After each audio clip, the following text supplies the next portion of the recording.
Good morning. Today is March 24th, 2022. The time is 10:02 a.m. And I call to order the Board of Directors of the Denton County Transportation Authority. All regular members are here and present. And the first item is going to be the invocation. I've asked alternate Mr. Smith. Join me in prayer. Heavenly Father, we come before you today as citizens, servant leaders committed to making Denton County a better place to live, work, and play, to enhance the quality of life. The transportation is critical to that. Pray for wisdom, discernment for the board as we make the way decisions to improve the operation direction of DCTA. Thank you for the staff for their hard work. We pray for Paul as he steps into this new role, that you give him strength and perseverance. Help us to talk well, to reason well, to listen well, and to make good decisions. Thank you for your hand upon us. Thank you for the opportunity we have to serve this county, the state, this nation. We pray for those in Ukraine who are seeing their lives disassembled before their very eyes. And it's interesting to me how important transportation has been in protecting them. Those subways are saving lives. And that's something we often don't think about. So we're grateful for that.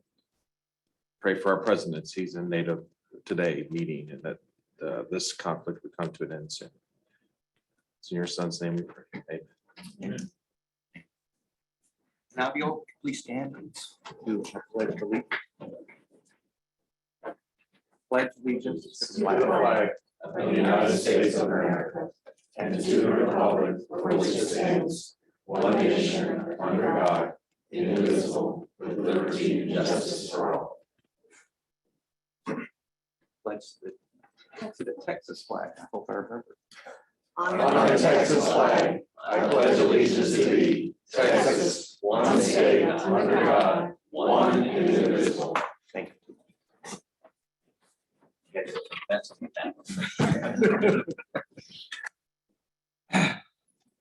We didn't practice that in elementary school. That's all one big pledge in the third grade. We don't have second thoughts. Okay, any introductions? Board staff?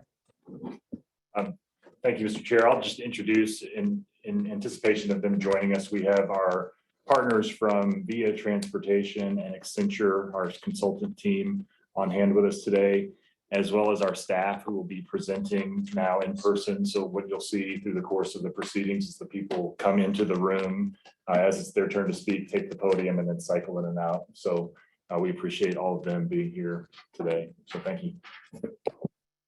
Thank you. The next item is public comments. This agenda item provides an opportunity for citizens to address the board of directors on any agenda item or other matter related to DCTA. Anyone wishing to speak will have a 3-minute time limit, shall be courteous and cordial. Any person who wishes to address the board of directors regarding any items may do so by completing a request to speak card prior to the meeting or by utilizing the raise hand function of the Zoom meeting at this time.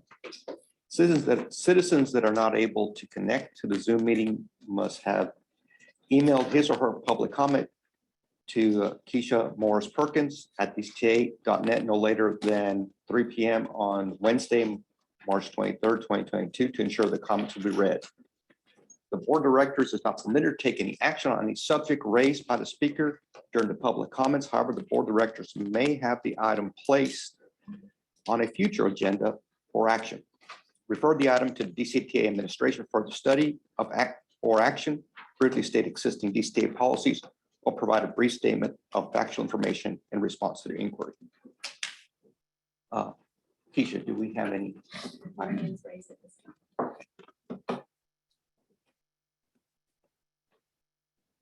Thank you. Seeing none, then we will move on to the consent agenda. Consent agenda items 1 through 4. I'll read these. Consider approval of monthly financial statements for February 2022.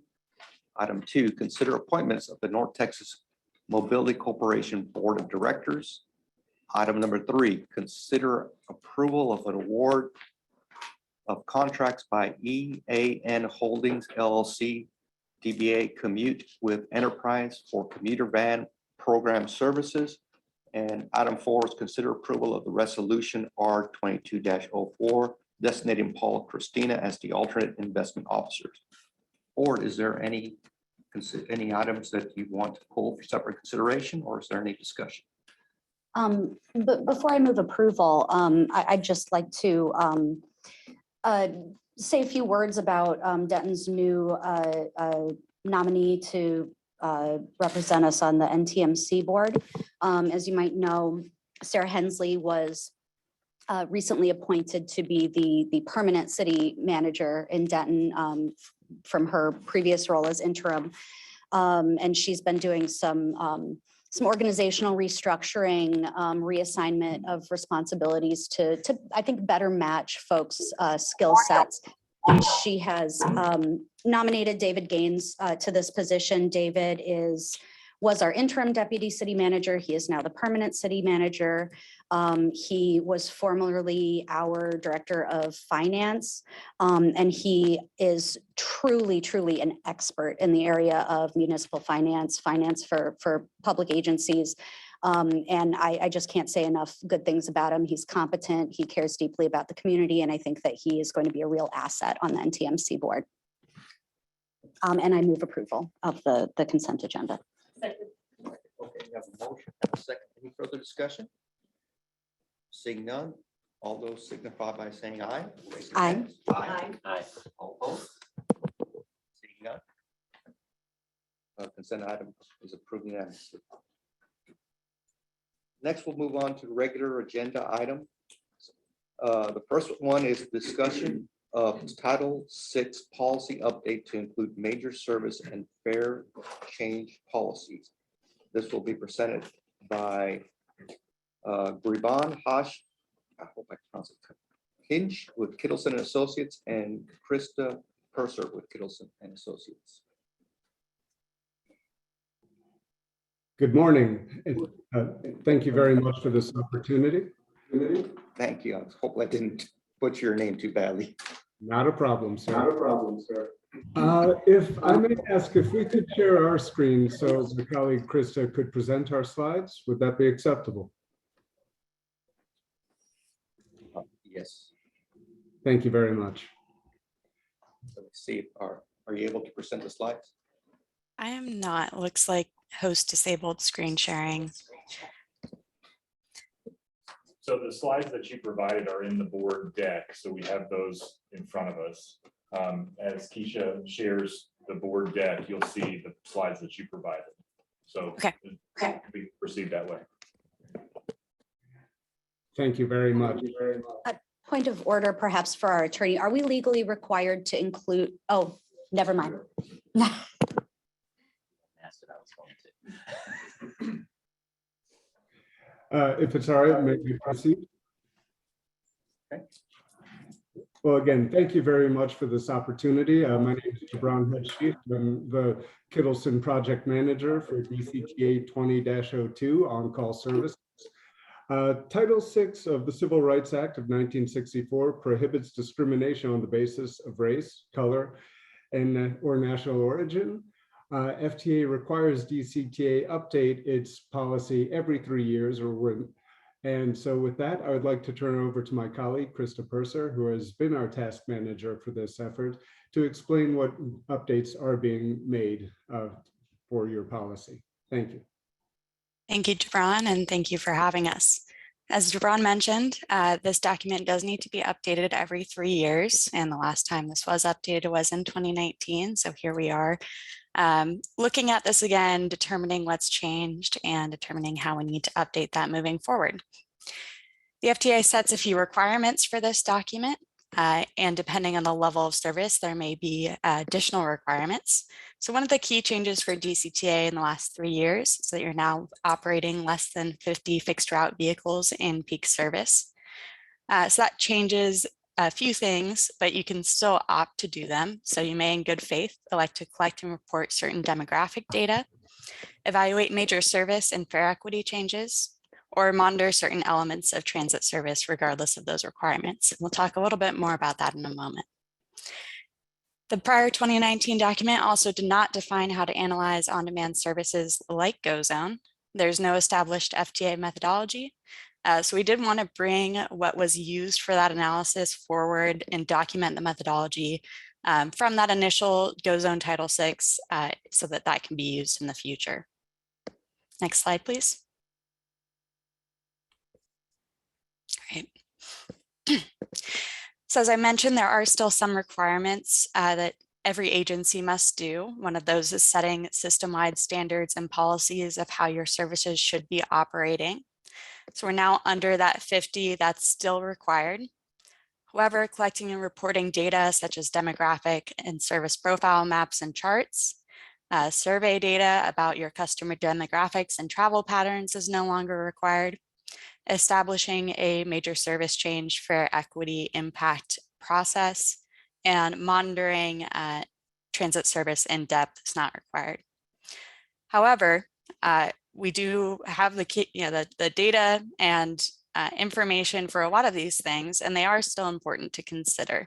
So we have left some language within the policy document about how to do these things, just recognizing these are optional now, no longer federally required. Next slide, please. Thank you.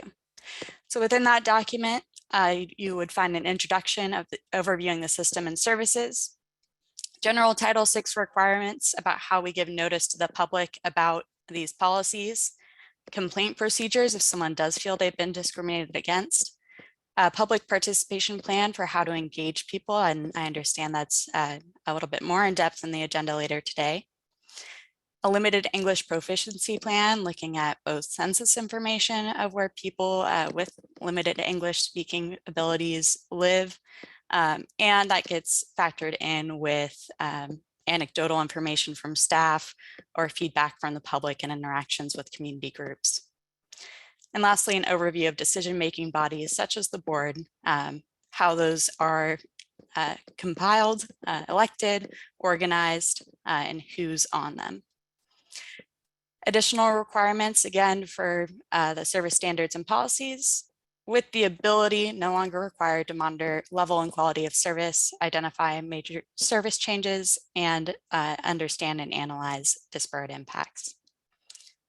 The flexibility to perform that good faith Title VI service and fare equity analyses, information about any grants, reviews from FDA, certifications in the last several years, and then an appendix including copies of those notices, documentation, any Title VI analyses done in the past 3 years, and any FDA review findings as well. Next slide, please. The major content updates, we did update some of the terminology based on more recent FTA terminology and guidance, and we added some local terms related to GoZone. Updated the limited English proficiency plan and found the same results as 2019. Spanish is still considered significant DCTA wide, and Hakachin is significant in Louisville. That would describe the documents level of things that need to be translated into those languages. We also updated the public participation plan to be more consistent with most recent strategies and practices. The decision-making bodies in particular to reflect a board structure change that occurred in 2019, update demographics, various groups, and updating the service standards and policies to reflect and consider the on-demand and other flexible transit services. Next steps, be seeking adoption from the board in April. This will be submitted to the FTA by June 1st, 2022, at which point it would take effect. Some other last things to note, if you had looked at the December packet, there was an information item about this process. And then we are still currently using the 2019 document, and that is in effect until May 31st, at which point this document would be taking into effect June 1st. With that, thank you again for your time. We'd be happy to answer any questions. there any questions from the board? Allison? So obviously our requirements for reporting for Title VI are reduced now. This is sort of I guess a subjective question for staff. How big of a burden would it be on our staff to continue collecting that data even though it's no longer federally required? Krista, could you speak to that in terms of the work that's already being done with, because you all are also tied into the work that we're doing with our fair equity analysis, however tangentially. Would you mind speaking to that, please? Sure. So we did also work on the initial Go Zone Title VI analysis that used a similar method to what was documented. That process really laid out what types of public participation needed to happen and is a little bit more structured in the requirements of things. There are still service changes that have happened that have not been considered major service changes and did not require that in-depth analysis. Staff still do a lot of public outreach for those, consider what populations are impacted. So really it's a level of effort, so that staff have been doing these things that are not required. And these larger changes would no longer have those requirements in there. Might pass it to Gibran and see if Athena has anything to add. Yes, so Athena is also on the line to discuss, but per our discussions with staff, our understanding is that this information is already being collected. It should not be a significant level of effort to continue to do so. Okay, I'm glad to hear that. So another, I guess this is kind of more of a procedural question. So if we, in between now and our next 3-year update, if service expands to the point that we once again have more than 50 fixed route vehicles in service, we would our requirements change at that time, or would they change at the 3-year mark? I'll answer it potentially as, sorry, go ahead. No, I was going to ask you to start. Apologies, I was having a little trouble hearing. Sorry, I'll answer that one way is that we have provided within this document that those things are no longer required, but kept how you would go about doing those analyses and determining if there is significant impacts. So within this document, there's still that framework. Gibran, anything to add? Yeah, I would underline that point is that the way the document is being written, it opens the door for the analysis to continue to happen regardless of the number of vehicles. Okay. It's important to note. So the requirement or the timing of the requirements is not relevant Right, if we're it's important collecting to the note data that anyway. It's not required from the federal process, but the local policy that this board has had in effect up to this point won't change substantively from that regard. It still gives us the opportunity to do that analysis if that's what the board would like for us to do. Okay. And that is the process that we're undertaking right now through the Title VI review of the current. Okay. Okay.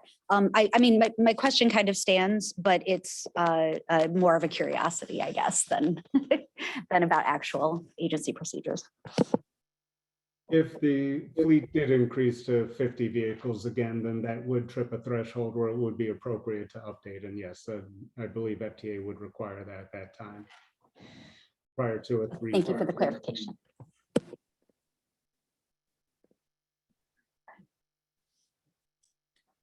Other questions?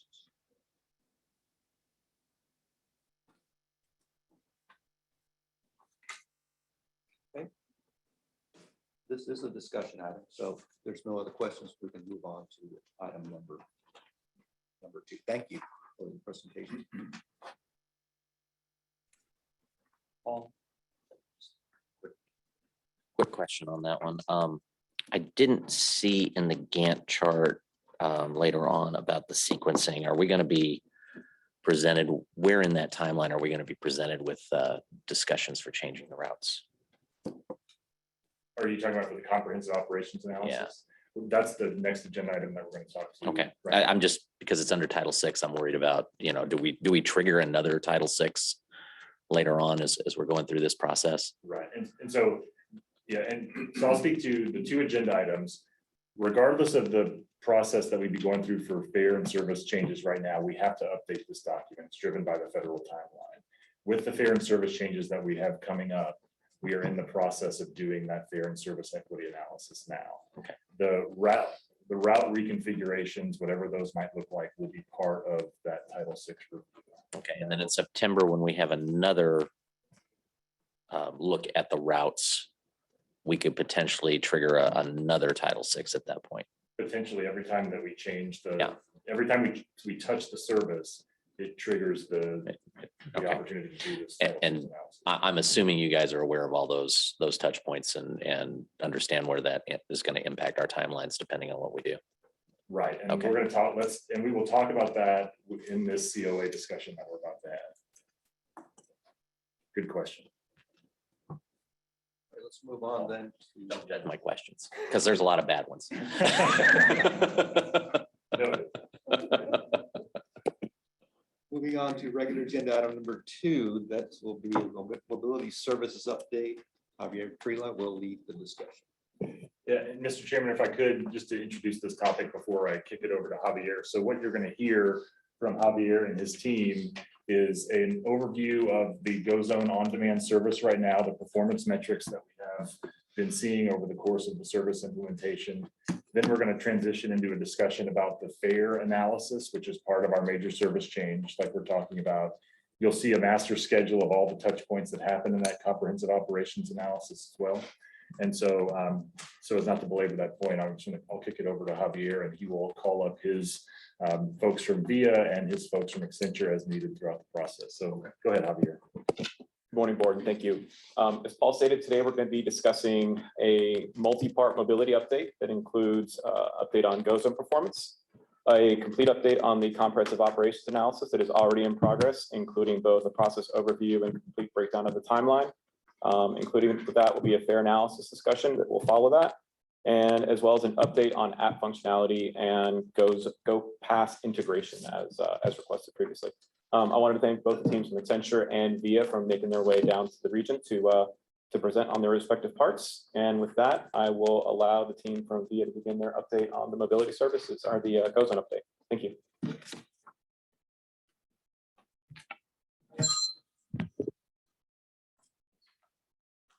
$100.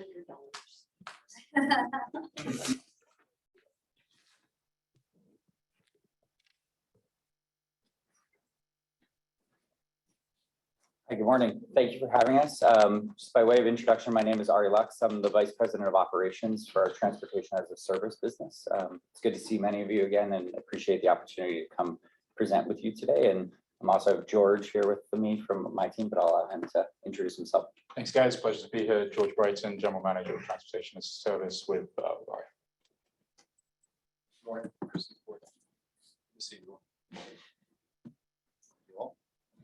Thank you. So for this morning, we wanted to provide an update around the performance of GoZone and as well as an update on some of our work with Accenture on the comprehensive operational analysis. So if I can go to, we wanted to start out by taking a step back and showing overall DCTA ridership over the past several fiscal years. We've highlighted here in blue Connect ridership and layered on top of that GoZone ridership in orange. And what we've seen over the past several months is that GoZone ridership has been very additive to the fixed route ridership provided by Connect, which has really enabled DCTA over the past several months to exceed by a pretty significant margin the levels of pre-pandemic ridership. For example, in January, overall DCTA ridership was about 30% higher than we saw in FY20.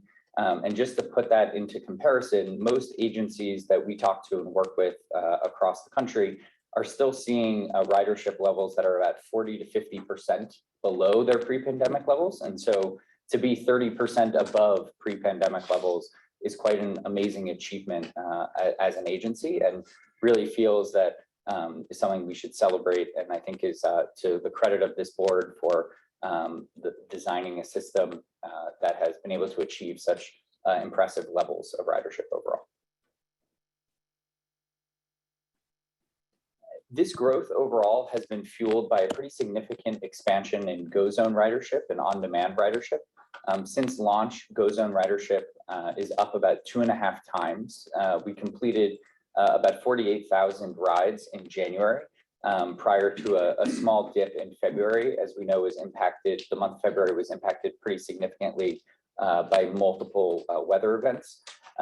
Based on the latest ridership trends that we're seeing in March, we anticipate to complete just about 50,000 rides on Go Zone in March, which represents a pretty significant expansion from where the service started in September and October, and is a key highlight of the continued increased demand for Go Zone. Before we dive deeper into the performance of Go Zone, we also wanted to take a step back and just review the operating model itself, kind of the inputs of that operating model and the outputs of that operating model that we're trying to manage towards. And so on the left-hand and on the right-hand side, we've identified 2 key inputs that go into the Go Zone model. Number 1 is ridership demand. So what is the demand for Go Zone? How many trips are people requesting? And the second is the supply side. What is the budget? What is the number of hours that we have available to us under the contract in order to be able to serve those rides? And based on those 2 inputs, demand and supply, we then optimize around 3 core service outputs. So number 1 being ridership, which we've seen increase by a significant margin since launch. Number 2 being the efficiency of the service, and we'll talk about how we measure that and how that's performed. But efficiency is up almost 2 times relative to the launch of the service. And the third is the quality and the availability of the service. Availability of the service is the ability to get a proposal and get a ride. And we typically measure the quality of service based on the wait time that people experience, which we'll talk about today. And so trade-offs in those inputs, depending on how demand evolves for the service and the supply available to us, will drive the performance of those outputs, along with decisions that we can make around how to manage the balance of those outputs. And I think maybe just one other introductory point is, while today is not an explicit workshop, we definitely want this to be a conversation, to be an inclusive process, to hear your questions, to hear your reactions to the data that we're presenting. And I think Chris and I were discussing, there's no explicit decisions that we're asking to be made today, but wanted to provide an update on performance and some of the key things that we're seeing in the service. So I'll turn it over to George, who will walk through kind of our performance on efficiency and availability and quality, and then we'll jump back in. Thanks, all right. So in terms of double clicking on each of those 3 outputs, we want to start with efficiency. The way that we define efficiency is the number of rides or passengers transported per vehicle hour. We find that that's the best measure of efficiency, just obviously given that we charge per vehicle hour, so it's the number of passengers that have traveled per unit cost. And typically we've seen a pretty strong upside in efficiency as the service has grown. So as ridership has grown, as I already mentioned, we've seen economies of scale, and we've moved up to close to 4 rides per vehicle hour in February most recently. I think we typically find it useful to contextualize these numbers with respect to our other services across North America. And I think the high level here is that Go Zone is doing incredibly well. So it's a top 5 service in terms of the service overall. It ranks 4th among our transportation turnkey as a services in North America. And then Denton specifically, obviously there is a zone dimension to the efficiency of the service. Denton is by far our most efficient zone, and Denton specifically is ranked 2nd across North America in terms of efficiency. So since launch, we've seen really strong gains in efficiency, again, due to the demand growth that we've seen. So in the context of that demand growth, with limited supply hours, we have seen increased pressure on those 2 mentions of quality of service that I already mentioned. So that's availability of service, number 1, and then the quality of service or wait times, number 2. So this slide looks at the availability of service. And as you can see, in recent months, we've reached about 10% of total requests are not able to generate a proposal. So in numbers, that's about 8,000 requests each month. We're not able to generate a proposal for. And that's a function, again, of expectation beating demand growth and relatively limited supply hours. ask a question on that slide now, or would you rather I park that for later? Please go for it. Go back. This slide is a little concerning to me because we've got, in the previous slides, we have put an asterisk on service in February due to short days as well as inclement weather. And yet the seat unavailable is still fine. And so I'm really worried about what that number is going to look like in March. And I'd like to see if you guys can get that, because you're already in later slides talking about a 15% threshold. Yeah. I'm worried we're already there because I know these are all going to be lagging indicators. So you guys can maybe address, are there any things that we could do between now and when we can come to a decision? Because we can't make a decision today. This is just a discussion item. I would really be interested to see if there's anything that we can do within the boundaries of the documents to try and bend that curve before another month goes by. I think, so we're gonna, in a couple slides, we're gonna talk about an update on the budget and how we're performing relative to that budget. And I think on that side, I can speak to when I lay that out, I can speak to the flexibility that we have. So we are managing towards an annual budget amount, and we do have week to week flexibility. Given the model that we have, there's quite a lot of flexibility. We can change supply levels on a daily basis, on a weekly basis in order to adjust. And so depending on the amount, depending on how we want to manage the budget based on input from here and in conversations with staff, I think there are some things that we could do to more immediately address the availability of service even prior to taking a decision on a budget item. Great. I think that conversation probably also relates to this slide, which is around quality of service, the second dimension of the rider experience on GoZone, and a similar trajectory is seen in this metric. So we've seen rising wait times, which is our measure of quality of service, such that wait times are around kind of 20 minutes, 22 minutes per request, most recently in February. So again, I think it's a similar story as the previous slide in the context of expectation beating demand growth. We've seen higher efficiency, but there's also been additional pressure on the service, which has trickled into slightly lower quality of service and availability of service. So now I'm going to hand back to Ari, who's going to discuss some of those inputs that we introduced up top in a more forward-looking way. Thanks, George. And so what we wanted to lay out here was to provide an update on as we talk about those two inputs, demand growth and then supply. We've showed the significant increase in demand and in ridership and the impact that has had, the positive impact that has had on efficiency and the challenges that has started to present for the availability and quality of the service. We wanted to provide an update on where we are on the supply side or on the budget side.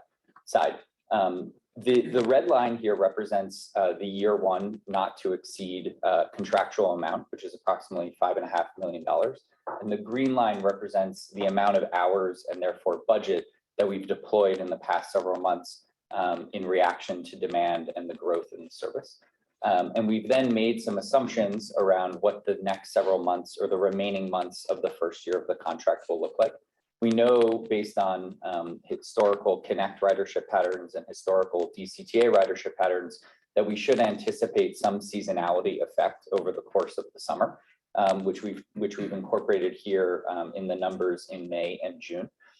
We also know that there is very strong organic growth within GoZone, even absent that seasonality, and we will be heading into that summer period for the first time with an on-demand service. And I think fully relying on historicals would not fully capture what is likely to occur. So we've tempered that seasonality effect with an assumption around continued organic growth.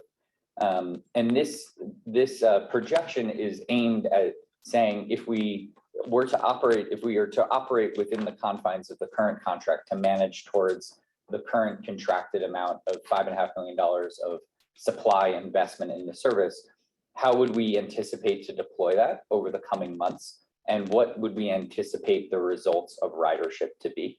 And thought that was a helpful baseline to provide an update around.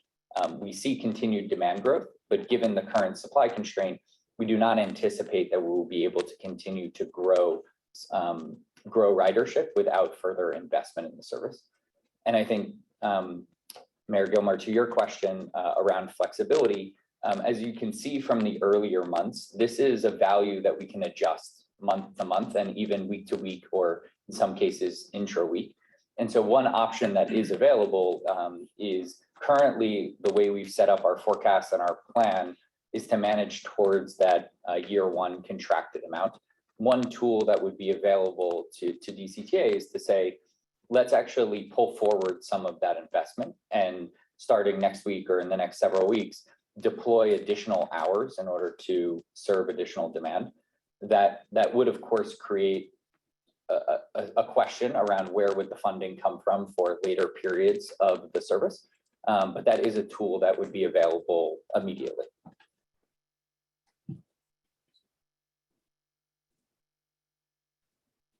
And as part of this conversation, we wanted to provide a sense of what are the options that the board can consider around additional investment in the service.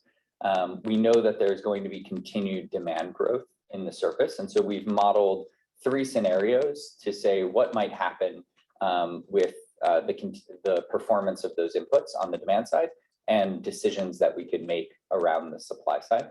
So the first scenario here is the baseline. We say, let's stick to the current input, which is that $5.5 million of investment in GoZone year one service. And what do we think those outcomes are going to be? We would anticipate completing about 450,000 rides in the first year of service. And we would anticipate continued improvements in efficiency. Although we also expect that there would be a continued negative impact to the availability and quality of service, with wait times likely rising to 25 minutes or longer, and that seat unavailability rising to 15% or more. And we then outlined 2 scenarios for additional investment in the service to increase that other input, to increase the supply that would be available to improve the availability and quality of service. And we built those scenarios around trying to target various service levels. So trying to get to 15 to 20 minute wait times or 15-minute wait times, get the seat unavailable down to 5% or around 2.5%, to provide DCTA a sense of the range of options that are available to further invest in the service in order to address the current service outcomes, the current level of the quality and availability of service. But these are, of course, all decisions kind of based on, we've shown kind of the input that we have on the demand side. There's a decision we could make on the supply side, and then it's ultimately a decision around what we would like the outcomes of the service to be. So if I could go back to your question, go more about how the routes affect this and all that sort of stuff. So this is will come next month's discussion will be around now layering in what the future of bus service looks like and those alternatives. And that's the place where the board gets to figure and think about what are the trade-offs between level of fixed route service and this in order to make these sorts of decisions. Yeah, no, I appreciate the way that is laid out, because it shows, okay, yeah, we're trying to get this down, but it's also going to induce some demand. So I really appreciate that this is, we're not looking at this in one. It's complicated. I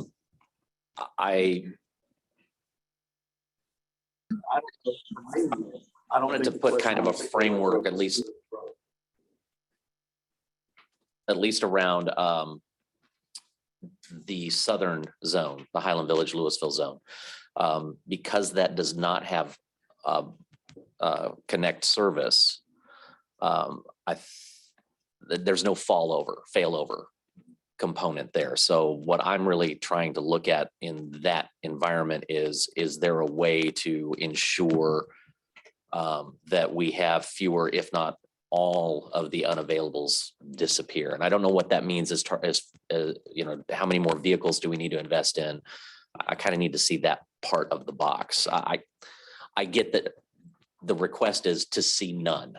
I also understand that that is a theoretical, not a practical necessarily, but that if people are depending on it, then we need to get it to as comparable as the Connect. Now, I understand, and I think the context needs to be clear. When we talk about Go Zone and availability, I now have transit options for every single citizen and every single business within that zone. And 33% more service hours than we had with a Connect route. So I understand we are getting a tremendous amount of new value in our transit system. The question now is, what will it take to get me to that next level of service and support? So that's the box I'm coming from on this part of the conversation. Now, as far as the entire system goes, I'm still wanting to make sure if I spend $100 on service modality A, how many people am I moving? Period. And if I spend that same $100 on modality B, can I move more people at a comparable cost or less? That's how I'm going to address all of these. Now, the other piece of the puzzle that is a conversation I just kind of want to reset. We were presented with an average ridership number of 10 per hour on a fixed route. That made it a well-performing, quality performing route. And I think that was a 30-minute or 15-minute frequency. Anything higher than that, and it's not useful for people. I agree with that. So that was the original box. That's the box that I'm framing everything out of. So when I look at these numbers, I'm going to be looking at that as an industry baseline standard. That's where I'm coming from as far as hours and modalities go. And I wanted to make sure you guys were really clear on that, because I know we're getting a lot of conversations about what we're going to change and what we're not. And then we're going to come back in September and have to have that conversation again. That's the information I'm going to need, the framing I'm going to need to be able to make an informed decision. And if any of those assumptions are incorrect, then I am more than happy to be disabused of my assumptions. But just give me the data. And we'll work through that. Does that help? I want to give you guys at least as much perspective on where I'm thinking, because I love what you're doing. We're making amazing strides. I mean, people across the country are talking about what we're doing. It's incredible. At the end of the day, though, I still have those residents that are in that 10% range that are going, I can't get to work. And for those people, that is painful. And I'm trying to figure out how to get that. Does that help?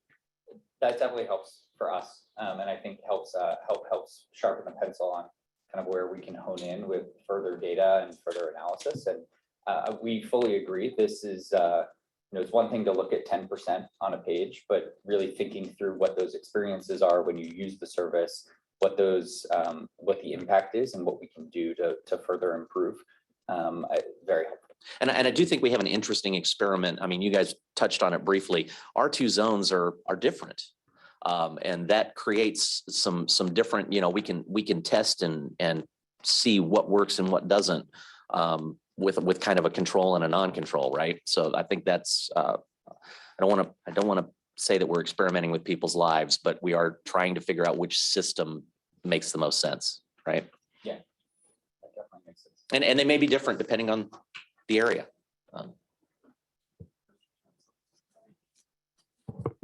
Appreciate the success of the system so far, but I recently got an email from a Louisville resident who's had significant delay times, as in multiple hours with the system.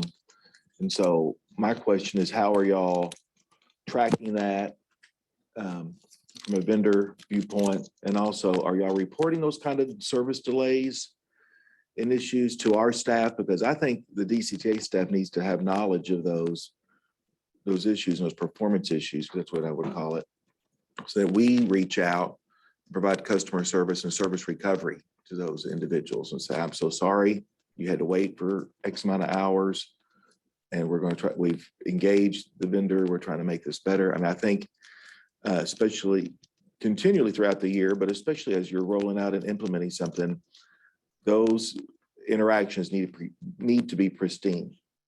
There's service recovery and salesmanship and advocacy that needs to take place. It needs to happen with the vendor and with the DCTA staff.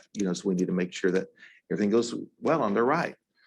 And so, based on what I've heard, I'm not sure that's happening, and I know we're rolling out the thing and trying to work out the kinks, but I think that we need to set up some systems in place to ensure that's happening routinely. So can anyone speak to that?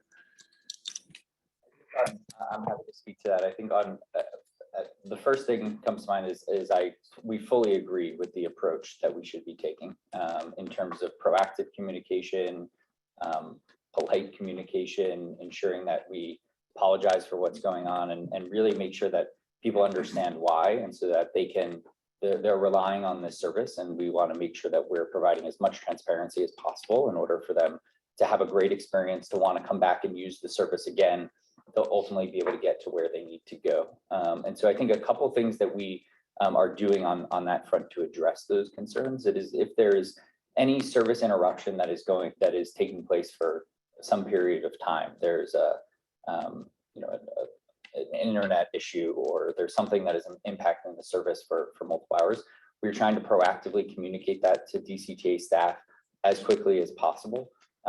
So that way that message can be pushed out to riders through DCTA's own channels. We're also utilizing our own communication channels with riders. So whether that's a pop-up in the app or an email message that goes out to notify people that there will be a service impact or disruption.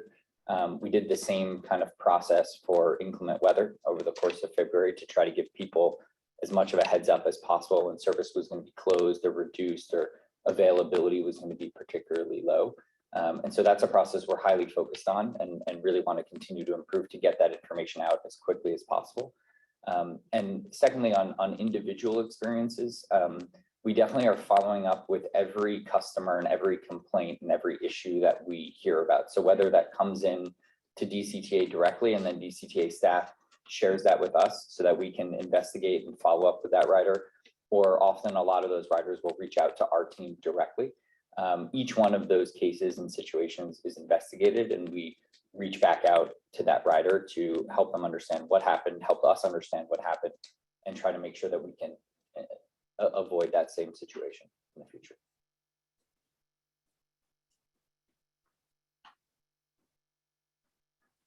It doesn't sound like that happened.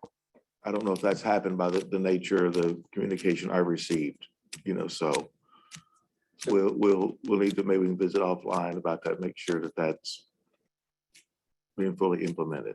Yeah, we would also be happy if you'd like to share with us that specific example. We can 100% Sounds good. figure that. Jeets, I happen to know that staff's been following up on that one, and I think they've got a time scheduled actually to speak with the individual. So, because yeah. Yes, sir. Brittany Farr, our Director of Government Relations, went with the woman who provided the complaint that you received tomorrow, as a matter of fact, and we'll provide a report to the board. As you all are aware, you approved a contract yesterday for VIA to undertake customer service on behalf of GoZone issues and all those sorts of things. And so the conversation that Javier and I will be having with VIA over the course of the next 30 days between now and the next board meeting is how do we take those incomings and create the mechanism to ensure that follow-up happens? That's right. That's right. To ensure that staff is taking action before it comes to you all because of the way that it's been going so far. I will say that when the complaints come to staff, there are Javier runs the program. He has an open position on his team that is available to help support these sorts of things. And so we need to provide you all a mechanism that says we can have face-to-face, the personal contact that you're talking about in order to make sure that every one of those things is followed up and that systemic issues are addressed at the root cause level. I've been in office for 15 years and I've had a rule of thumb that served me well is that about 1% of the people are going to call about a pothole or taxes or whatever it is. And so that person really represents, that one person who calls is really representative of a lot of people who may have the same issue, but that didn't take the time to track down who they need to complain to and everything. So I always have a multiplier effect to any kind of complaint I get that's representative of other people who be having the same issue, whatever factor you want to attribute that that multiplier too. But so some things may not just be a one-off, and that's why I think we need to take every one of those complaints seriously and realize that it might be a lot of other people in the same boat. So. To add that we do have weekly calls, multiple weekly calls via team, operational issues and customer service issues that might pop up over the course of time. During those calls, we do look at actually some of the individual calls and items that come in and customer complaints. And sometimes we look through individual customer IDs and track down what's been going on with that ride. And also to kind of help the whole situation, we look at patterns, just overall issues that, several riders might be having, and we address those with Thea directly, and we investigate. We work with George and his team on a regular basis. We're in regular contact for many of those items. So looking for broader themes as well as just the individual ones. You said parliamentary systematically. We have the systems in place to.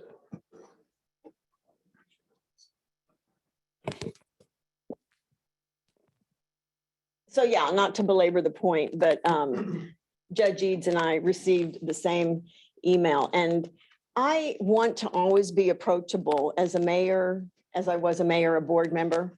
If anybody wants to email me, I am happy with that. I don't consider that a burden at all.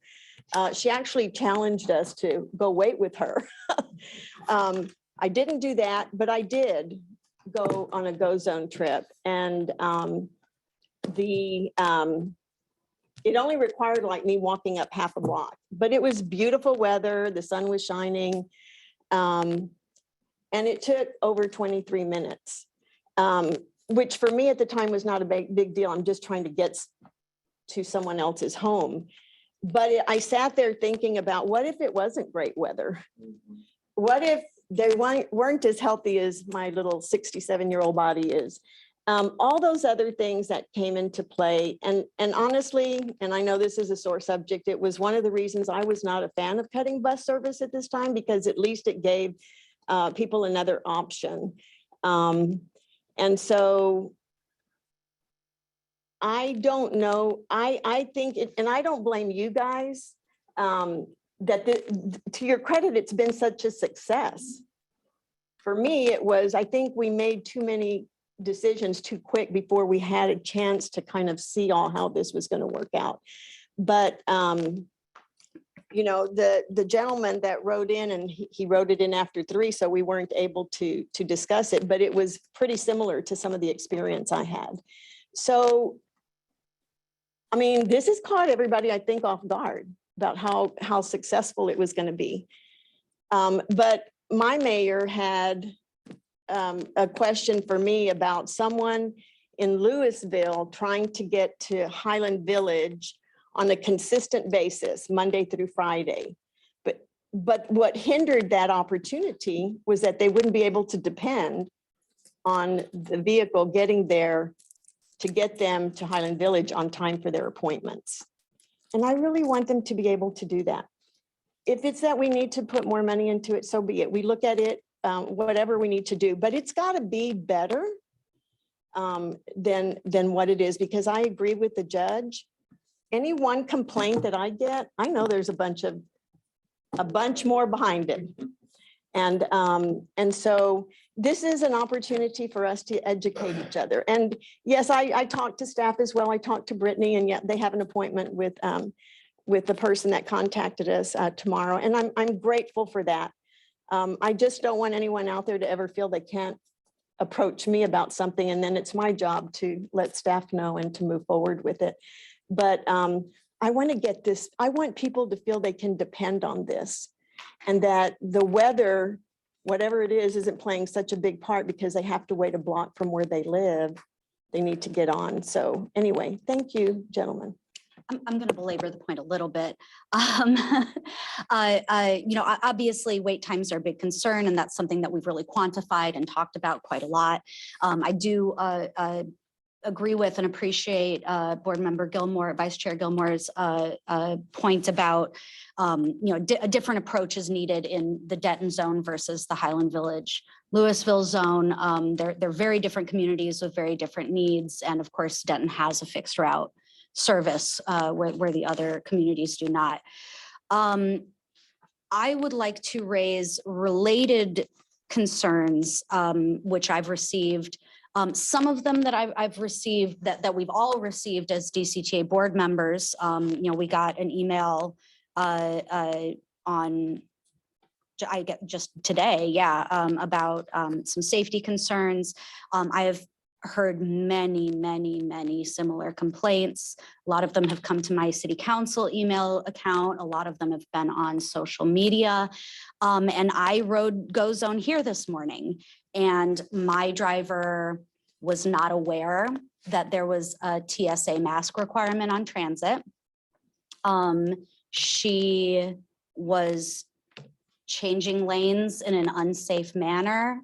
She was struggling to follow the GPS and figure out where she was going. I asked her a few questions about the training that she received. And she said, it was a couple, 2-3 hours of watching some videos. Mostly it was training about how to use the app and pick up a ride. And very little of it was related to safety and driving skills. So what I'm seeing is that there is a systemic problem in training for drivers and communicating to them information that they need to know. I'm concerned about just the professionalism of the drivers that we're having run this service. They need more training than they're receiving right now. Discussion. Chair, yeah, Any other questions? yeah, I was reminded, I had a question. I was a little confused on a data point. The ridership number that we're seeing, that 3.5, that's not in an individual vehicle. Okay, my brain smushed those two metrics together, so my apologies. So that 3.5 is a vehicle hour. How are we doing on getting multiple users within a single vehicle? Because I know we were tracking that number too, and we saw it last month, and we needed to get that up. I don't know if you've got any new. Yeah, we can pull that for you. I don't have it off the top of my head, but we can certainly follow up that. Which I know density of ridership in a vehicle is another metric in here that I'd be curious to continue to see. Yeah, they definitely correlated, but we can certainly follow up. Okay. Gotcha. And I'm going to agree with what I'm hearing here. I think you're hearing that there's consensus that we're willing to spend more money on this service to get it to where it needs to be. And I don't think this is a function of bus service versus Go Zone. I think this is a function of, because for example, in Louisville, I couldn't even take a bus to Highland Village. Was not possible. So that's, now we have that ability, which is what Go Zone provides for less budget than if the existing bus service that didn't provide the service that we couldn't. So, I mean, so to me, let's make sure we keep those separate. They're absolutely, let's look at each community. Let's make sure we get the right modality going. But we have bus stops all over the place that don't have cover either. So it's, the weather thing, I think, is also that's a modality. You're going to have that regardless. But I think you're hearing that whatever we can do to accelerate, I see some flexibility in the budget option. But I also think that we understand that there's a need to get the quality level up. And if that requires a budget amendment because of our incredible success with the service, then I think that's outstanding. Let's see what we can get done. Mr. Chairman, I have a follow-up to Mayor Costa's comment about the predictability and the scheduling. And this just speaks to my ignorance on this exact topic, but how far can people plan their trips out if they wanted a recurring trip, Monday through Friday, 8 to 5, a pickup and delivery and a return? Can they do that? And does the app track, is it like an Uber where you can see how far away your driver is en route, like they're en route and they're 10 minutes away? You can see a live tracking. Does it do that? Yes, so on the second point, yes, you absolutely can live track the vehicle. Okay. You can see it on the map, just like you could on an Uber Lyft. I figured. You can see how the ETA is, the wait time is progressing down. Okay. And on your first question, currently it's technically possible, but it is currently not. The service is not set up to allow people to pre-book trips. So we would typically, if you wanted to plan a trip, like a recurring trip, every Monday to Friday, 8 a.m., we would typically call that, you pre-book that trip into the system. That's currently not allowed within the service. It's just an on-demand just an on-demand service where you can get a trip within the next 30 minutes. How do we make that happen? So if you knew, oh, I had a doctor's appointment, I understand might be difficult, having tons of people scheduled, but how could you not do that? Why could you not do that for, if you have a doctor's appointment or you have a conference you need to attend if it didn't, and you needed to do that? Why could we not do that? So we definitely can. It just was not part of the original service design of the service. And It's like a separate module. Yeah, to build. Yeah, we can configure the service to do it. I think the important thing to consider, and we would be very happy to engage in discussions to do this with the DCTA team. Once you introduce that pre-booking into a service like this, especially a service that is in such high demand already with such levels of seat unavailability, those pre-booking trips can have a real impact on the efficiency of the service and on the availability of the service for people who are not pre-booking those trips. So you can imagine that, like, there's a bunch of people who have the ability to know that they have a trip every Monday to Friday at 8 a.m. and coming back at 5 p.m. And so given the amount of supply, there's a certain number of seats that are available at 8 a.m. If those all get pre-booked because people who are able to plan those journeys, then you will have other people who in the moment might need a trip at 8 a.m. but will not have any trips available. But it So might also help people use the system because they know they can pre-book it. Definitely. And we're very open and flexible to designing that. We would just appreciate to have a conversation around the considerations and what to expect if we were to introduce that, just so that there are we just don't want there to be any surprises of kind of unintended consequences. I fully agree with you on the value of the use case, and particularly for certain populations or certain people. And we're happy to explore that. I wouldn't mind having that conversation. I already can think of several unintended consequences that come from it, but we definitely should have the conversation. What I would be interested to see though is, okay, I want my 8 a.m. because everybody does 8 to 5. Can the app go, you know what, 8's not so good for you. Maybe you should think about 7:50 or something like that. Can we shift demand by using feedback in the app? So I don't know if you guys have had that or explored that, but it might be something to have as part of the conversation. The short answer is absolutely. And we can configure the system such that when you make a request for 8 a.m., we can encourage a shifting of demand and also to smooth demand. So not just because you request 8 a.m., maybe we say, let's look at availability of rides between 7 and 9 and give you an option in that 2-hour window to kind of provide to limit some of those unintended I consequences. just think it would be more efficient. I think it would drive efficiency to the program and reliability, even for the drivers to know where they need to be in the general vicinity. It's just like, if you go to a Mavs game or something, all these Uber cars just kind of magic. They know that the game's about to let out or start, and they all kind of gravitate there because they know it's about to, no one scheduled that, but they know where they need to be. And if the program can be saying, well, we're going to have a week in advance, we're having demand here to go to here, I think it would help increase ridership. On that line, and with dependability, do you have the capability to say, I want a ride at 8 o'clock, but I need to be at X at 8:30? And then how to back off and where and when to get a ride? I mean, is that possible? Yes, ma'am. That might be an approach, because really, if you're talking about most people, they don't really care about the 8 o'clock ride. They care about being at their job before they leave or at an appointment. So that might be. I think one other thought, kind of as part of this discussion that we've also been discussing with Javier and his team, is how can we, even in an on-demand context, how can we improve the dissemination of information around what the wait times actually are? Maybe somebody heard about GoZone, they thought, oh, it's an on-demand service, it's just going to be a cheaper version of my 5-minute wait time on Uber, when in reality this is a different service with a different design. And we're working on some ways together to disseminate the information that, hey guys, the last month wait times on average were about 22 minutes.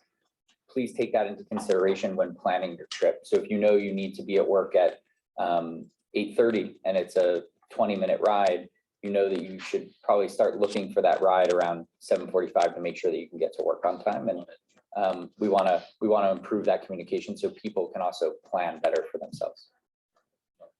So, Mr. Chair, just one more comment. Although the app does track the driver, mine would say the driver, tracking 19 minutes. And then I'm like, okay, so then I'll do something else. And then it goes back and then it's raised, or then it went down to 15. And I'm like, oh, okay. And then it would go back to 18. And I'm like, well, maybe she's picking somebody else up or something's, but it's not, it didn't really help me know, okay, in 10 minutes, I see the driver coming. It was like it would go back up, come around, the time would increase, decrease. So I really wasn't sure of kind of what was going on with that. So just. Well, yes, I gave her directions as well to where we. Can your back end pick that up? So we have good discussion. Okay. Let's move on to the next section. There's going to be other stuff. I'm looking at what's coming up next. So let's go ahead and go on to your operational analysis. Great. So I'll turn it over to Chris, who I think was going to give an update on this. Thank you. We'll shuffle the microphone and not our bodies here. So I'll present briefly the scope, the intent, and hopefully Mayor Gilmore, this aligns with your feedback earlier with what you expect to see of the comprehensive operations analysis, what we're seeking to achieve, to provide to the board by way of decision points and scenarios to consider for the future of service and the modes, the scope and scale of the modes that exist to provide that service in Denton County, and then when you can expect different decision points and work product to be complete. Then we'll turn it back over to Via to get into further considerations regarding where we are on the fair aspect of this effort. And Mayor Gilmore, please remind me if I don't remember to come back to this. I want to react, offer an additional dimension of the data that we'll be providing to you as part of this, reacting to your question about trip density and utilization as well. Because we want to make sure that we present equivalent assessments to you across modes, right? So that you can make see how each mode is comparing across the same measure. As close to the same as we can get it. Okay, so five key dimensions to this this comprehensive operations analysis, assessment and recommendations for modifications to the profiles and schedule of the Connect service fixed route more generally. And we've talked about these dimensions with the board previously, configuring the Go Zone app to highlight areas where the opportunity exists to provide a different mode, whether that's Connect, the A train, that could potentially provide a more cost-effective trip for DCTA to that individual, or a trip that more directly meets their needs, be able to provide that, explore that capability and implement those changes. We've discussed adjustments to both Go Zone pricing as well as to the fare schedule, the fare design for the other modes of service that DCTA provides. And finally, and Aria and George are going to get into this into just a few minutes, options around deployment of intermodal technology, front end, back end, to optimize those modes, and without intending to present an ambush to my colleagues and my partners here at VIA. I think that would be an interesting thing for us to think about. It's not a use case, I don't believe, gentlemen, that we prepared for that intermodal section. The slider will be speaking to it, but that I think would be, for future board meetings, that would be an appropriate place to explore that. And then finally, underlying all of this, Judge Eads, to your point at the last board meeting, engagement with the public with respect to what the intent of the entire process is, with respect to evaluating and ultimately recommending and implementing adjustments to service and fare design in the service area. We can go to the next slide. I haven't yet forgotten Mayor Gilmore, so you don't need to remind me yet. But you could see the dotted line representing approximately where we are today in the month of March. We have organized this into a few general categories, but we are essentially today we'll be presenting you all with options for feedback for elements that go into fair design for the Go Zone, the individual fares for Go Zone trips. We'll then use that input and feedback for further analysis to build out before the board is presented with a decision point on fare, as well as to inform the engagement with the public that staff and Pamela and her team are leading as part of the process that goes through the Title VI policy requirements that the agency has. We'll be presenting the diamonds that you see on the screen are milestones for these efforts. So we'll present in April, following your input today, updates to fare for the different agency modes. We'll present you with an initial view of what the fixed route service options are beginning to look like. I'll note Ari highlighted a relatively unique situation that DCTA finds itself in with respect to how its total ridership is comparing to pre-pandemic levels. The other unique aspect to this comprehensive analysis that exists today, that didn't exist certainly a year and a half ago when we began our partnership with you, is there's very robust data that exists today by way of Go Zone utilization that did not exist previously around preferred trip patterns within the region. That's absolutely being utilized to understand where might future fixed route profiles be configured to enable that most effective, most cost-effective mobility option to provide those services. So you'll get an initial view of what that is shaping up to be with those fixed route options. With a presentation in May of certainly more refined, concrete examples of what the new route profiles could look like for Connect. Ultimately, we're driving towards a decision point in June for the board to determine what of the scenarios that have been presented with respect to new fixed route profiles, schedules, and technology and experience enhancements available within the Go Zone application will ultimately be selected for implementation beginning in the next fiscal year. The financial aspect of this, as Paul alluded to at the beginning of discussion of this item, will absolutely be incorporated.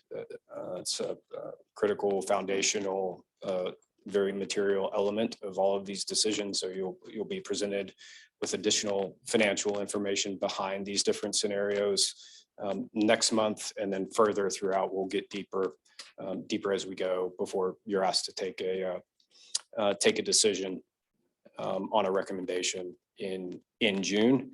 And then finally, the other measure that I wanted to call out to you, Mayor Gilmore, you were highlighting that one of the measures of route mode performance, that we've focused on for Connect has been that 10 passenger or 10 onboardings per revenue hour measure.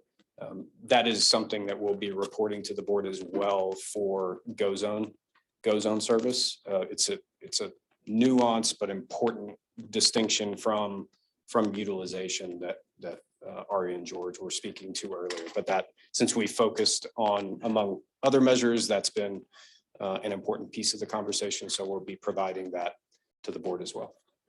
I think it'll be critical to the board to just that we all agree that there are certain metrics that we're all going to say these are our baseline metrics that we're going to use to decide on which levers to pull where. I don't know if we all have a firm agreement on that yet. So I'm glad to hear we're going to be having that conversation.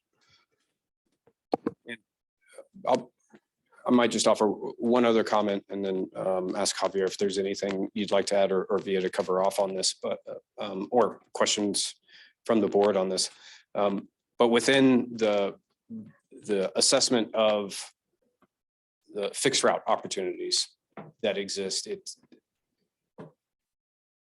there is, besides looking at productivity. An important contributor to productivity is what is the potential demand and utilization for the service in the different geographic areas, both based on both historic trip patterns as well as the underlying characteristics of the subset of the population, the folks that live in the different areas of the service area.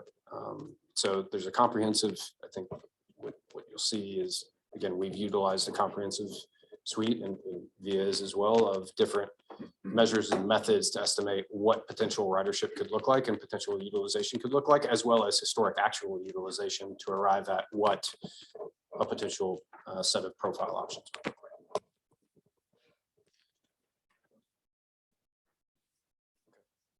Unless there are further questions, I think we can advance. Pass it back to you, Brian. Great. So we wanted to share an update on part of the one of the key work streams, as Chris was mentioning, as part of the comprehensive operational analysis, is considerations around fare structure. And so we wanted to start with outlining some goals that we discussed as a team that we are trying to solve for as part of analyzing the fare structure. We'll then share a little bit of data around what are we seeing from current ridership patterns and behaviors. We'll also share some of the tools that we have available to us to achieve these various goals, and also share some insights that we've seen from peer agencies and other public transit multimodal systems across the country, and then tie all of that together into an initial set or direction around some recommendations around a future fare structure for individual GO Zone trips. So to start with the goals that we laid out, 5 key goals that we laid out. First, encouraging fixed route as a mode that's used when it's available. 2, and the key pricing input to that goal being to set the right price for an on-demand service relative to the fixed route service. The second goal was shaping demand towards hubs and fixed route connections against long cross-zone trips that we'll discuss being less efficient for the service. And the impact there on fare structure is, how do we incentivize efficiency through pricing? The third goal of having a fare structure that's really easy to communicate, something that's simple for the community to understand, easy to follow along, know what their price is going to be. And the impact there on fare structure is simplicity, really as a key governing principle of having something that can be easily communicable. The fourth goal was make sure that we accommodate all of the distinct use cases that exist. There's, of course, different service areas, different types of service to certain parts of the service area, and want to make sure that as a result, we're tailoring prices based on the use cases and based on the availability of alternatives and other options. And the fifth is promote accessibility throughout all of this to ensure that those who rely on the service the most are able to use it, and that accessibility and equity of access remains a key tenet throughout everything related to fare structure. And the impact here, as we'll discuss, is retaining lower and concessionary fares that are consistent with what's available today and what is currently provided in GO Zone. And so based on those goals, we started diving into the data. And so the first couple data points that we'll talk about are insights on GO Zone ridership data. And the first piece that we looked at was the distribution of demand by distance. So on the right-hand side of this page, we see a histogram distribution of the percent of rides that are captured by different distances. So for example, about 40% of the average ride distance, maybe we'll start with that. The average ride distance in a GO Zone trip is about 4.1 miles, and about 60% of trips are less than 4 miles. And so that was an interesting data point to us to actually highlight that there are 40% of trips, 60% are less than 4 miles. There's 40% of trips that are quite a bit longer, that are greater than 4 miles. We know that some of those trips on the 9 miles and 10 miles, some of those are very long trips that are intentional for the service. They're part of the Guaranteed Ride Home program or connections to Trinity Mills. But for that represents a very small percentage of overall trips. We have a good chunk of rides that are quite long, and we know based on our operating experience in GO Zone, but also based on our operating experience across the country, The longer the trip, the less efficient it tends to be for the service overall. That vehicle gets tied up for a longer period of time. It's much harder to aggregate other people onto that same trip journey. And so that 40% of trips that are greater than 4 miles, that was the insight coming out of one of the pieces of data here that we believe could be addressed through pricing and will be one of the items that we incorporate into the recommendations that we discuss. Is there a reason why that mileage point was interesting to you? I mean, we could shift it one to the left and say, okay, 3 miles. So what was it that made you say this is a natural break point versus 4.5 versus 3.5? It was based on comparing to other services that we've operated with, comparing the efficiency of other services, comparing this demand distribution to other services. That based on what we've seen with trip patterns, that seemed like a reasonable breakpoint. I agree with you. There's always some art of, is it 3.5? Is it 4? Is it 4.5? But based on what we've seen, we felt based on our experience, this was a good place to start.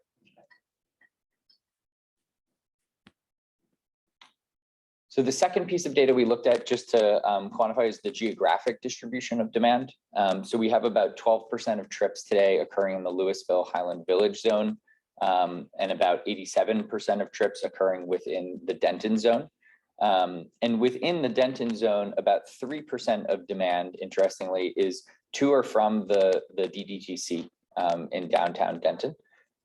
Which was interesting to us because we know that trips that aggregate to or from the same origin or destination tend to have much higher efficiency, because if multiple people are heading to the same direction, it increases the likelihood that we'll be able to aggregate those trips together and increase sharing. And so interesting that we have about 3% of trips going to the Denton Transit Center. And the key insight there for us incorporating into our pricing analysis was, how can we encourage more of those types of trips? How can we encourage more similar locations, more connections to other modes of transit, and try to encourage aggregation and efficiency based on what we've been seeing in the Denton zone?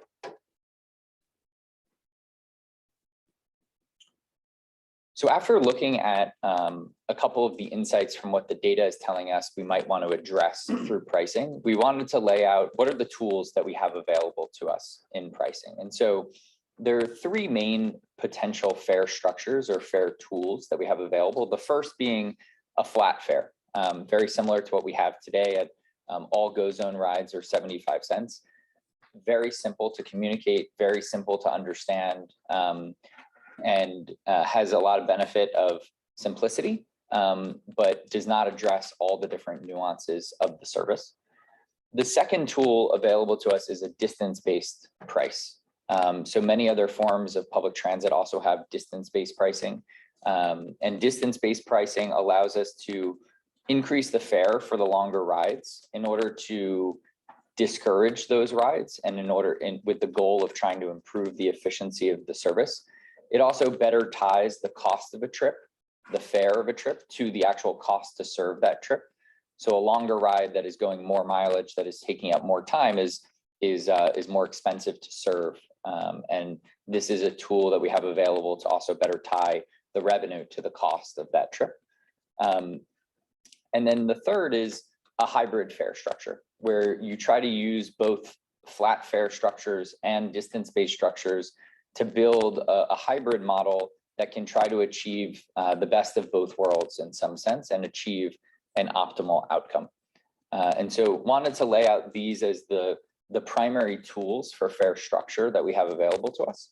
And then we'll also walk through how we've seen other agencies and peers around the country use these tools and implement them in their systems, which was another key input for us in starting to design our fare recommendation. So the first 2, I'll start with Miami-Dade County on the left-hand side. We operate a microtransit service with Miami-Dade that is in certain zones around their service area. It is not as expansive of a service as nearly as GO Zone and DCTA. But was interesting to us because they have a significant number of fixed routes and on-demand operating together in the same network. And they've elected to price on-demand or microtransit and fixed route at the same price level. They have a $2.25 flat fare on their service. Also interesting, they have one of the zones, Cutler Bay down by the water, that is a free zone. The city of Cutler Bay decided to fund additional capital into the service to provide their residents with free fares. And so an interesting learning from Miami-Dade around taking the same fare for both fixed route and on-demand. We also wanted to share an example from a neighbor here in Texas with Trinity Metro. The Zip Zone program operates three zones across the Trinity Metro service area. Trinity has decided to price microtransit at a slight premium to fixed route. So microtransit trips are about $3 and fixed route trips are $2. But also interestingly, there is a different flat fare for rides. The business district is a certain ride type that exists within one of the zones, and rides to and from that business district are $1. We thought this was an interesting model because as we think about promoting trips to certain locations or common areas, this is a good example of how a very similar concept has been implemented here in the neighborhood. And two other examples as we get into more distance-based pricing schemes. So Arlington, the service we operate with Arlington covers a very large geographic area. So the service zone in Arlington is about 100 square miles.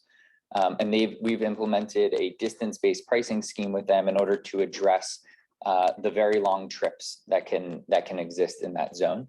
And in order to complement that distance-based pricing scheme, which also important to note that distance-based pricing scheme is not just because it's distance-based doesn't mean it's unlimited. There's a clear cap on the total maximum fare. So for example, in Arlington, the maximum fare that one would pay would be $5.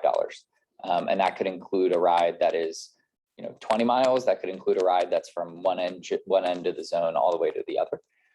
And in addition to that, Arlington wanted to promote rides to and from the Centerport station, which is their really primary connection point to other public transit in the region.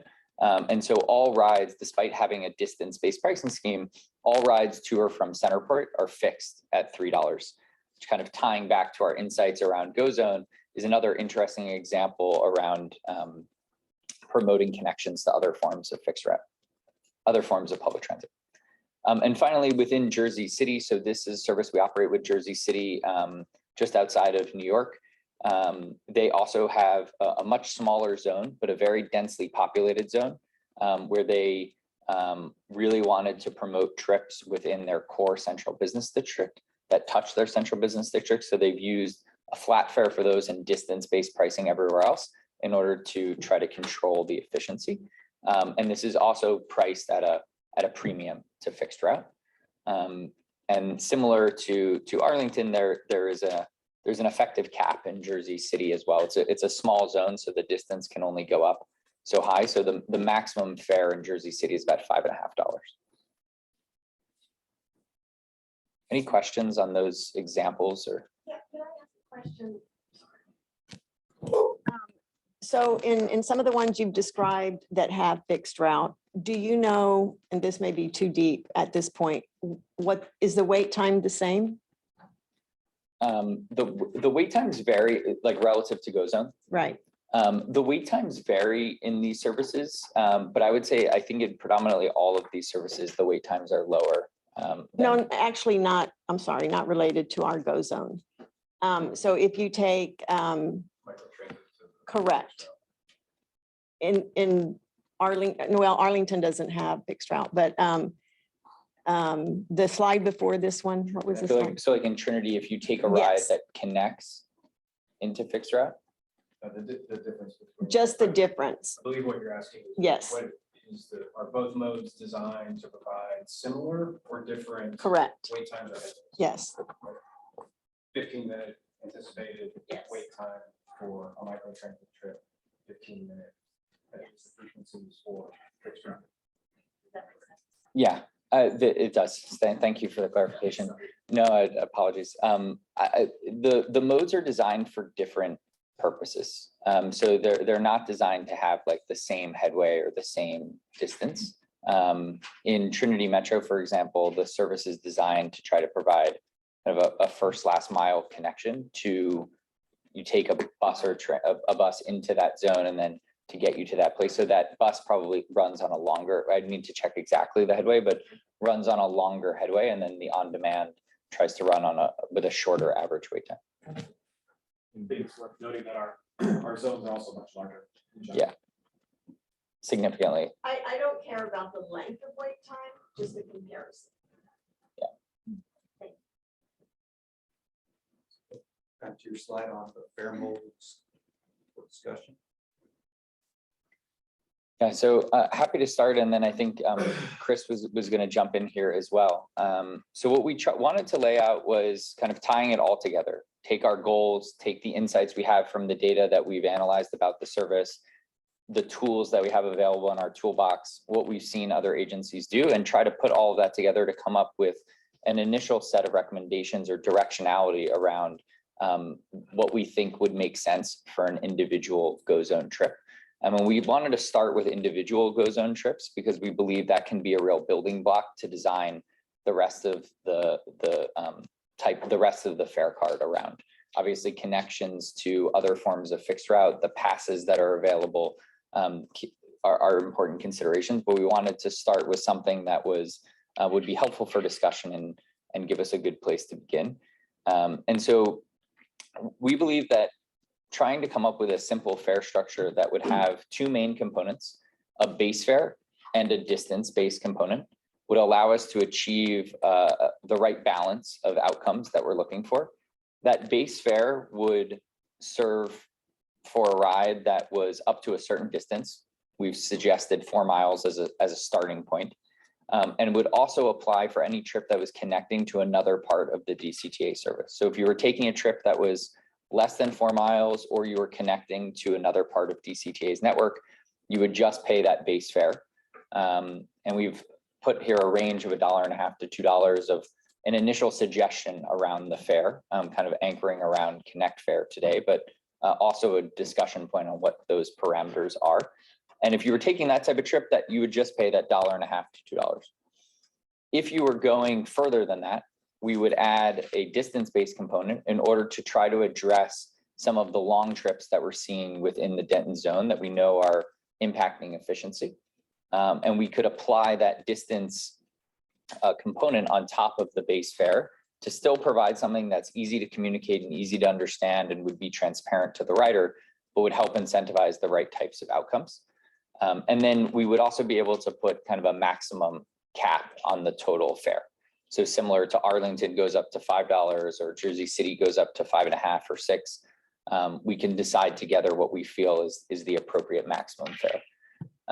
And also important to note, single fares, the construct of having, you can pay for an individual trip, you can buy a pass. If you have an existing concession, you can still use it.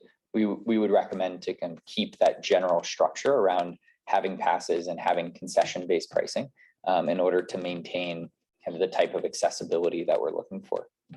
I don't know, Chris, if you have anything to add. I just reiterate the comment that, thank you, that Ari made earlier in the conversation. While this isn't explicitly a workshop, we really are seeking to stimulate some conversation and discussion and feedback from the board and ultimately direction to guide the additional analysis, both for fare, but obviously it has clear implications for service design as well, which we'll use both for the Go Zone service, but also as we take the next steps to design the more comprehensive fare structure for the other modes, and recognizing obviously that the board has discussed including a fare-free construct for other modes, for understanding what the implications of that might be as well.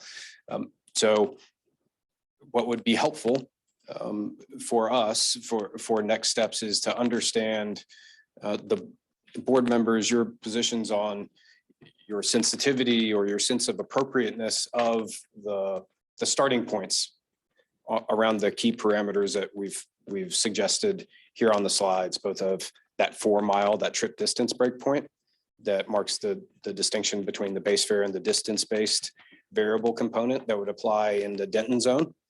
The $1.50 to $2 and the distance-based increment, that variable component of 25 cents to 50 cents. You know, how your initial reactions to that would be helpful to us. And I think hopefully I've just effectively represented what the next steps would be coming out of the presentation.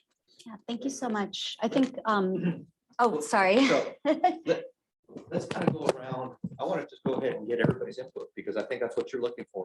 I'll start with Judge East and then we'll go to each one of the board members. Okay. I think, thank y'all for the cross section of ideas across, our region and the US. At first blush, I would say that I think we need to, I'm open to this, just initial thoughts.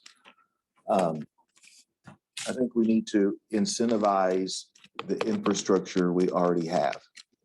So are we going to be in the train business or not in the train business? And so if we have a huge financial investment there. So I think incentivizing people to utilize that system, and so helping with that first mile, last mile, I think that should be something that we gear this around.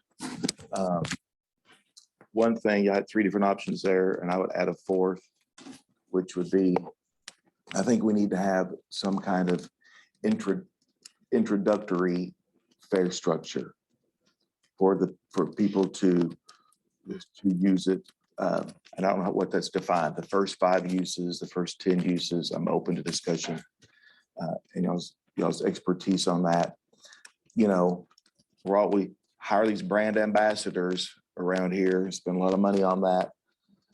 Talking about it again today. I think the best brand ambassadors is someone who utilizes the system and tells their friends and family.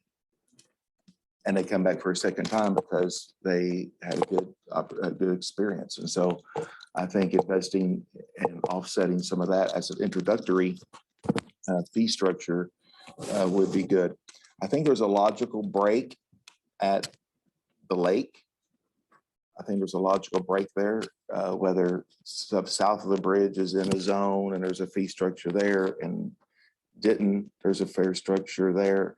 I kind of like the flat fee. That's just for marketing purposes. I think you could change it over time, but that, if you're in the Denton zone, it's X, or down here, it's X, same fare structure. If you cross and go into another, go north of the bridge or south of the bridge, then you trigger, it's a little bit longer trip. And then that's another flat fee perhaps. And so I think for the public to understand that, I think it's a real simple way to, with the geography there. And yeah, go ahead. Am I hearing you correctly that you suggest that as a preferred alternative to the hybrid model? You'd have to go back and let me So, go over the chart with me. If you wouldn't mind, but what I think I just understood you say, checking for clarification. Yeah. Is with potentially utilizing this base fare in the Louisville Highland Village zone, the base fare is effectively a fixed fare. Correct. Right? So utilizing that within the Denton zone as well, but segmenting the Denton zone into further zones. No, I wouldn't necessarily break it out. I would say if you're Denton, you're Denton. If you're down here, we're gonna treat this as a service area. It's X and shall be X in Yeah. Denton, and it's Y and shall be Y. And it's only, and I think if you're going, I think there could be a potential price difference if you're crossing the lane. If one trip goes from one zone to another. Yeah, So that's just that. Yeah. Well, I mean, if they're gonna do it, I would, if they're. And then Just to clarify, we don't cross zones currently during the week. We don't. Yeah, it's only the have weekend. rides going Oh. to those definitely need to connect. I think we need to look at that, but I think incentivizing people off of the train system should be.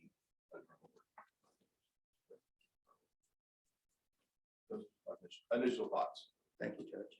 Before I go to Allison, you said something, Javier, was interesting. You said right now Go Zone doesn't go between Denton and Louisville? Between Denton and Louisville during the week when the A train operates on Saturdays, It doesn't. unless it's after hours cases when the A train isn't running, there's A train replacement service, there's A train replacement service on Sundays. Okay. But you, like right now, you could not book a trip from here to say the DDTC on a Go Zone vehicle. I thought that you came down on Go Zone. Well, I took the train and then I took GoZone from the train station. Now that's what I was, okay. Which is what this is designed to encourage. Gotcha. Thank you. Allison? Yes, so I know this is very much in line with what we discussed back in December. I know that Vice Chair Gilmore really felt strongly about having a flat fee for the Louisville zone because of the elimination of their fixed bus routes. And to Board Member Eads's point about incentivizing train use, I don't know if maybe this would introduce too much complexity, but I think that we should consider giving consideration to reduced fare within the Louisville Highland Village zone for trips that originate or end at one of the 3 train stations. Just like in Denton, we would do the same for the DDTC, or I guess I'm making an assumption here. Are we, when we talk about within the Denton zone, only charging the base fare when the trip connects to DCTA service? Are we talking about the DDTC and Med Park, or are we talking about any bus stop? Potential transfers. Correct. Existing Correct. So I guess my question is, maybe this is for us to answer, I suppose, but let me rephrase that. This isn't a question. I'm giving direction. I would like for that base fare within the Denton zone to apply anytime there is a pickup or drop off at any bus stop or train stop within the Denton zone. In the Louisville Highland Village zone, I don't know. I'm open to saying maybe there's a small premium if you're not connecting to or from one of the A train stops. But I agree with Mayor Gilmore that we need to keep the rate lower in Louisville, given that there is no alternative for most folks unless they're taking the A train exclusively. I think that the 4-mile trip distance is probably appropriate. I would be open to it being even lower in order to, particularly in the Denton zone, because Denton is a little bit denser than Louisville, and because it does have a fixed route network, and Go Zone is hopefully going to be serving more as a first last mile solution. Perhaps that number should be lower in Denton. Touch on the model conversation and encouraging rides to fixed route hubs or other modes of current transportation that we have. That model does have that assumption. It really doesn't matter if your ride is a little bit longer than 4 or 5 miles or whatever. It would still be that flat rate. Oh, yeah, thank you for that clarification. Okay, so scratch that last bit, I suppose, but We've recorded positive feedback on that element from you. done for now, I think. Ask a question, Rico, right? Do you think that it is, should we hear you correctly to understand that your advocacy for could you please clarify whether I'm understanding you correctly? With respect to, do you think that it's important for the Louisville Highland Village base fare to be absolutely lower than the Denton base fare? Or could I ask you to react to just the way that it is currently represented kind of at these levels? Do you feel like it should be lower than these levels, or you feel like that's an appropriate kind of absolute to maintain a relative distinction between the two zones? I think I'm fine with having the same base fare in the two zones and just having additional mileage in the Denton zone for rides that aren't connecting to either the DDTC, Med Park, or a fixed route stop. And again, I know that may not have been part of our conversation before, but I would really strongly advocate for including any connection at any fixed route stop. As far as the Louisville Highland Village zone, yeah, the more I think about it, the more I think that's excessively complicated to try to have my suggestion that there be either a premium for rides that don't connect to the A train or a reduced fare for rides that do connect to the A train, that that may be excessively complicated given the differences between the Louisville Highland Village zone and the Denton zone. But it's something that I wanted to bring up. You know, Louisville doesn't have fixed route buses, but it does have 3 train stops. And I want that to be part of the conversation, I guess.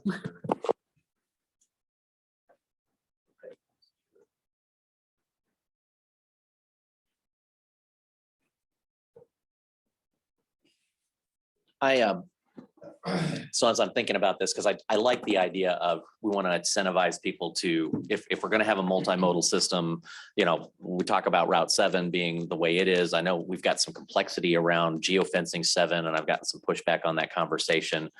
So how do we do all of that? So I like the idea of, okay, you're going to use the train and we want to give you a discount. That I think that's cool. I think you could do that with the app. I don't think you have to put a whole schedule together. People have to figure out. I think it's all of a sudden, ooh, you got a 10% bonus at Banana Republic today. I mean, we get that all the time in our apps, right? You purchase and you're one of the top 100 today. You get a freebie. Oh, you're going to the rail station. You get 25 cents off. And it's not a rate thing that I got to go look at. It's something that we just could turn on the back end through the app, so people don't have to make the consideration. And then the word of mouth can get out there that how a rail station is actually ends up being cheaper. Just a thought, may not work. But I do like Judge Eads. It's been a while. You know, is there an incentive type of bonus for people? The first 2 or 3 rides are free through the app.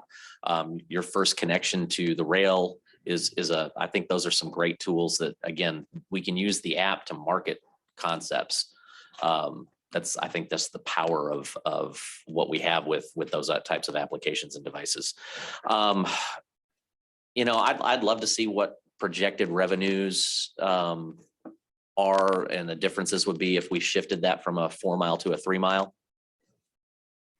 I don't have a preference, but you know, I'm catching another 17% if I drop it a mile. So a thought there. I would like to have some conversation around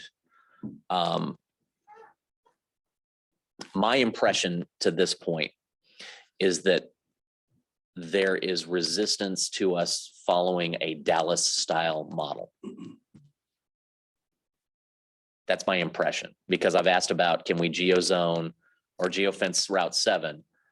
And there's concern about hurting Denton residents that live within the geozone or the geofenced area. And there's complexity that's built into that. But yet I've got a Dallas model that says, if you're in this area, you're in an on-demand and it feeds you to a bus stop. So my impression is I've got a disconnect. I don't understand why one works and one doesn't. Is that a function of Denton? Is it a function of Dallas? Is it a function of back-end models? I don't know. So I need clarity on that.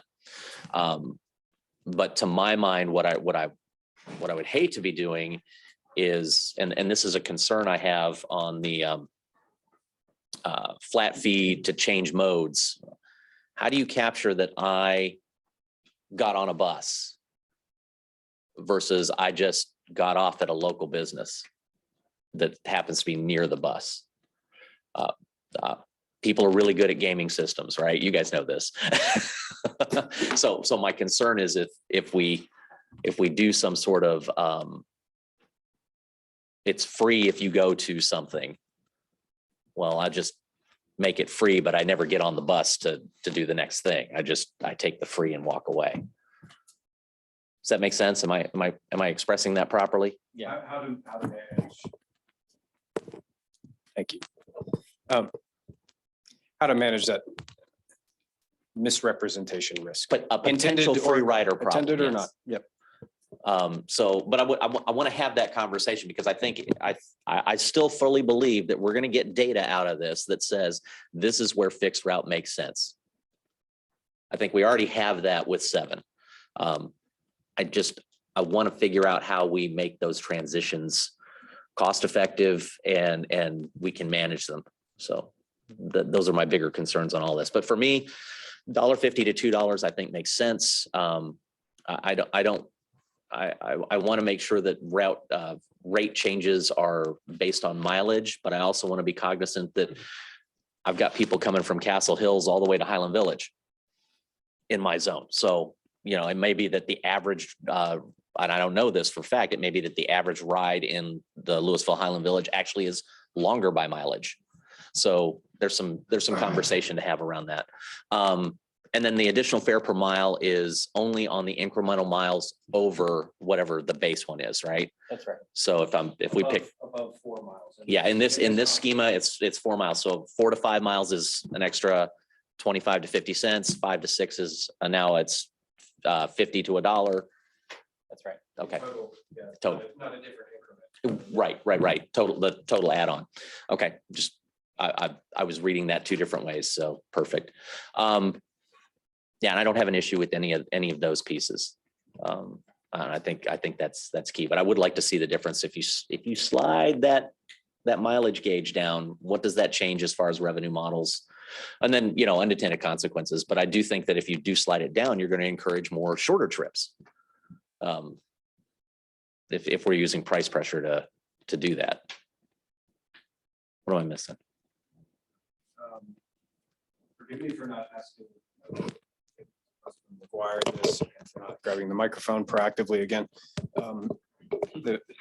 So, Chair, if it's appropriate, I might invite the judge or the council member to offer their feedback on the same question. We presented upper limits at a couple of the previous case studies. Are there any points of view on sensitivity to what is the amount too far? The example is in Jersey City, the effective $5.50, right? I think Arlington had a cap at $5 in their fare structure. Those are just 2 examples, just a sense of appropriateness of that within the notion of the distance, the hybrid construct that we're contemplating or presented. May For I Denton. answer your question with a question? How did, for example, Arlington arrive at their decision to cap it at $5? Yeah, it was in pretty much all the conversations that we've had. It's been around, I would say the primary consideration is an assessment of what's reasonable to the community in terms of what still feels like public transit, what still feels like it adapts to the population and makes it accessible for everybody. Recognizing that in all of these programs, we also typically have concessionary programs. So to make sure that there's special availability for people who have a real need-based approach. But I would say predominantly that what I would call the public transit feel in service of an accessibility goal.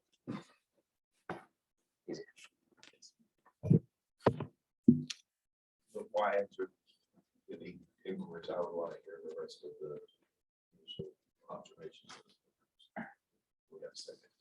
Can I add a little bit to that cap concept? I'd like to see what it costs to use the equivalent service from Span. I wouldn't want to be over that. So my thought is, okay, I've got somebody that lives way outside and they're probably going to be using this service for more important needs, or we want to make sure we capture for those folks who maybe have to go in for dialysis or whatever, wherever that might be. If the Span service did a 5 mile, what would that cost? I think that at least gives us an equitable benchmark to look at. Whether we choose to make it higher, lower, in between, that's, that's on us. But Understand where it would. yeah, it gives us context. And $6. Okay, for one way. Okay, so I think there's a number to kind of be in the box. If I were looking at a cap, that would be the number I'd probably try to benchmark against.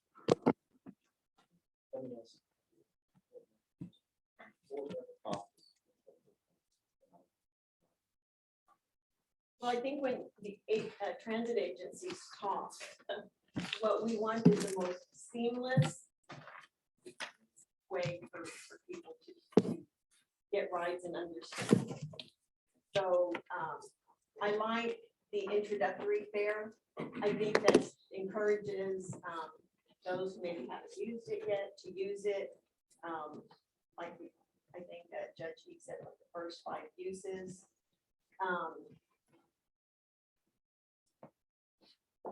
On your base fare, I actually don't want Louisville and Highland Village fares to be different than this.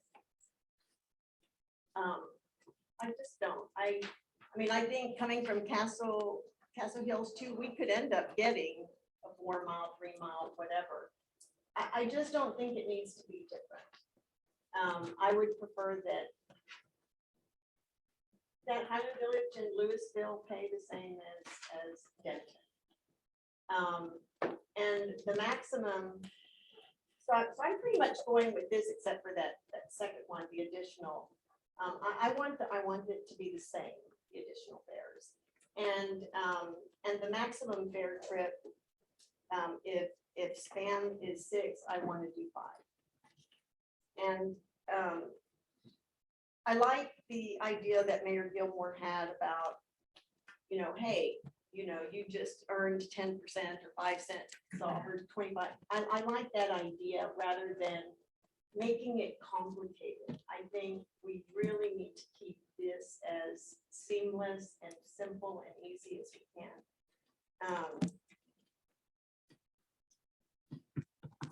And I think that we can talk about incentives for using multimodal.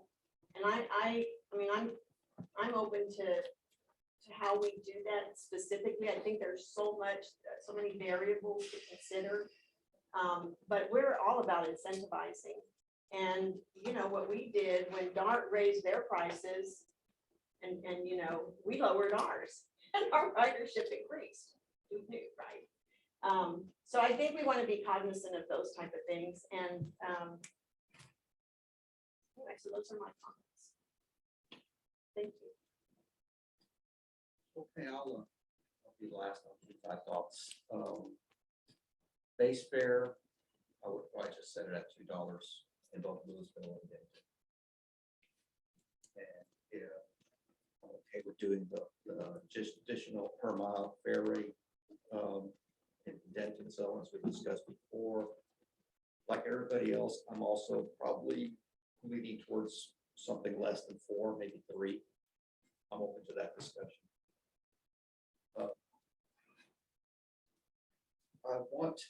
I'd like to incentivize the first mile, last mile. That's a big thing. Getting people to our rail station. That's a big.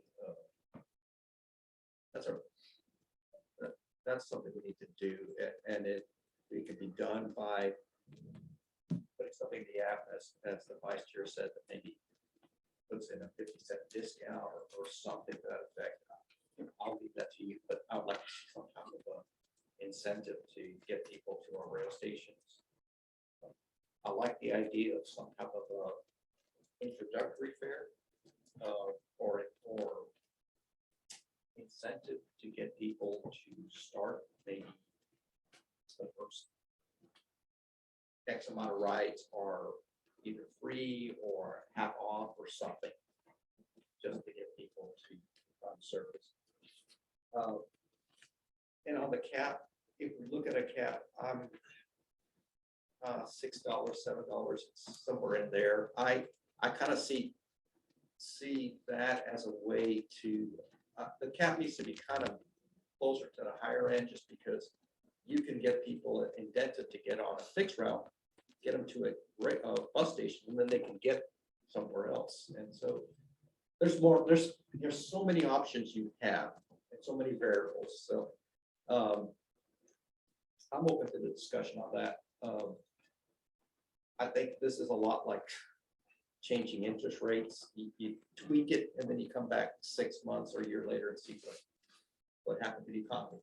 And then tweak it again. So I suspect this may not be the first time we do this, or I mean, or the last time. It's the first time, but not the last time.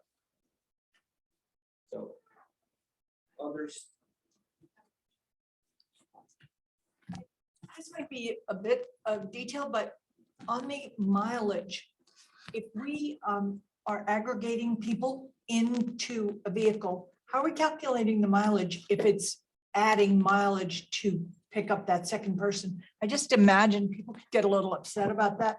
I have to wait longer and pay more. So will your app be able to handle that? Yeah, the system takes that into account. So the mileage is calculated just as if you were the only person going on that journey. Not it doesn't capture if you're driving a farther distance just due to aggregating your ride. So you don't pay more if you're sharing the car. Just the short answer. Other comments? Just a quick reminder, the converse. Sorry. No, I was just saying if there's somebody else. The conversation that instigated or initiated this differentiation between additional fare per mile was due to not having connect service within the cities of Highland Village and Louisville. So I want to make that a reminder that I think that's a compelling and clear difference that creates equity across the system, not necessarily equality. So that those, I mean, we're gonna constantly bump up onto this that the two zones are different. They're different in density, they're different in layout, they're different in use cases. So I would be very hesitant to add back in a per mileage for the Louisville Highland Village zone. For that reason, Denton's using, the Denton zone is using 83% of the system versus our 12%.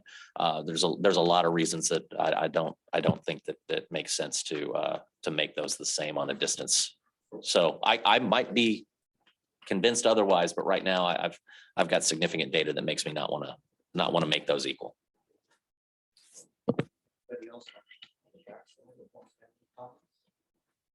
Yeah, I think I'm now that I've heard everyone, I'm ready to kind of narrow in and give less confusing and scattered direction. So to address Vice Chair Gilmore's point about geofencing, I am open to geofencing, particularly around the UNT campus and the areas immediately around UNT campus, because that is the area where we have the highest fixed route bus ridership by a very large margin. So I would be okay with geofencing in that area. I don't know if I would necessarily be okay with geofencing in other areas. I would favor a $6 cap, and I appreciate Mr. Smith, your point, you sharing that span is $6 a ride. I think that being in line with that is quite reasonable. As far as people gaming the system by saying, I want to take a 6-mile ride and get dropped off at a bus stop, but I'm not going to ride the bus. I'm not too worried about that. I think that, the goal in this fare structure change is to influence behavior, not to tightly control it. If someone is at a bus stop, they're more likely to choose to ride the bus, right? Maybe they will, maybe they won't, but that's not something that we can decide for them, I feel like. As far as the hey, you get a 50 cents off if you're in the Louisville Highland Village zone and you connect to a train. My only concern with that is if that incentive comes after you've already booked the ride, then it's not really an incentive, right? I would favor some type of structure where somehow that could be communicated in advance of booking the ride, just to better shape rider behavior. As far as the base rate, I would say that I favor a base rate that is close to but slightly higher than whatever our fare is for Connect service and A-Train service. So if we're going to keep Connect and A-Train fare at $1.50, then I would like to see Go Zone start at $2, just again, because we're trying to shape behavior. But if we're probably going to discuss dropping fares on or not either eliminating or reducing fares on fixed bus routes and the A-Train. And if that happens, then I would be fine with a base rate of $1.50. And yeah, once again, I do agree with Vice Chair Gilmore about I do want to see the additional mileage only in Denton. Because it feels a little bit unfair to say, hey, you live in a city where everything's just farther apart than it is in Denton. You're naturally going to have to take longer trips. You can't connect to a fixed bus route. And therefore you have to pay $6 to get to work, whereas somebody in Denton would only have to pay $1.50 or whatever. I do think that there's a fairness issue there. So I do want to see different fare structures in Denton and Louisville. Back to your original question for the back row. Yeah. Just a couple of quick comments. I think that there's a metric that we could also utilize in looking at the less than or greater than 4 miles, and that would be how that mileage could potentially incentivize or reduce wait times. So headways and wait times is a big part of that 4 miles, in my opinion. I think we list a metric on how that could incentivize or at least maintaining a Go Zone vehicle within a certain area to reduce those wait times so the turnaround is quicker for a shorter mile vehicle, not taking those vehicles out of those particular zones or areas that are under the 4 mile rate or the 3 mile rate or the 2 mile rate. And then on top of that, for the price structure, I just, I'm a little concerned with the elimination of fixed routes in Louisville. Why would they pay more than what you would pay for fixed route in Denton? So I would say that, I would think that that Louisville Go Zone should be the same price as fixed route in other places. For Louisville Highland Village. I had a comment that was along the exact same lines. And that was that since Louisville Highland Village did not have Connect, I would prefer for the flat rate to be the same as what the Connect service was, which was the $1.50 a day. So I'd like to see the $1.50 as the flat rate.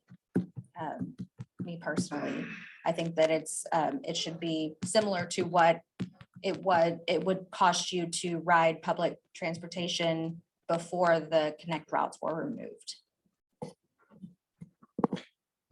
Anybody else? May I introduce? To revise my point, yeah, I agree, and I think that gets more to what I was trying to accomplish in my suggestions about not having a mileage rate in the Louisville Highland Village zone. Perhaps the base fare in the Louisville Highland Village zone should be the same as whatever the fixed route fare is, but then in the Denton zone, perhaps we could have a $2 base rate. Sorry, this is getting very complicated. But yeah. Has enough direction.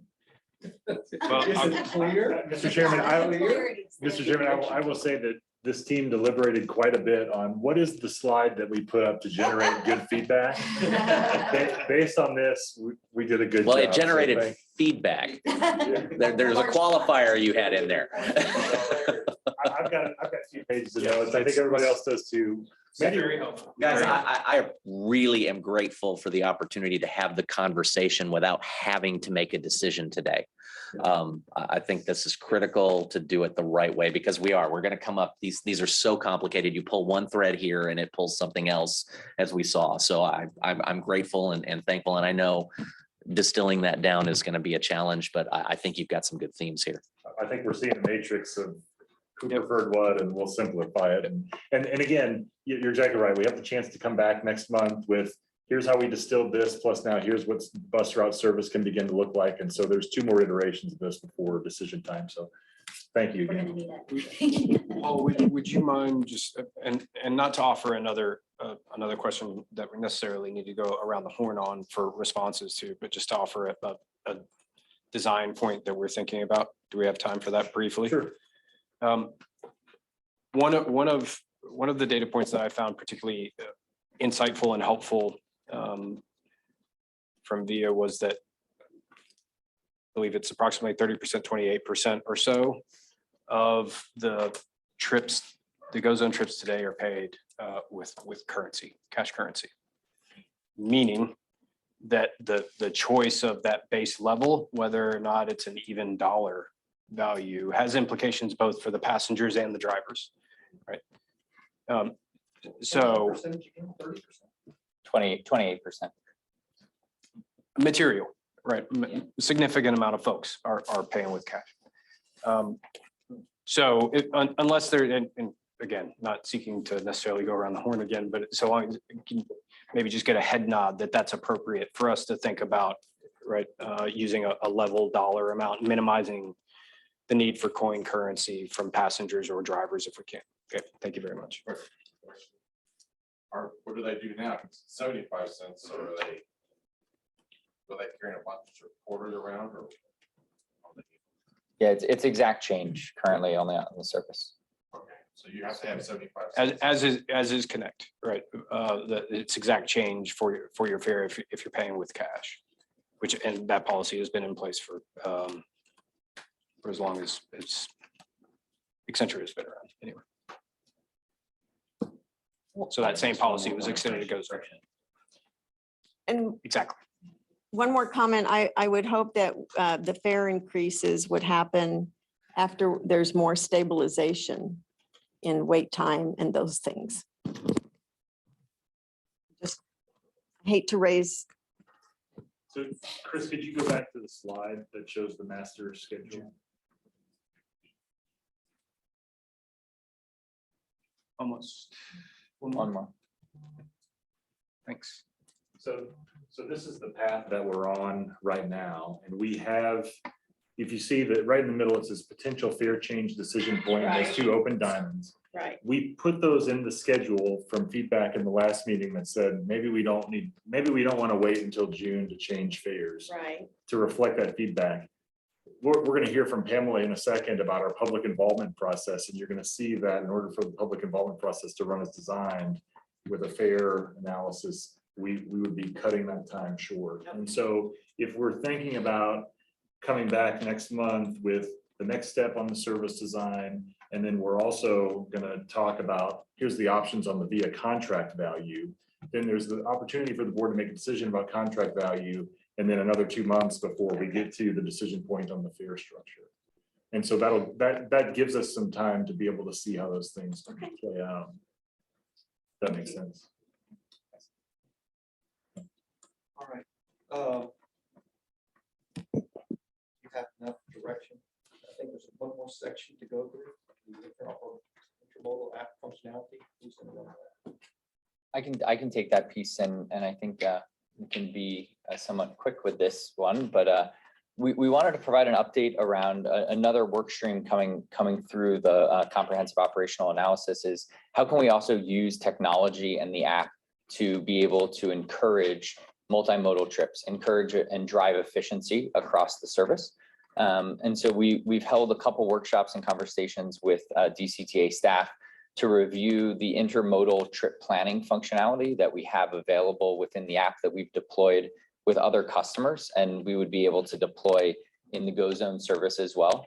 We also have a video of this experience that we'll share around afterwards, so that people can get a sense of what the experience actually looks like. But at a high level, this allows you in the booking screen. This is an example shown from some other sample services where this is live. This is not just a technical mock-up. This is a live example from another service.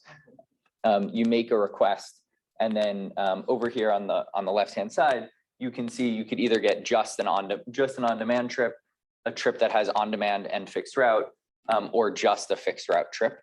And so allows you then, when you click, let's say the trip that has both on-demand and fixed route, you click on that, it then opens up this trip details screen where you can see, okay, I walk from, maybe I get picked up by an on-demand vehicle, get taken to a fixed route bus stop, take that fixed route bus stop, and then walk to my destination or take another on-demand leg.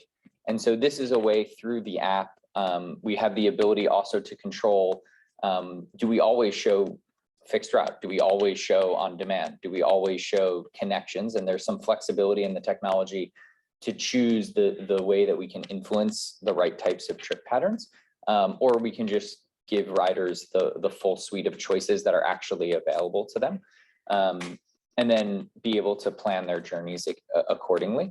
And so as we've gone through this, and as we think towards the recommendations that will be presented in June towards the future of the consolidated network and the future of what fixed route might look like, we believe that deploying this technology in the GoZone app for GoZone riders would be a great way to encourage multimodal trips across the network, and then open up some tools that we don't have to use day one, but can always use later on to influence behavior, should that be something that DCTA is interested in.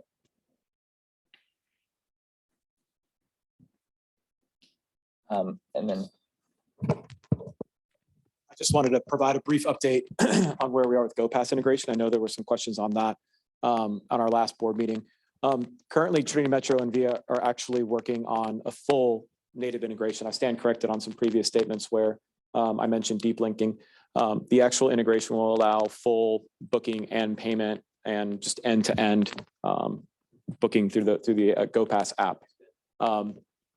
DART has requested that we reach out to them once Trinity Metro is a little bit further along in the process. We had conversations with DART pretty recently. They'll probably be going through the testing phase in the next several months of that portion of their integration. Once they reach a testing phase and more of an acceptance phase, we'll start to resume those discussions with them to work on our side of the project. A big portion of the reason for kind of waiting on that is to allow DCTA to realize some of the functional, technical, and financial efficiencies. Basically, there's work that's being done on the app that should hopefully shorten the amount of time involved in integrating GoPass and GoZone rides.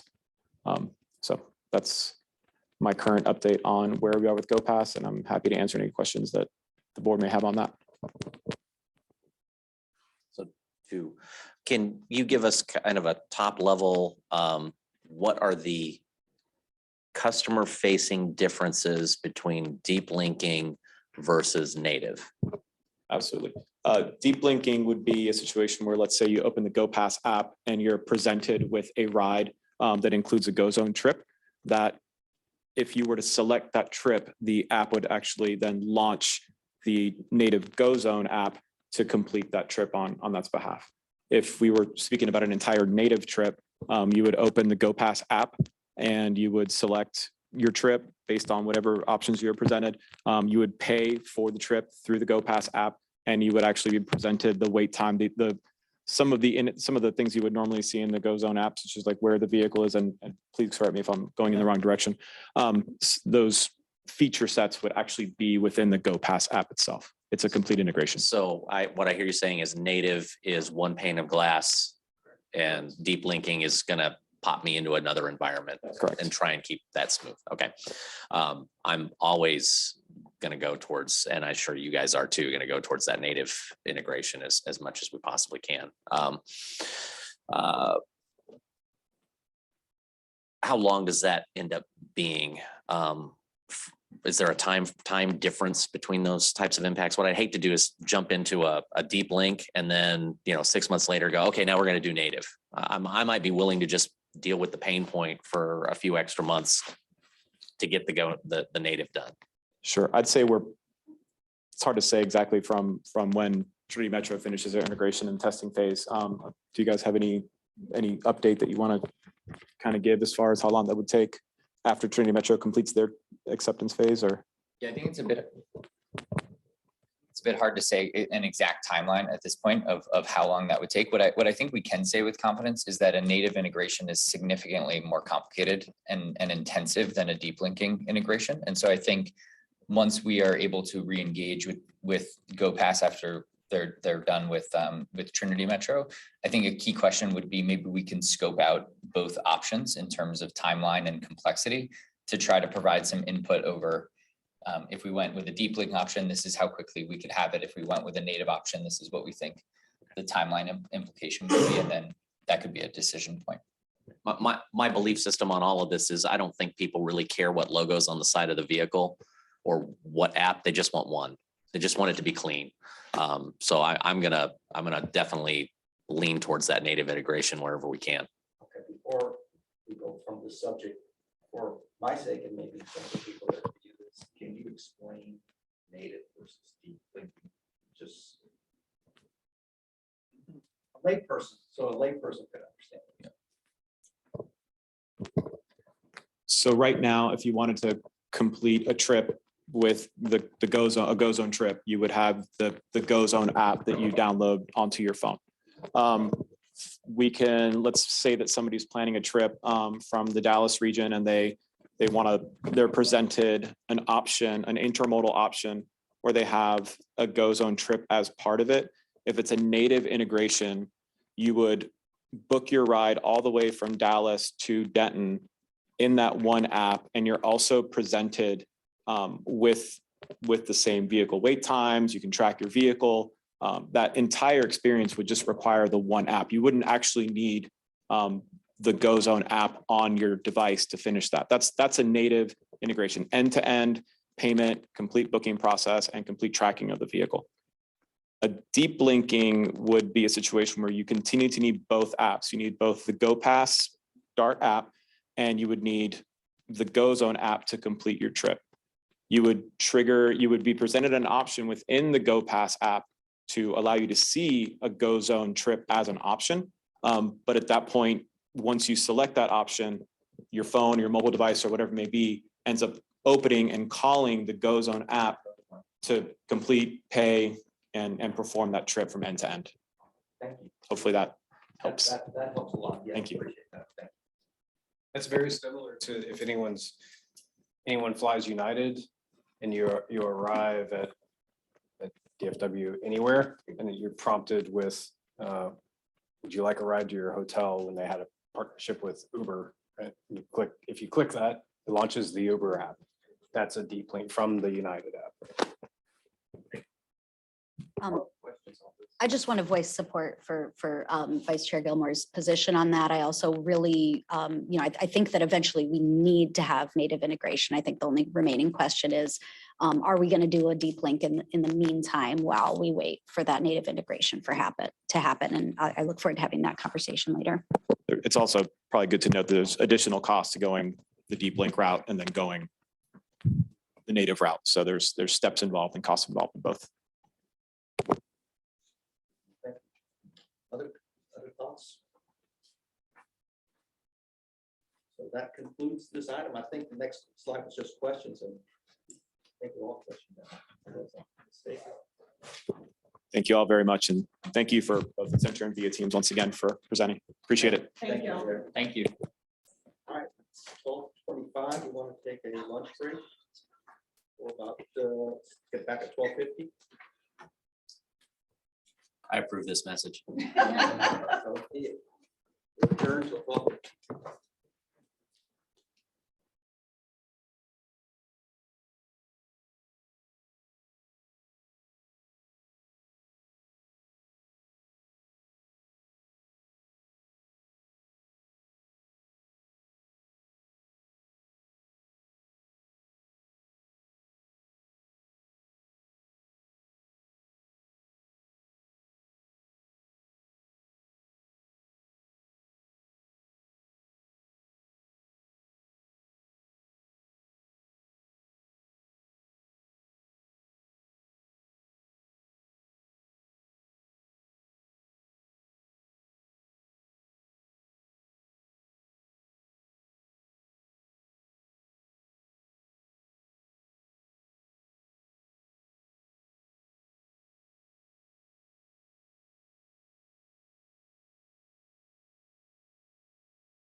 And we're back on. Yeah. Okay, we are reconvening the DCTA Board of Directors meeting. It is 12:55 PM. And we're now on item number 3. Okay. Discuss DCTA's public communications program and consider authorizing the interim chief executive officer to negotiate into an agreement with a firm or firms for current and upcoming public outreach needs. Paul, do you want to tee this up or should we go right to? No, Mr. Chairman, I'll kick it over to Pamela. Okay, okay. Thank you so much for that introduction, and you can go ahead to the next slide, please. So I wanted to give everybody just a brief high-level overview of our marketing and communications department. It's loosely divided here into 2 sections. We have like our public and community outreach that you'll see on the left, and then more of our content creation and delivery. So that's going to be like advertising and public relations on the right. Next slide. Those are all the people, but are those all the positions in the department? Yes. Okay. Yes, we are currently fully staffed in our department. So briefly to touch on our strategy, you'll see that, we really have a focus overall on our agency services and news, but we also are trying to reach specific target audience, both through our print and digital media, but then through our grassroots community engagement as well.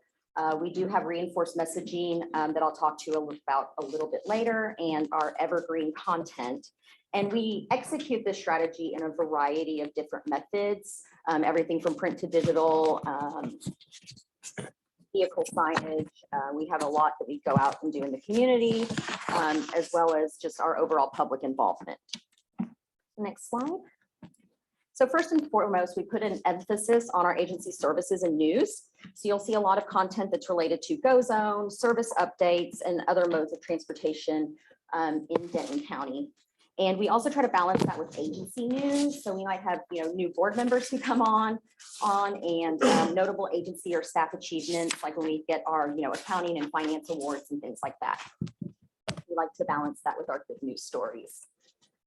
So for the focus on target audiences, yes, we do try to cast a very large and wide net through our different advertising venues, but we also spend a lot of time thinking about and focusing on target audiences. So here you'll see a snapshot of some of the different efforts that we've had to target specific audiences. So the 2 Go Zone ads there you see were targeting the Castle Hills community when they were annexed and then added to the Go Zone service area. We also do targeted advertising and outreach to students and faculty and staff at UNT, since they're a large rider of our services. So anytime there's schedule changes or interruptions, we make sure to get the word out through a variety of different means. And then we also had a promotion for free fares on Veterans Day. So that was a targeted effort that we had at military personnel, veterans, and their friends and family, or people who were interested in those topics. So our grassroots efforts, these are also specific to target audience, but this involves a lot more face-to-face interaction and one-on-one contact with members of our community. So we attend a lot of different events, Chamber of Commerce events, Rotaries. We are also involved in the local school districts, both Louisville and Denton ISD. And then we have our citizens advisory committees and our social service agencies where our message is delivered and then spread by word of mouth. And I know that it was mentioned earlier that people who ride the services are much more likely to recommend those to others and serve as, unofficial brand ambassadors for us. What's great about grassroots efforts is they're typically much lower costs. And we also are able to have a lot more fun with them. We can do different contests and use strategies to promote engagement through our social channels and also in person. Next slide. So reinforced messaging. This is an example of how we communicated the service changes that took place in December. So basically what we're looking at is, it used to be a touch point of 3 times that somebody had to see an advertisement before it really took effect.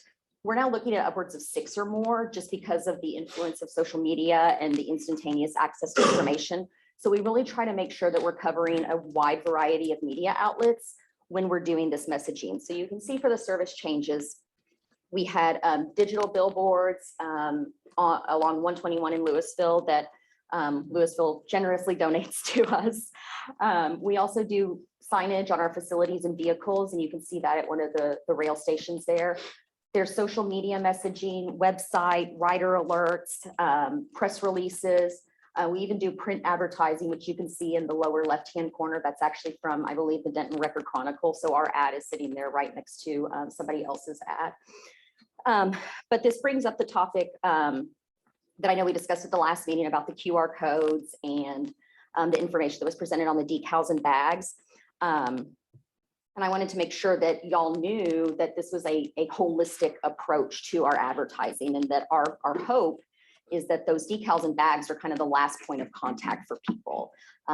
We don't want them necessarily to hear about it at the bus stop as the first time. We're hoping that our rider alerts, social messages, website, and all of those other efforts that we put into it have gotten to them first. But I will speak a little bit to some of the efforts that we're working on related to the decals and bags. So we heard what y'all said at the last meeting, and we understand that plan the trip feature that was on the homepage at the very beginning is a little bit misleading since it can't take you to Go Zone. So we are working and talking to the different vendors that we use and the companies that provide the data to those apps to see about where they are with the industry in adding microtransit and on-demand services, because right now that's not currently recognized. We're also looking at a variety of ways to better improve those communications at the bus stops, whether it's putting a smaller sign slightly lower on the actual bus stops with more information related directly to Go Zone or alternate modes of transportation. We have the option to reprint and rebag the posts if that's something that y'all are interested in. It's just very time consuming and costly. I would anticipate approximately $15,000 to do that. And then I would say at least like a month to get it all completed. And then finally, I think the last option would be just to remove the stops entirely, which is something that is on our radar anyway. So we're going to be spending the money before the service changes go into effect in the September-October timeframe. So we could try to accelerate that process a little bit too, but we have a wide variety of options to address y'all's concern that came up at the last board meeting. Next slide. Okay. And so this is a snapshot of our evergreen content. This is backfill content, mostly that's related to like our services or notable things that are going on in the industry, such as mask mandates that have been updated, the safety precautions we're putting in place in terms of health and COVID and things like that. We also do a lot of content that we get from our partner agencies and member cities. So we do a lot to promote different efforts that are going on at your cities and counties, as well as TxDOT, COG, and some of our other partners. Next slide. So I'm going to briefly talk about our execution methods as well and provide y'all with a few metrics that we've collected. Next slide, please. So this is for the month of February 22. And I'll go ahead and preface this up front that we don't actually have our print and digital advertising metrics yet. We're waiting on those from our vendor, and they didn't get here in time to include that in the presentation. But I just wanted to show you some of our different methods. We talk about public relations with our targeted media, how many times we were mentioned, what that ad equivalency is. So you can see that our press releases are generating some value for us. You'll see the social media impressions and engagements that we've gained. I will say that I'm also very interested in the engagements versus just the impressions, because I feel like those engagements are more qualitative data than quantitative. That means that people are actually talking to us or talking with us, and we're having that dialogue typically. We can go to the next slide. So I'm going to shift gears a little bit and talk about our public involvement process, which I know we've touched on a little bit through our other presentation before this. But our public involvement plan is part of our Title VI policy. And I think most people are familiar with it, but we're just trying to ensure that nobody is left out of the planning and development process as it relates to our agency. So the plan objectives you see here align with our 3 components of public involvement, which I'll go into a little bit more detail in a minute. But we're really looking to listen to the public, review the information that they provide to us, and then engage with them in terms of incorporating their feedback into our planning process. But then also following up with them and letting them know what we did with that data and how to continue that dialogue. So the graphics that you see here are just some examples of the advertising and outreach that we did for the Go Zone public involvement period. Next slide. So this is some of our public involvement data that we collected from the last public involvement effort that we had, which was related to Go Zone approximately a year ago.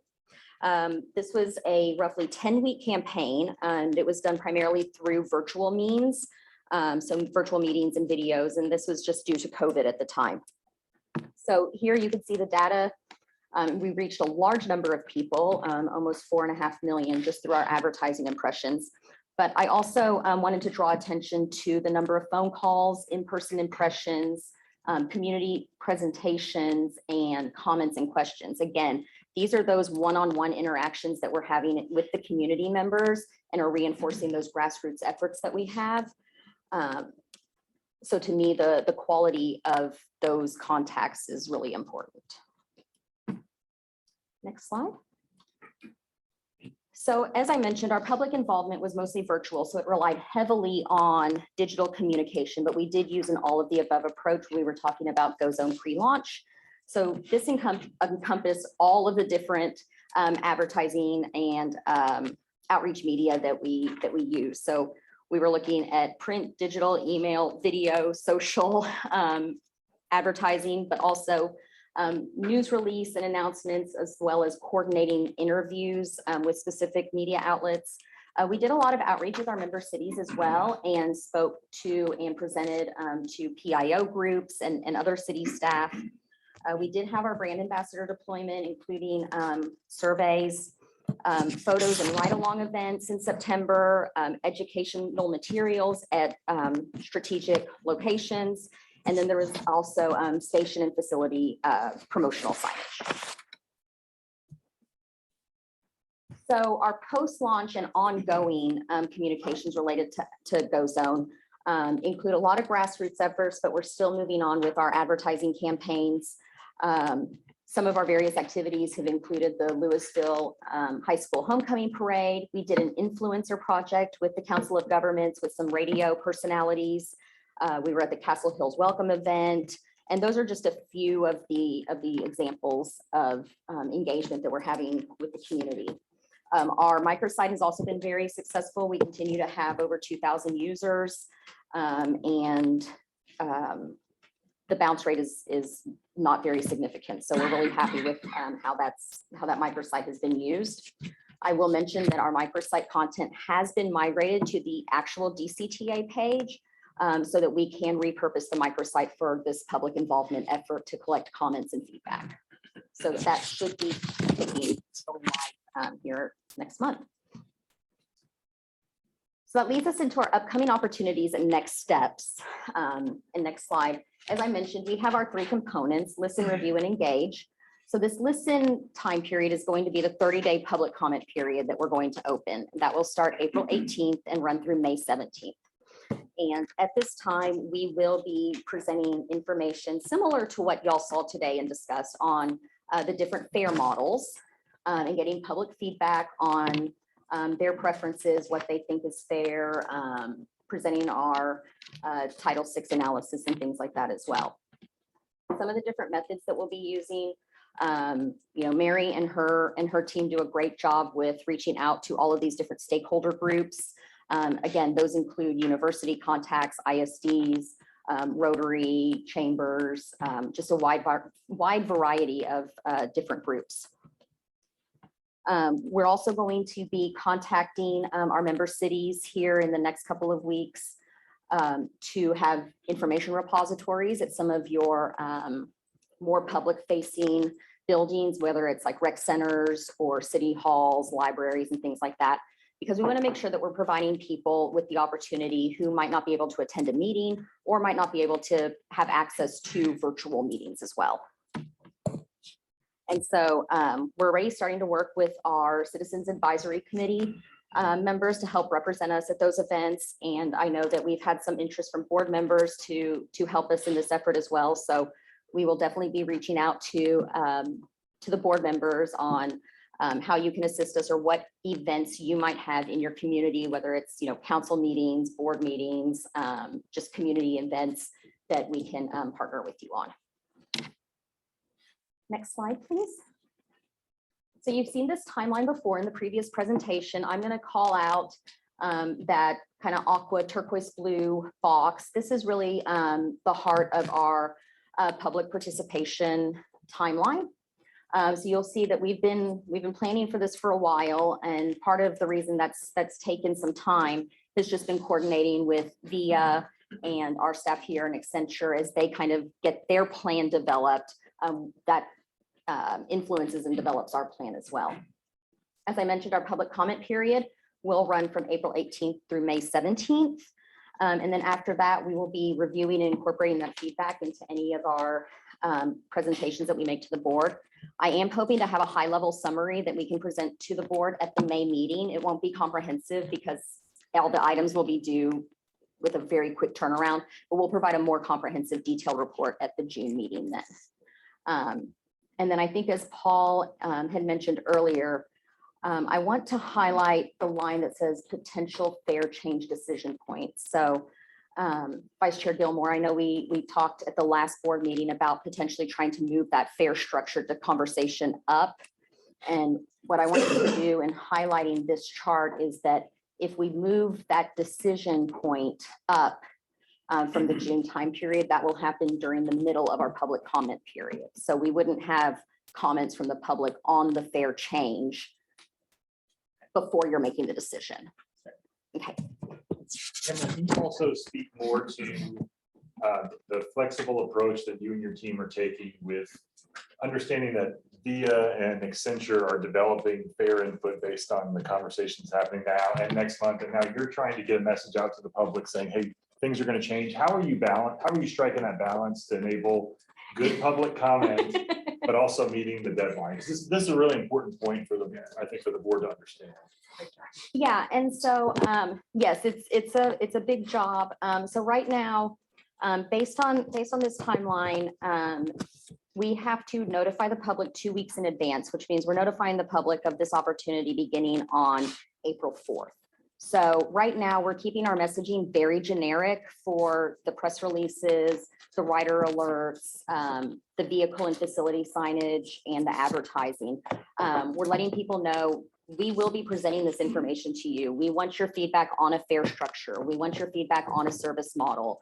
And then we're going to, as that advertising is out, notifying the public of the opportunity. That's when we'll really be kind of like crafting the presentations and all the materials. We're providing a wide variety of outreach points. As I mentioned, we'll be contacting y'all. Brittany will be contacting y'all to coordinate any meetings or events that you would like us to present at.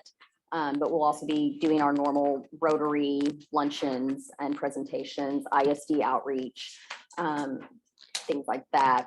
We also have open houses, listening sessions that are scheduled. So we're going to try to keep things kind of as open-ended as possible, but with providing them some of these concrete examples like we showed you. So like the 3 fairs that y'all saw today, we're going to present, something similar to that to the public, maybe including a 4th or some different options and points to consider.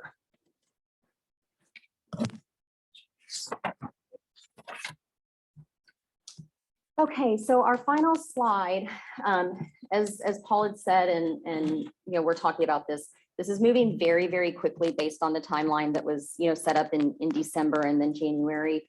But we will likely need some assistance from some consultants to assist us with some of the public involvement efforts. So this might be anything from like rider engagement and helping with the surveys on the actual buses and vehicles. There could be some focus group facilitation. We're already working on that for a listening session that we're having with our social service agencies tomorrow. Help on the back end for that data analysis and reporting, since there will be some quick turnarounds to get items to the board. That's an area that our team could really use some assistance in. So we are asking the board to authorize interim CEO to negotiate and enter into agreements with one or more firms. These are firms that we typically already have a relationship with. So we're looking at like Accenture, Kittleson, PS Stern, some of these advertisers that we've been working with to provide some assistance with our upcoming public outreach needs. And total dollar amount for all of the contracts combined would not exceed $100,000. And if you'd like me to break down some different examples, I'm happy to do that. Questions? Looking over here first. Yes, Jeff.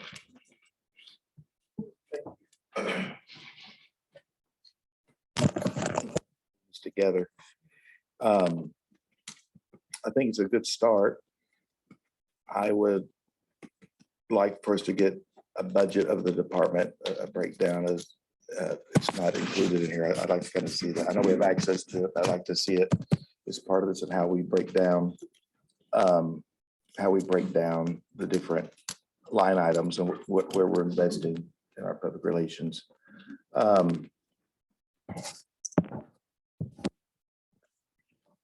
And Judge Eads, if I Yeah. may, Yeah. part of why that was not included this time was just because the quick turnaround, since we only had a couple of weeks before the board meeting, the February rescheduled meeting to Yeah. to this March meeting. So that is our intent to continue to bring that forward in coming months. Okay, good, thank you. I think there's a great opportunity here with the increase in gas prices to have campaigns that are targeted to that now this is the time to give us a consideration, and I think that is something that we need to there's an opportunity here. I think that we need to avail ourselves of and encourage people that this might be, the time might be right to utilize our services. One thing that I would ask that y'all do is really work on outreach to our major employers throughout the county through business retention visits and so forth. Happy to get y'all lists of major employers. I know the cities have that as well. Our economic development department in our office has that, but I think that it's important to have those focus groups, and they have very diverse populations from all over the county. And so I think that would be something that I would really ask that y'all do. Do we realize any advertising revenue? Do we advertise in any of our locations or anything? Do we realize? It's like similar to like what DART does, like advertising on the buses and at their facilities. No, we currently do not do that. I know that prior to my employment here, some of those things were being considered. However, we did put a hold on it just because there was some uncertainty related to what the fixed route service and things like that were going to look like. So we're still kind of a little bit in those waters right now, but I do know that it was something that was being considered and explored. So we can continue looking at that moving forward. Okay, can you expand on what the brand ambassadors were supposed to do and what the vision is for them to do? So for the brand ambassadors, the original contract, and this is kind of getting into my next presentation as well, but we can just go ahead and take care of that. Their initial charge was to really support us at different community events and represent the agency. So they'd be, at our table at Colorpalooza, for example, talking to the public, handing out goodies and things like that. When last year during goes on PIP, and then for the pre-launch and even post-launch, the board approved an amendment to that contract for about $105,000 for the brand ambassadors to ride the buses, I believe survey people, and then also let them know about GoZone, about the service, how to use it, and hand out information to them. most recently, And did that or did that not happen? that did happen. It did happen? Yes. Okay. Yes. And then most recently, at the December board meeting, it was suggested to have the brand ambassadors ride the buses that were being discontinued. So Denton Connect Route 1 and then Louisville Connect 21 and 22. The brand ambassadors did do that. And that was, their message for that was letting riders know that those services were being discontinued. I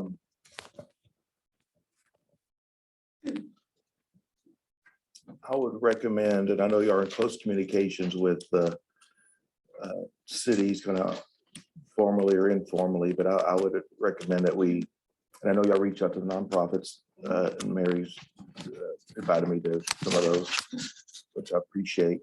But I think it's important to have that we really solidify the public relations efforts here at the agency, and that y'all have a public relations committee that works with, that's a standing committee, routine meetings as we work with the cities and the county, and so that we help share our combined individual megaphones, and so that we're on the same message and that everybody's on the very, I think there needs to be a standard routine standing exercise in the committee for everybody provides input. I will tell you, I appreciate y'all's inputs and y'all's efforts, but I'm not willing to support a contract for additional services. There's zero backup, zero prep for that. To ask us to give you $100,000 blank check today, we don't know where it's going to, really for what. I mean, this list here, focus group facilitation and analysis. I mean, I would ask Paul to get us, I would like to see a spreadsheet of all, every contract that we have with all these outside consultants. And what's the purpose of it? What's the term? What's the expense? And I'd like to break it down, in broad categories, whether it's engineering or public relations or what that is. And I appreciate your efforts so much. I want you to know that, but my bullet points are enough for me to make an informed decision on this today. And I know y'all may be under a crunch. But this is a season and a phase that we're going to have to go through with this public involvement thing. And so sometimes individuals and departments have to press down and make it happen, and so maybe if it was some specifics on if y'all needed brand ambassadors for certain functions that y'all needed to go to, I would be supportive of that, obviously, because there's only so much you got to go around. But some of these other things, going to public meetings and facilitating things, I believe those are functions that y'all staff should be absorbing and doing. That's my personal take.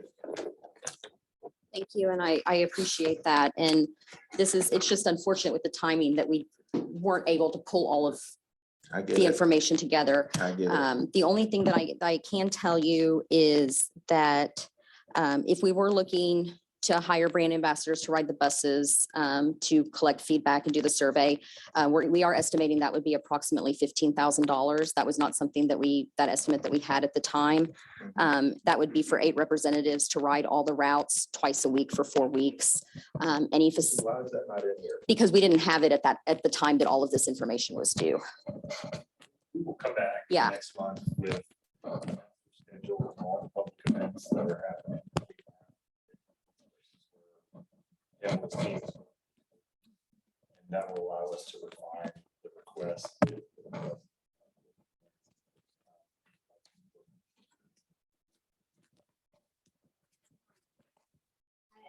I agree with Board Member Eads that I would like to see this come back before us with more detail. I'm not comfortable, taking action on it today, but I'm open to it, but I need more information. I'd like to echo his suggestion that we reach out directly to large employers to discuss,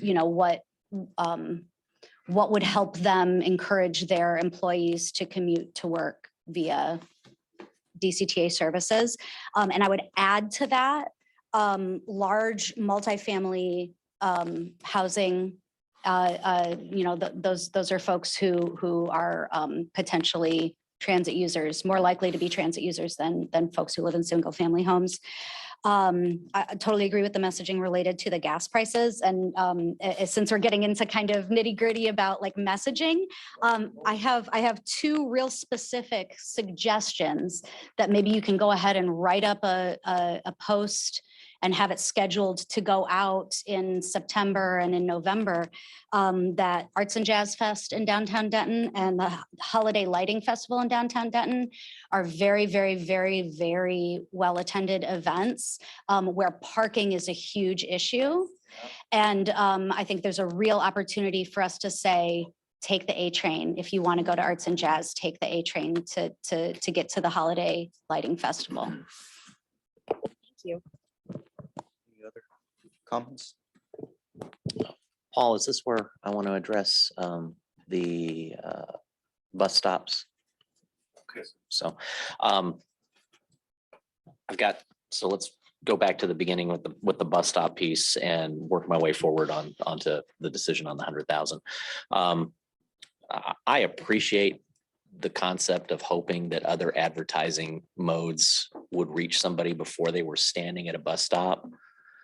But if they're standing at a bus stop, chances are none of those modes had reached them. So you and I've had this conversation on the back end. What I'd like to see, has VIA had any experience with reusing bus stops or using them for marketing, or has there been any conversation with that team? I prepared them to speak to that today. Okay. So if I could, I'd like to bring it back. Sure, in. sure. I'll come in and talk about the potential for the bus stop infrastructure that we have, either the signage or the shelters, to be repurposed for use with the Go Zone service. How have other communities done that in other places?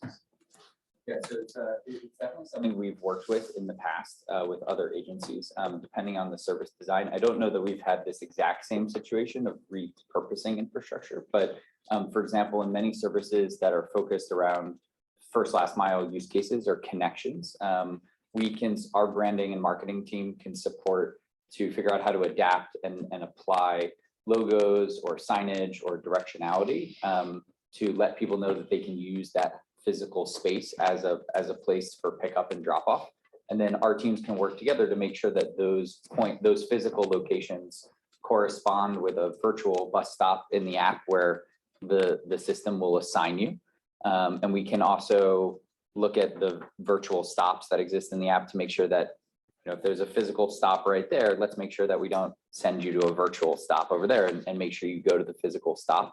So our teams could definitely collaborate. We have all of the branding assets. We would just need to work together on reprinting and retrofitting those. But I think that could be a nice addition to the service to incorporate physicality, especially we know those are safe locations. They have maybe coverage for weather, and just make sure that people know you don't have to be at one of those places to use the service. But I think it would be a nice addition, and we could definitely support the repurposing of those assets. So there's an effort involved there, planning effort involved in where are those stops, where are the virtual VIA stops that are being used right now, and where that repurpose opportunity make sense. There's a timeline for that. There's also the opportunity to make an immediate move towards a smaller, think ADA handicap sign, parking sign type that would be U-bolted onto the existing pole. That could be a Go Zone specific ad to say, basically, if you're standing here, try Go Zone, and here's all the information that you need to book a ride. And that was the $15,000 number that was floated earlier. In our conversation, that would be, each one of those signs, $115 to $150. And if we believe that the end state is some sort of repurposing of the infrastructure, then that would make sense as a stopgap measure to figure out what the ultimate solution of all that infrastructure is. What we wouldn't want to do is install all of those signs and then make a decision in October to tear out the infrastructure. So if the board, if the direction you all would like to proceed with is getting some supplemental messaging on the sign that's appropriate to drive the behavior that we want, then staff will take that and may be able to execute that under our existing authority with contracts that we already have while we figure out what is the plan for this master, how much of this can we repurpose? So my input on that is I have zero interest in seeing wholesale removal of the infrastructure at this time. The reason being, especially in the Denton surface zone, is we don't know how much of that's going to get reused. So to pull it out makes no sense. Well, and great point. And when I said that, I was thinking we would treat Louisville and Denton separately, but fair. Thank you for clarifying. So with that said, we were brainstorming in the four walls of City Hall about ways that we might be able to reuse the infrastructure. Maybe DCTA no longer has it or owns it. Maybe that goes, the city takes over ownership and maintenance of it. There's a lot of conversation that can be had about repurposing those stops. The lowest hanging fruit, of course, is let's take the virtual stops and mate them to a physical stop if it's at all possible. And there's another branding and marketing opportunity right there. I like those billboards that say, if you had bought a home here, you'd be here by now, right? That same kind of thing. If you take and go zone, that kind of concept. So I think there's a deeper conversation that needs to be had about this infrastructure. As far as the QR codes and the phone numbers as they are today, I'd like to explore putting some sort of signage up, but I'd like to maybe explore it in a concept of, okay, we've got it, the sticker's there. We've got a new program that VIA's helped us develop, and we replace it with a new, we take that panel, strip it off and put a new panel on it. I mean, that's how we reuse signs in the city.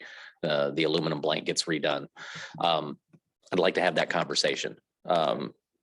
So I think in Denton, it'll be the same thing. There are going to be areas where that infrastructure might be used for marketing later on or something else. I look at Detroit is not an example I necessarily want to follow because they're declining in population, but they're an example of having to redo and reuse their bus infrastructure. And they've got several things where they've incorporated public art and those types of things into that.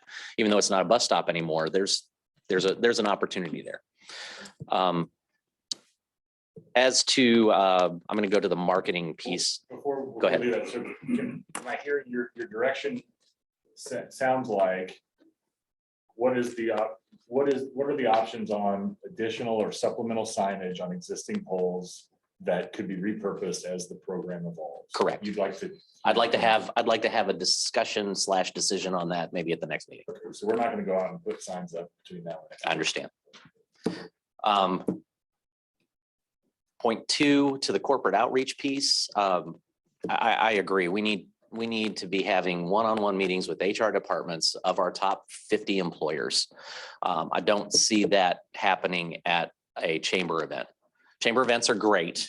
They're not going to get into discussions of, hey, we'd like to partner and actually schedule and really get into the corporate needs. I think that's critical, especially to Highland Village is a great example. I get a lot of feedback from Highland Village residents where they go, well, I can send my kids to the mall or to the shops, or my mom can use it to get around, but I don't really see a value. And I absolutely, the number one biggest value that Highland Village will get from this is that their employees can get to work in the businesses that are in Highland Village. Those businesses can't stay open if they have no employees. I don't care how much money they make. And so we need to be drilling down with those businesses on a one-on-one, not in a there's a place for the chamber and its meetings. That's not going to get you commitments. And so I felt like the presentation was lacking in that conversation. I don't know if you guys are actually actively out there, but You've got a mayor here, you got a former mayor there, you've got city council, you got a county judge. We can get you in a door. Yeah, the conversation that Pam and I have had is, what are all those public events that we ought to have rotating DCTA speakers at, all those sorts of things, and not provide the board the opportunity to show up at the same time, board members on an individual to show up at the same time, and then revamping or reigniting our employer outreach. And so if we could be in contact with your respective economic development offices to get that top 50 employer list, and we can hit 15 in the first tranche, then that is the type of update we'd like to bring back. You requested monthly updates on public communication plans. That's the sort of stuff that we want to bring back. And I think that's great. And I think we could, if we have a standing public relations or community outreach committee that works through that, as I'm doing business retention visits, as other member cities are, we had all the mayors of the whole county up to the office yesterday for our monthly meeting. We could coordinate that and say, okay, this is a big push for the member cities. Let's knock these out this quarter, and let's get this information out there and do a listening tour. I think those are important. So the more we talk about it, I think we could work on that. I would say that I would like for us to look at the soonest available that's practical, the revenue opportunities that on the buses and so forth. I know there was a lot of turbulence where, no one wants to advertise with uncertainty about what's staying and what's going.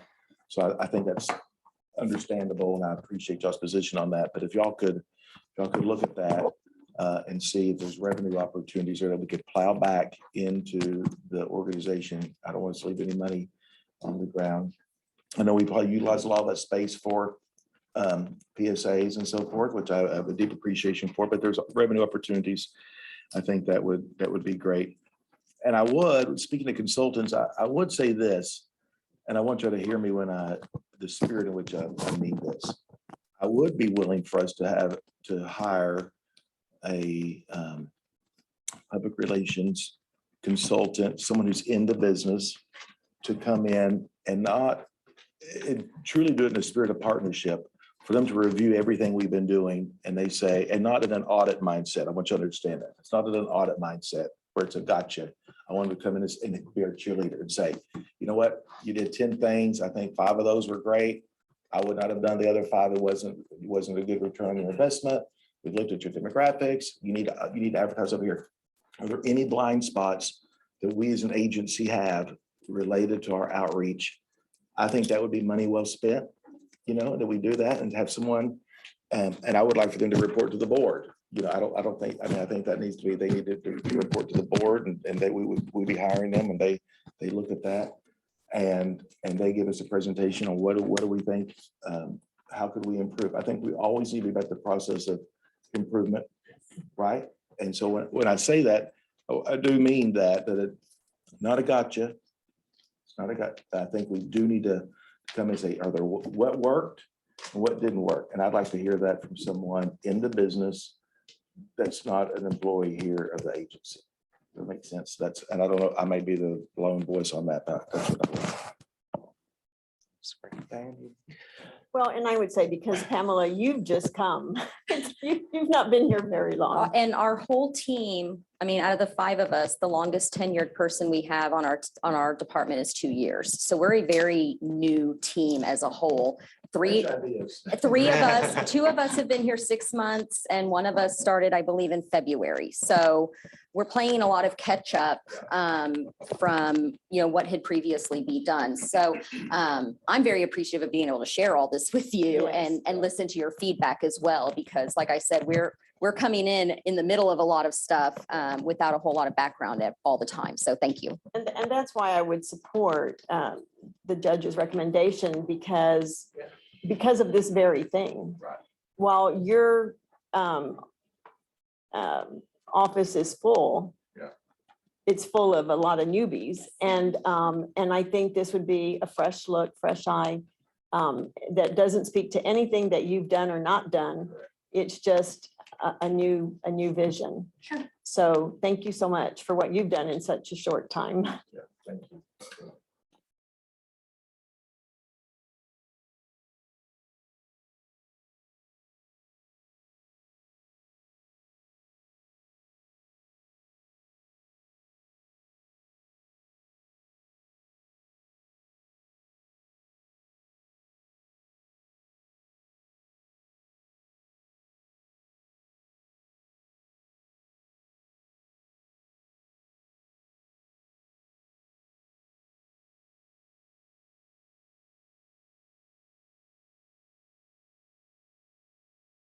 And just, and one comment, the last piece is that 100K request.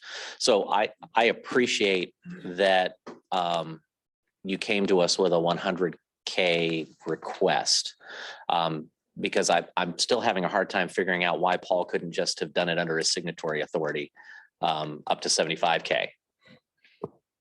Always an option, but it's important for us to have this conversation. And that's why I'm appreciative of that. And because we want to bring transparency and clarity to what we're doing. Look, this is exactly the reason we wanted to have this conversation. This has to be a cooperative effort. There's a lot of smart people sitting in this room. There's a lot of smart people that sit in these rooms. Yes. And the opportunity to have this sort of dialogue is invaluable for the people that listen. So thanks you all for that. So with that being said, if there is a crisis piece that has to be put out in that bucket, I'm not going to come back and go, I can't believe you did that, Paul, if there's a crisis piece. But I want to see if I'm going to make decisions, and even if it's 10 grand, I mean, you're telling me it's 10 to 15 grand to do the signs, and I could sit here and I go, Paul, I really want you to get that done. But I'm also of the point where 90 days in, if it's happened, it's probably already happened. So let's focus on what would work with VIA recommendations and not waste 10 to 15 grand. So that's where I'm coming from in my position on this. So if your hair's on fire and you absolutely can't get it done and it has to be done, I'll understand. And can I add something to what Paul had just said real quick? I think some of it was because we also have like existing contracts with a lot of these vendors. And so even if we're adding $10,000, that might put us over the threshold where it would need to go to the board for support. So I think that's the other aspect of this that wasn't appropriately addressed. Part of why I agree, and it's part of why I want to see the master list of all of our consulting firms, and with a spreadsheet outlined by type and what we do, and so what they're doing for us. And so I think that's good. And I agree with the good mayor about if there's something mission critical that we cannot do in-house, part of our compliance, our federal compliance or something that, but I think that needs to be a rare exception. I think that needs to be something that is mission critical that we just cannot do. That's what I would.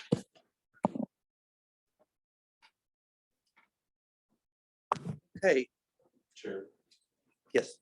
Question, do y'all have any social media analytics that you're using to manage your social media? We do. I posted just a very brief snapshot.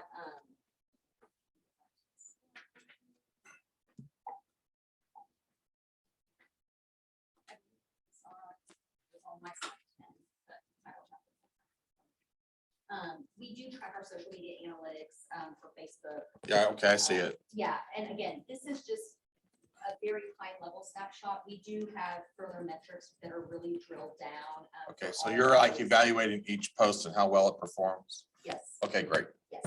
All right. Sorry, yes, thank you for the question. Okay, we have discussion. This is an action item.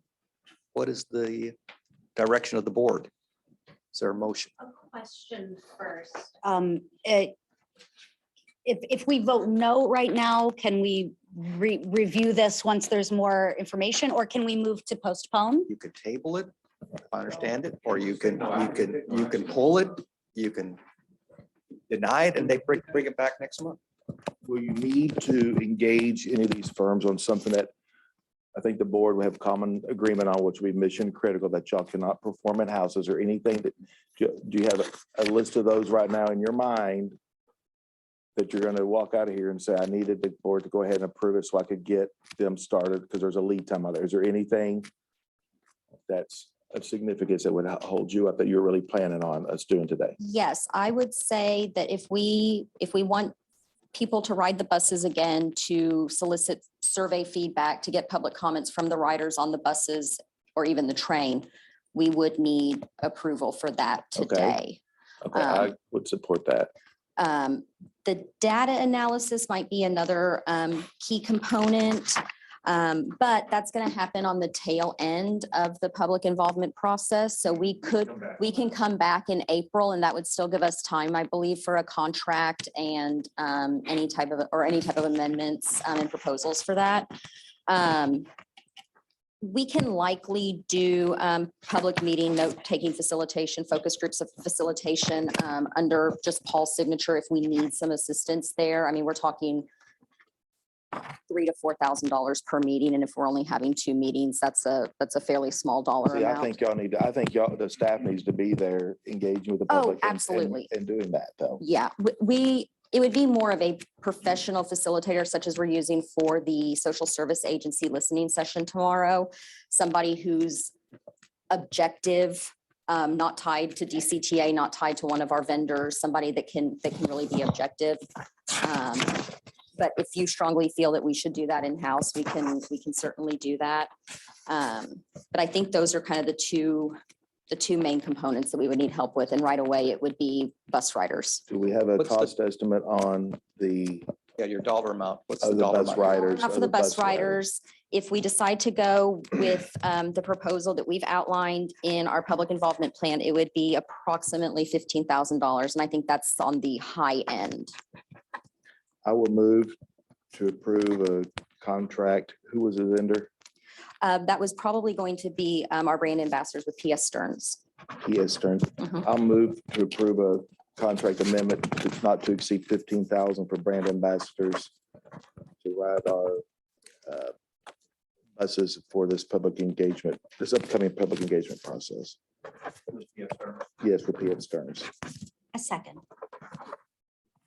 Motion. I want to make sure I'm going to read correctly. To authorize the interim CEO to have a contract with PS Stearns for an amount not to exceed $15,000. Negotiated contract, yeah, for an amount. Say 15,000. Further discussion, Connie? Thank you.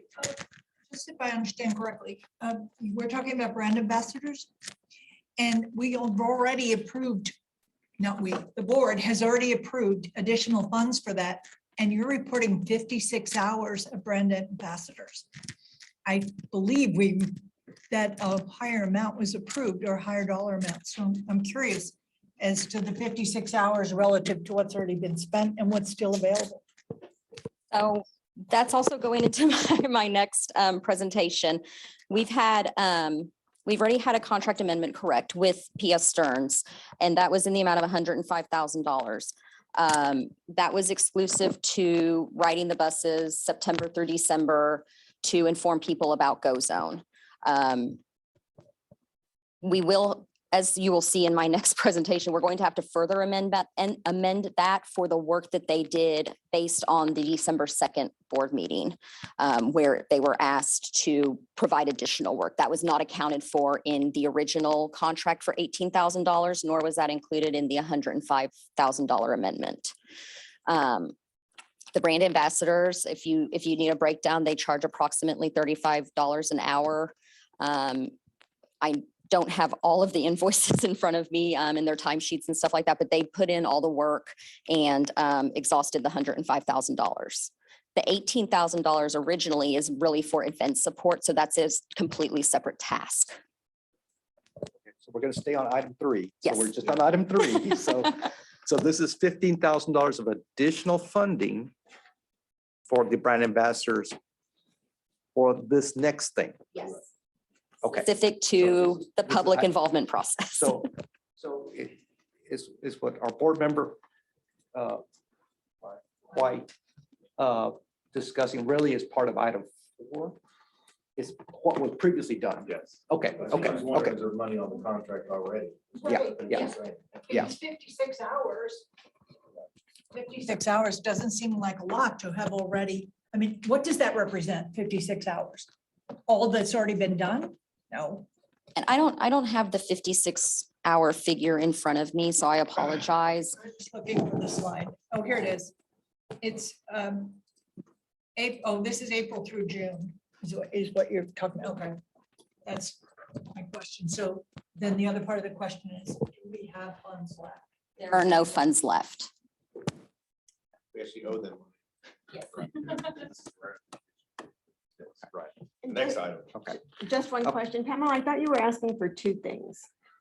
Was it just one thing you were asking for? For this item, yes, it's Okay. one thing. Oh, are you mean in terms of what we were looking for the consultants for, or for the action that the board needs to take? It's two different things. There's Yes. this one and the next. Yes. So back to item 3. There's a motion and there's a second for $15,000 support. Any other discussion? Seeing none. All in favor? Aye. Aye. All opposed? Motion carries. Thank you very much. Okay. So now we're going to keep it with you. So Yes. item 4, consider approval of a contract amendment with PS Stearns for brand ambassador services to support GOES. Yes, and thank you. So continuing our conversation on the brand ambassadors, thank you. So this is a little bit what I was describing just a second ago. The original contract was approved in April, and that was for event support for brand ambassadors. This was going to Colorpalooza, Denton Arts and Jazz Festival, all of those types of events to help support us since we are a small staff. And that amount there, you can see the board approved us for $18,000. Then in the August meeting, the board approved Amendment 1 to this contract to support brand ambassador services for Go Zone. So this was when they rode the buses.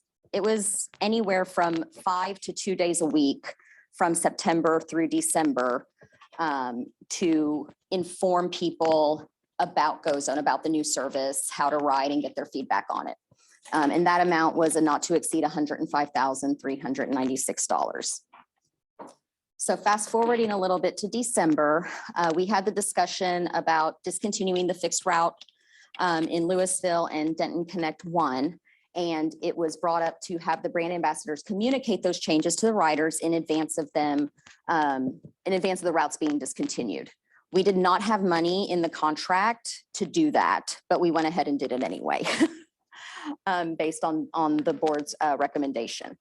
So now that we have all of the invoices in, we've tabulated the timesheets, we've double, triple checked everything for the work that they did in that timeframe.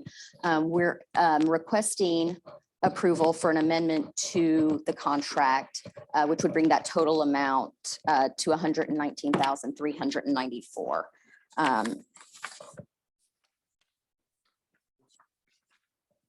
For the month of December, their work. This was for the period between the December 2nd board meeting and Christmas. We had 5 brand ambassadors working about 20 days total. I'd love to have that hourly rate. Well, 120,000 for 5. Oh, no, the 120,000 is not for the 5 days. That's the additional. The additional amount Oh. was about 13. It's in the memo, I believe. Yeah. Oh, thank you for clarifying, because I'm going. We got 5 temps on the buses for. No, that would be nice, right? That was a good month for them. I appreciate the time constraints and the challenges that we had at that time. So I don't have any issue with this.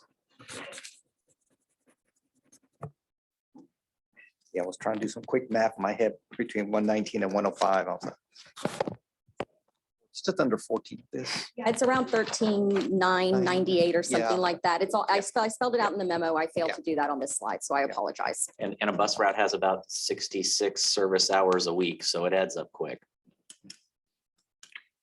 Other discussion on this item? This is an action item. Motion to approve. Okay. Motion, we have a second. Any further discussion? Seeing none, all in favor signify by saying aye. Aye. Thank you so much, and I look forward to seeing y'all next month as well. All right, we will now move on to item 5, consider approval of contract staff support services. Marissa Perry will be our presenter. You need to tee it up, Paul, or go right to Marissa. Sure, I can. This is following up on conversation or communication to the board about the spades of resignations that we had in our finance department.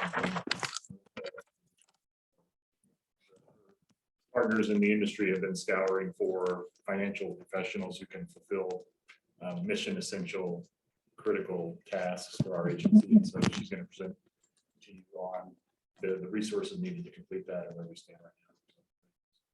You can go to the next slide. This is just an org chart of the accounting and budget divisions within the finance department. There are seven full-time positions that satisfy all of the monthly reporting, weekly check runs, all of the various requirements throughout the year. 4 of those positions have resigned within the last 30 days. And so we are at a hair on fire point. In order to continue our core business functions, paying our vendors every week, we really need to bring in some interim staffing to assist in the interim. Of course, we're looking to recruit for those positions, but as some of y'all may know, we're in a very difficult recruiting market right now. I saw on an investment call last week, we're at a 13-year high for job openings. Specifically in the finance area, we've struggled to find qualified folks for our positions over the last several months. I wanted to point out specifically, the AP coordinator is currently being filled by a temporary position through a contract. That person has been on board for about 2 months. And then the accountant too, who does all of our journal entries and month-end reporting, she has been with DCTA for roughly 6 months. So the 2 folks that we have left in the accounting department need a lot of hands-on guidance and oversight, just from a general best practice and internal control standpoint. Our processes are extremely manual. And so anything that one person enters into our financial software, someone else needs to review and post. And when I say manual, I mean like data entry. There is no automation within our financial system. So it's very subject to human error. That additional review is crucial to accuracy. I've been with DCTA for almost 10 years. This morning, I put our GFOA ACFR award on a plaque out there, 9 of the 10 years, and I've been here for all of those 9 years. This is a crucial moment for us.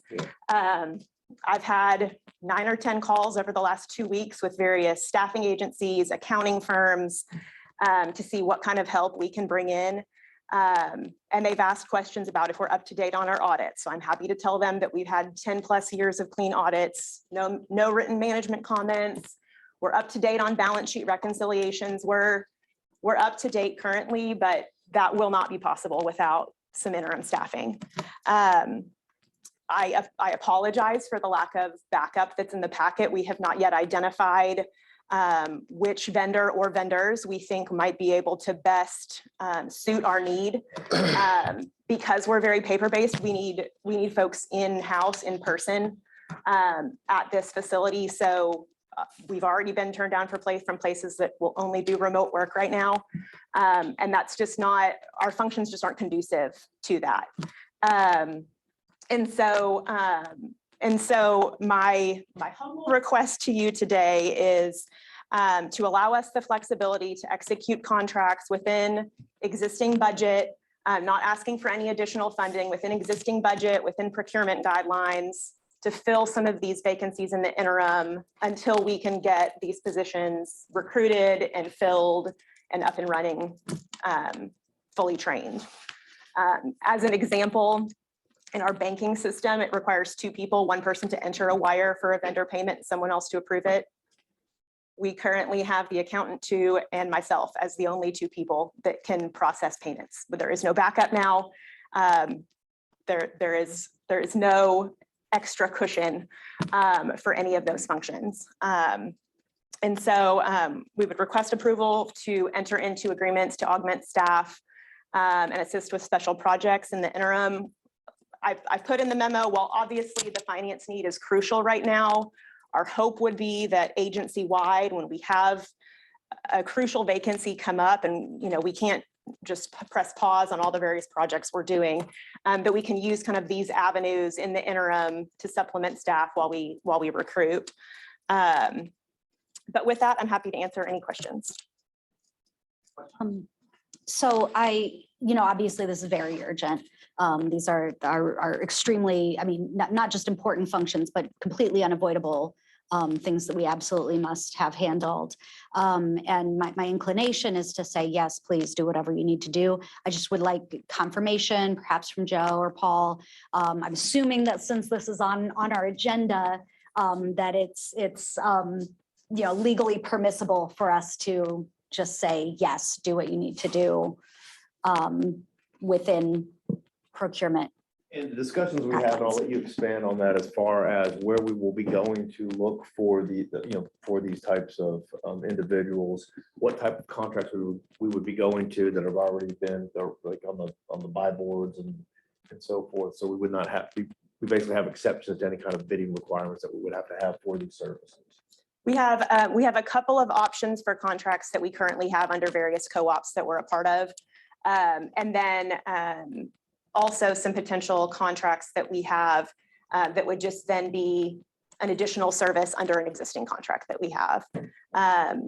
For contracts that aren't under a cooperative agreement, if we identify a vendor that we think may be the best fit for what we need, or maybe our only fit for what we need, options are very limited. We would then work to see if they have any other cooperative agreements that we can leverage, or we'll stay under that 75,000 and bring back something that we can take to the board for approval. My concern is really just like, if we identify tomorrow which contractor we're going to go with, and if it's someone we have under contract, yes, to wait a month, it will be difficult. Yes. Yeah. Okay, well, that I think that's clearly the right move then here. And obviously we're talking about like short-term urgent needs. And I would hope now's probably not the right time for it, but I would love to hear a discussion at some point in the future about, analysis of what we can do to address this long-term as well. I mean, obviously, I think I can guess what happened recently that might have caused for people to resign in the last 30 days. But, if there are other factors that contributed to those resignations as well, I think it would be valuable for us to know that. And hopefully we can address that moving forward so that we can recruit and retain staff. Sure, if I could respond to that. 3 of the 4 cited workload as one of their primary reasons for leaving. Like I mentioned, we have a very manual process. We have started the process of an ERP sourcing process selection. We had started demonstrations and we're working towards kind of deep dive demonstrations to find out which software would be the best to automate some of the processes that we have to address workload. And so long term, of course, we would hope that the ERP can solve a lot of those issues. A lot of the manual processes that we have, not even just in finance, but across the board, would be addressed by a different ERP system. And so also in some of the conversations that we have had specifically with accounting firms, CPA firms that kind of do some gap services, when you have a gap vacancy, they'll come in and fill that position for you. We've talked to them about kind of reviewing some of our processes, making even short-term recommendations for things that we could do to kind of eliminate some manual process. Of course, knowing that we don't want to completely blow up a process to then change it again for an ERP system, but anything that they could kind of suggest as they're working with these folks and kind of reviewing our processes to assist in that effort, even in the short term. And then, yes, our intent would be that this would just be a matter of a few months, I think is a realistic hope. Maybe that's not too optimistic. In that they could come in, kind of help us in the interim, and then help when we fill that position to kind of train that position. Obviously, it's not super feasible that I would be able to train all 4 of these positions simultaneously. So kind of then passing that back over to a full-time position when we get that filled. Would we have the contract with the temp agency that could be a temp to perm? So they could be placed here if we like them. You don't have to do the training. I've had conversations about both, attempt to hire situation or some that are just, we've also had a conversation about permanent placement, but then also they have some that are just strictly temporary, just for however long you need them, and then they go on to their next gig. They're employees of this other entity as a seconded employee. I would just want to give y'all flexibility. This is just me talking. I would want to give the staff flexibility that if that did work out, the individuals that you had as temps worked out, if we needed to pay the agency their finder's fee to bring them permanently to reduce your training to 2 trainings. Sure. As a temp, and then when you get somebody new, I would just want to give the staff the support that it works out. Y'all have an allowance, and I would want y'all to negotiate those terms out, obviously in advance. If the temp did work out to be a permanent employee, that y'all have that flexibility. It's not Yes. just a temp only. Yes, I appreciate that. And yes, I will say the AP coordinator position that I said is filled by a temp currently. We have that position posted as well, but he is here with the hope of attempt to hire position.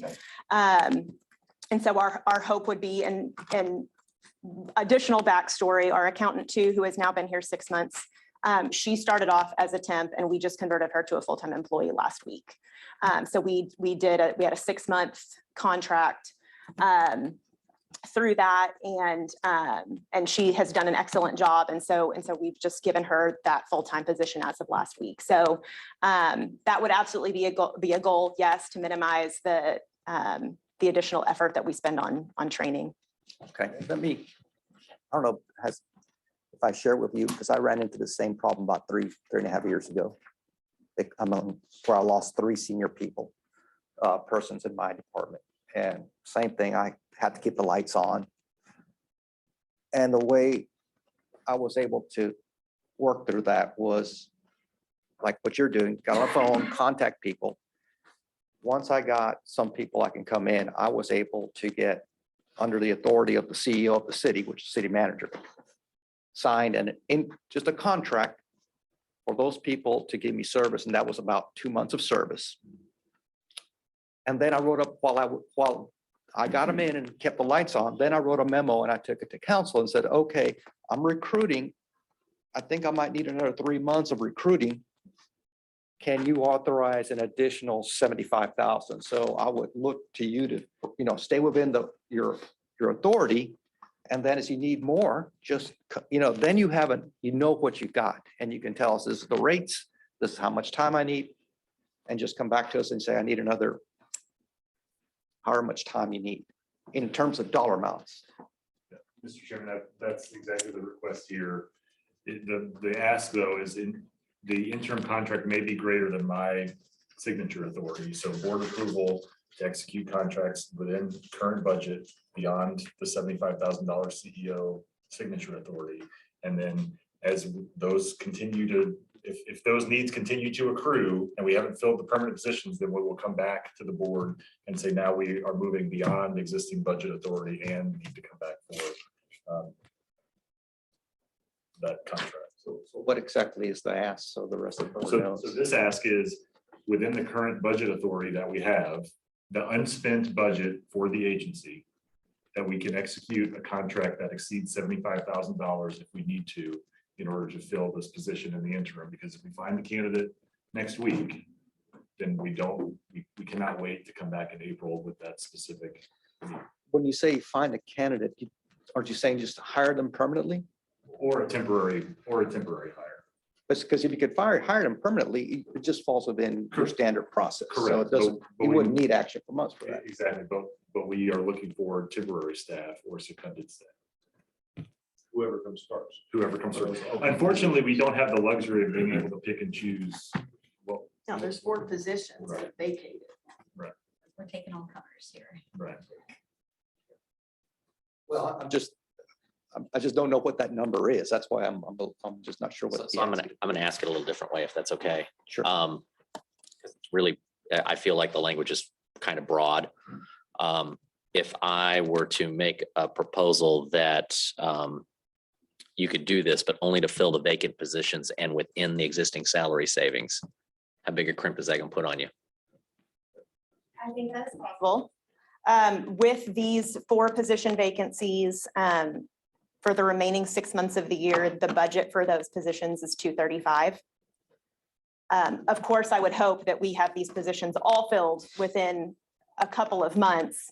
But I also know in talking to these staffing entities, and this is their business, they've told me that they're trying to hire people that they can then loan out.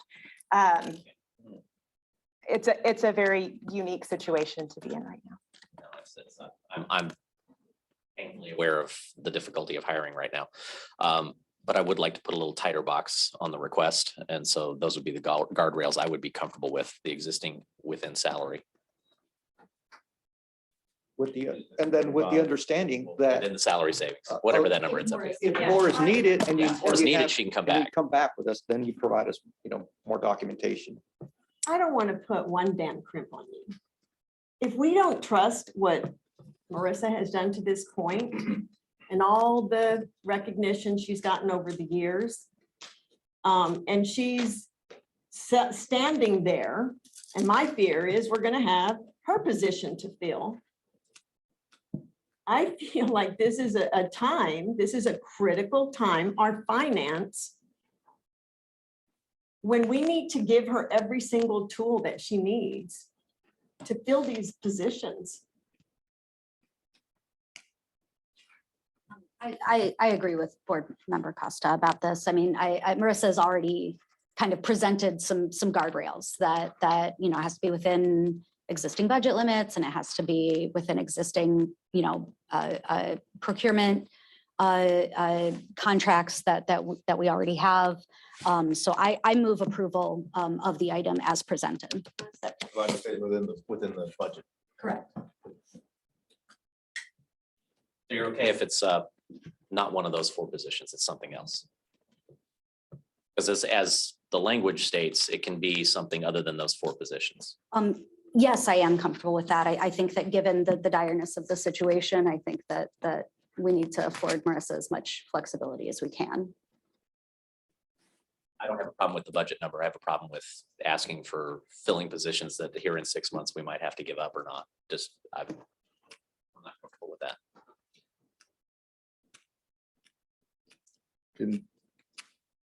Can the motion be restated? I'm unclear on the motion. Because this is Yeah, so my considered motion staff. is to approve the request to contract staff as presented. I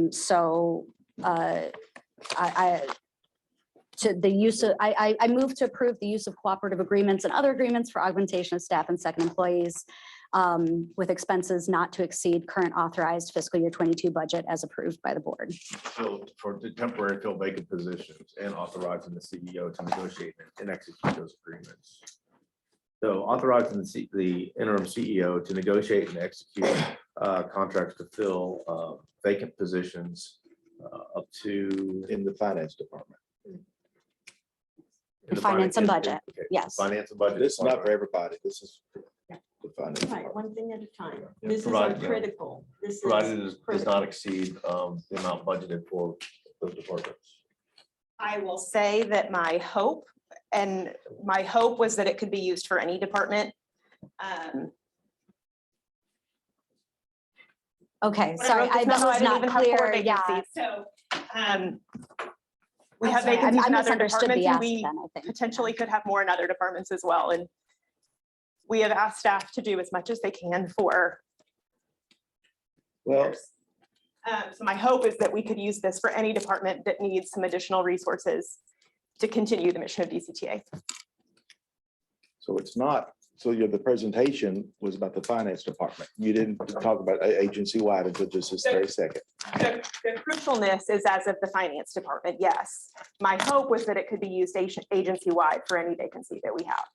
Well, I will not support that because I believe we're overstaffed at this agency, generally speaking. So I will not support, I will support the finance operations. And I will also, if there's a claim made here publicly that these people are overworked, I'm going to ask the staff that I would like to see a summary of the time sheets of these individuals that are working. If they're overworked, I'd like to see how many people are working over 40 hours in this department. Well, I will say. I'm married to an accountant and I know for 28 years, I know what hours accountants go to throughout the year, and it's very cyclical to different times of the year. And I've been, Controller worked 70 hours a week for the last year until she quit. I'd love to see it. I'd like to say that Accenture's I'd love to see it. report early on already had identified that we were not sustainable with the amount of staff that we had at that time. So. I'm not talking about overstaffing for the finance department. No, I'm talking about overall. Okay. If I may, we plan to bring a discussion to the board in April on overall staffing. We're already working on that. So we plan to bring that in April. So if that's the case, maybe we can just focus this motion on the finance department. Everybody can support help in the finance department. So we can just restate the motion. I would suggest that, so it focus on the finance department. And then next month, we can look at department, the entire agency wide. And we can look at it from that point of view. I mean, I don't doubt for a second that these issues exist agency-wide. Obviously, the need in finance and accounting is especially dire and especially urgent. And that's why you're making this very broad ask with not a whole lot of information. And I don't doubt that there is also a need in other departments, but without a deeper dive on that, I don't know if I can support this month extending this to other departments. This month, I feel comfortable approving the request for finance and accounting and budget. And then I look forward to next month having the same conversation about other departments as well. So to restate my motion. I got one written out. You want me to read it? Sure. Like it? Yeah. Feed it to me. Authorize the interim CEO to negotiate and enter into agreements for temporary staffing services, budget and finance, provided such expenditures remain within the existing budget. Okay. I move that the board approve or authorize the interim CEO to enter into to use and negotiate cooperative agreements and other agreements for the augmentation of staff and employees, particularly in the finance, accounting, and budget department, with expenses not to exceed current authorized fiscal year 22 budget. Second. Motion and second. For discussion. All in favor, signify by saying aye. Aye. All opposed? Motion carries. Thank you. Mr. Chairman, as we discuss and prepare for the next meeting, as we're talking about staffing, Paul, I would ask that any discussion as it relates to staffing, we also have that list next to us of the consultants that we're having. Because I think if we're short-staffed, as these allegations are out here, that we're short-staffed, we also have a lot of, what's that equivalent of how we're outsourcing all this stuff? We may not have a lot of people here. We might be having a lot of outside consultants. So you can't just say we're short-staffed without looking at all the contract for services outside that may be covered with outside firms. I mean, that. There are two sides to the same. Well, yeah, I mean. Paul, as we have that conversation, I think it's imperative that we have a recap of Accenture's comments and what they said, because I feel like there's a disconnect because I'm not recalling what they said in the same format that was stated here earlier. We have already begun crafting that. Thank you. Thank you, and I apologize for my motions.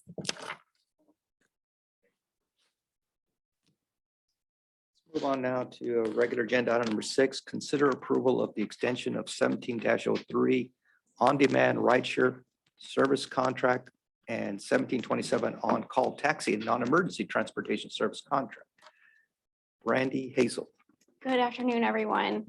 Currently, we have agreements in place for both services for the on-demand rideshare and on-call taxi services. They do expire in a few months. These agreements are utilized for such services as UNT late night services, City of Capel, and Alliance in partnership with Trinity Metro and Frisco. The mobility services staff has requested that we extend these services and these contracts until September 30th of 2023. This will allow staff time to get with our member cities and non-member cities to determine needs and future plans. To maintain a continuity of services, staff is requesting the board to approve extensions for both master contracts. And we do plan to bring items to the board regarding the extensions of the task orders that are currently in place.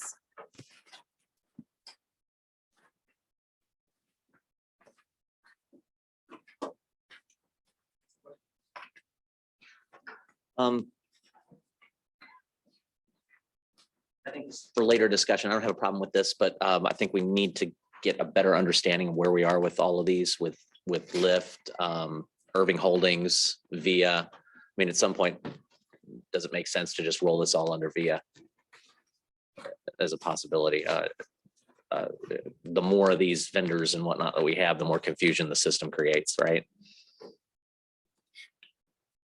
Yes, and that is part of the long-term plan here. And in the meantime, we have to keep these things going so that we can maintain the service and the connectivity. Stopgap action. Yes.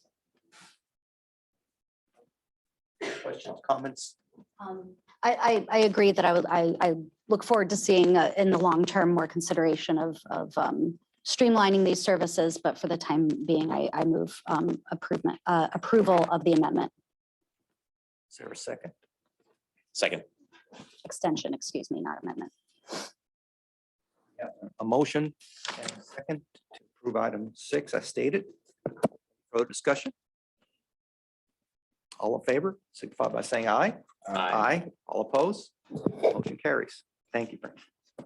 Thank you. We'll move on to item 7. Consider approval of the extension of 1703 on the consider approval, I should have read from here, of the chief executive officers to negotiate a rate for electric utility services and enter into an agreement for such service for various Denton County Transportation Authority facilities. Randy. Thank you again. In 2018, DCTA began a 50-month contract with Mid-American Energy for energy services. These contracts will end in June of this year. Currently, we have 39 locations, which include our administrative offices, rail operating facility located in Louisville, along with crossings, bungalows, signals, and rail stations located along the rail corridor. The locations within Denton Municipal Electric Area are serviced by DME and are not part of these locations or this agreement. Next slide. Historically speaking, the best price to lock in energy terms are between March 1st and June 1st, because typically, from what I understand, heating prices come down, the air conditioning prices haven't quite incurred yet. So that's typically our best time of the year to try to negotiate. We do have various term options. So basically, the longer the term, the lower the kilowatt per hour rate. The specific rate that we're looking to lock into is solely for the fee of the kilowatt per hour. So there are additional fees. I'm sure when you get your electric bill, you see all of them lined up. There are additional fees that will still apply. We're just looking to lock in that kilowatt per hour rate. Next slide. Currently, we are paying just under 4 cents per kilowatt hour. Recent research depicts that the ranges are between 5 to 7 cents per kilowatt hour. It's a very volatile market right now in the commodities area for this. The option does exist for us to further our sustainability efforts if we so choose, which would result in a 0.5 cent increase per kilowatt hour. Due to market volatility, prices are literally changing every 15 minutes is what I'm being told in the industry. Staff is requesting authorization for our interim CEO to negotiate and enter into an agreement when a reasonable rate is negotiated. Staff will then inform the board at our next available meeting once that has been determined. And we are also seeking guidance and direction from the board regarding furthering our sustainability efforts for that 1/2 cent increase. Is there any guidance on the additional 1/2 cent increase that board would like to provide the interim CEO? So what are the benefits to us other than potentially saying we're more sustainable? What's the concrete? Does it do for us? Does it offset something that we have a carbon emissions thing that we're trying to reduce? Is there some? Beyond the certification. And the reason I ask that is that the city of Louisville has a sustainability, it's one of our big moves is to be more sustainable, but we do that, the metric on why we do that or how we do that is that it either reduces long-term cost of the infrastructure maintenance, or that we'll do it if, for example, paper, we'll buy the recycled one, the 100% recycled, as long as the price point is within 10% of what virgin material would be, because there's a tax implication there, right? So that's why I'm asking. I mean, I want to be green and sustainable. I also know, you know, sometimes it's just greenwashing, and I don't want to be paying more money for something that, you know, it's our tax dollars. We put it forward in line with our core values, but Brandy, the benefit that I know of is the certification as a green energy partner. Is there anything else? Basically just reducing carbon footprint overall. It's basically, we're saying that we're willing to pay a 15-ish% premium. 10 to 15%, that's right. To have this. And can we bring it to the board as an option? No, I understood. And some of it's just, where are you on the continuum, right? Yeah. That's all I have. What does that cost? Yeah, what is that 10 to 15% premium projected over a year?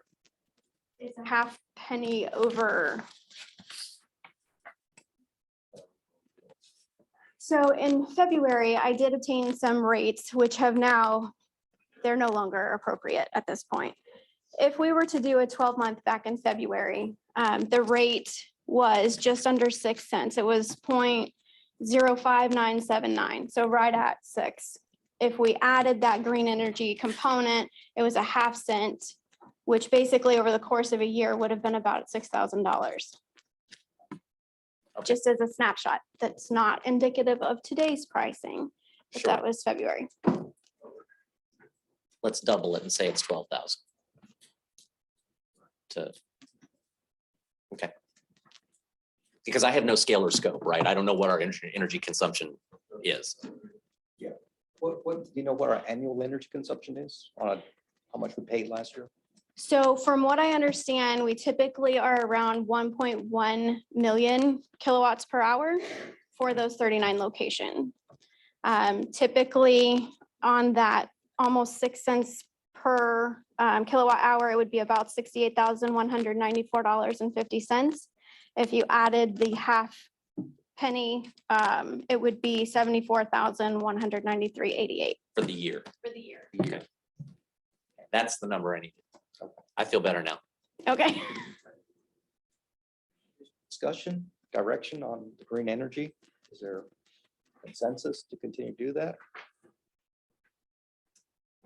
Shaking? Yes, my consensus is to continue to do that. You know, I'm not terribly familiar with non-public energy companies. I think it's probably safe to assume that the green energy premium is probably related more to renewable energy credits than to direct generation. But I nonetheless think that it is worth it and that we should go ahead and lock in that rate. Second. People, is there 3? Okay, you can support it. Okay. I move approval. Well, I was first trying to get direction on the green energy. Just that's why I was saying, is there consensus? I said 1, 2, 3. Okay.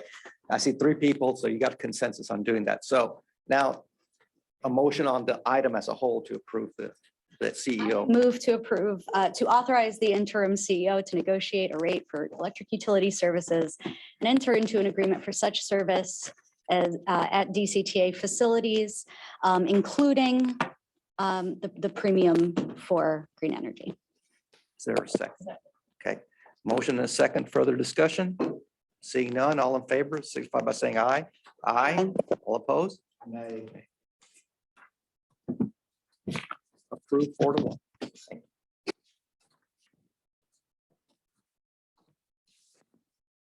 Now we'll move on to item number 8. This is going to be consider approval of resolution through R22-03, approved budget revisions 2022-09. Presenter Amanda Ritter. Good afternoon. You can find the budget revision schedules on pages 99 through 113 of your packet. Basically, this is a result of reconciling the long-range financial plan. Once the audit is complete, it's necessary to do that to identify any capital projects that we need to, that maybe we assumed we would finish the previous year and they need to roll over into this year. And we do an overall look at our expenses.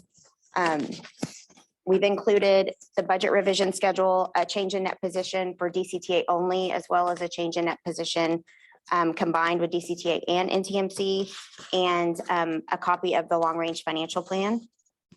Next. Depreciation, we have an increase of 450,000 due to rail assets. This is just timing differences. We capitalized the PTC project earlier than we originally planned, resulting in this increase. The federal capital grants, it's an increase of 80,460. This is the federal share of the PTC capital project that we'll discuss in the next slide.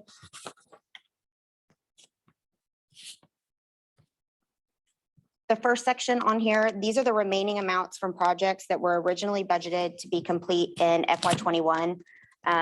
When we drove a stake in the ground, when we were prepping for the FY22 budget. So this is just moving the remaining funding of those capital projects into the FY22 budget. We have canopy repairs, positive train control implementation.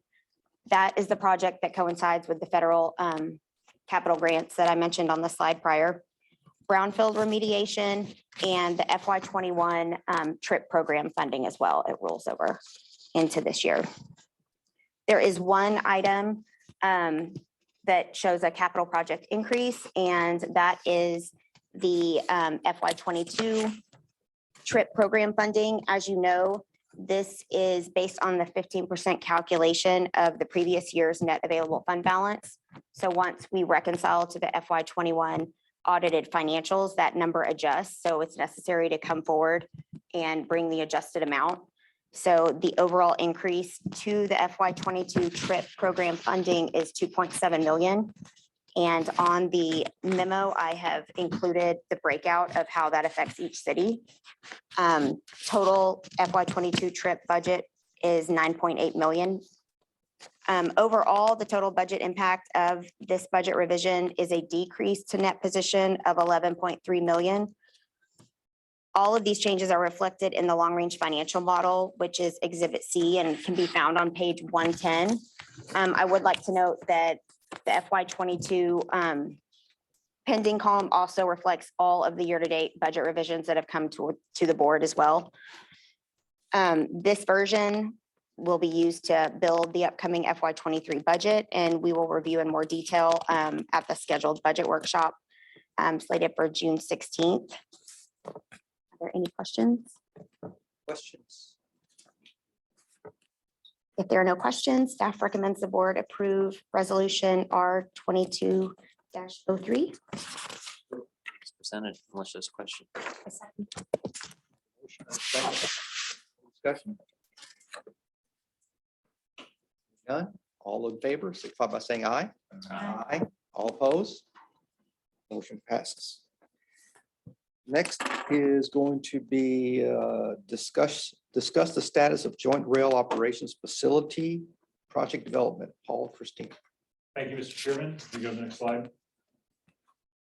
So we presented this schedule to you in January, identifying the design and construction timeline anticipated for the Joint Rail Operations Facility. The red line was the start in January. The black line is where we are right now. Nearly completed with the programming and concept design. This programmatic conceptual design was produced in conjunction with DCTA staff, DART staff, Herzog, who's the maintainer for the DART equipment fleet, Rio Grande Pacific, who's the maintainer for our A-Train equipment fleet, and laid out the parameters for the facility that's needed to allow the Silverline equipment to co-locate with us. You see that this is just the beginning of the design process. We complete the design process through construction drawings through the end of this year and anticipate construction next year. That timeline could adjust depending on how the design process goes, also depending on how the Silverline equipment vehicle delivery goes.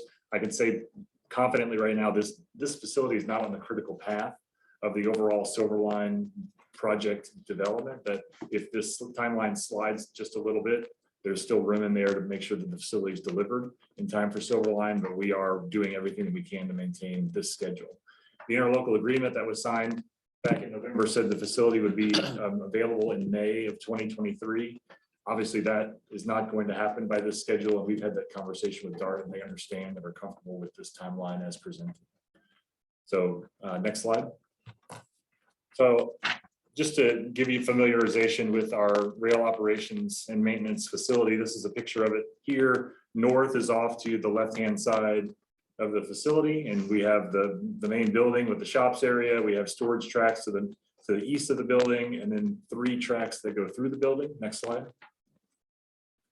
This is a floor plan of how the footprint of the facility is utilized. Area B is a covered canopy where trains are fueled, and you see track 4 going through area B. That's an internal wash rack where equipment sets are washed. Area A, track 5, is a pit for the Statler vehicle equipment that we maintain today. When I say a pit, think Jiffy Lube except for trains. This pit's about 150 feet long. It has a catwalk over the top of it, and when trains come in, they get worked on underneath and over top. Area A is right now an open storage facility with that polygon you see there is a concrete block place for equipment storage, things like that. And then we also have track 6, which is another pit, just like the one on track 5, except a little bit more concrete around the edges of the rail that also allows under vehicle maintenance. The portion of the facility to the far west side of the building is administrative offices and things of that nature. So next slide. So 2 concepts. We started out brainstorming what are the different functional requirements that both fleets have to meet. It really comes down to 3 different factors. The first factor is that the Silverline equipment is different than the A-Train equipment. The A-Train equipment is about 125 feet in length. The Silverline equipment is about 260 feet in length. And so that means that the existing pits will not accommodate maintenance on the Silverline. We also have to ensure that whatever construction alternative is presented, that the building can stay in operation at all times.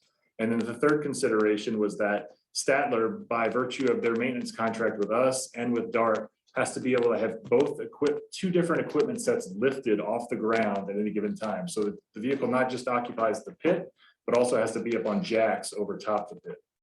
And so this alternative is an extension of the pit at track 6. You see that there in green. And in the green part that's kind of floating in the air, that's an extension of that canopy that exists at the facility. That's the first alternative. If you go to the next slide, please. This is the second and preferred alternative amongst the parties, and it is a new track that constructs a 3rd pit designed for the Silverline equipment. So this pit would be 300 feet in length and would allow then construction to happen while both the other pits are stay in operation for A-Train maintenance. And then in this configuration, Statler will be able to have a Silverline equipment set in the air with an A-Train equipment set in the air. The consensus among the group is that this is the preferred design alternative. This design alternative is slightly more expensive than the other, but DART believes that the alternative can be fit into their program budget to the end. And so this is the option that is going to go forward for design. DART's program management team is presented these alternatives to their board this week. I've not had the chance to get reconnected with them to see how that conversation went, but we expect to go forward with this unless we hear otherwise from them. So this is informational for you. There's no approval or anything required. Just wanted to give you an update. Any questions on that? Questions? Okay. Move on then to item 10.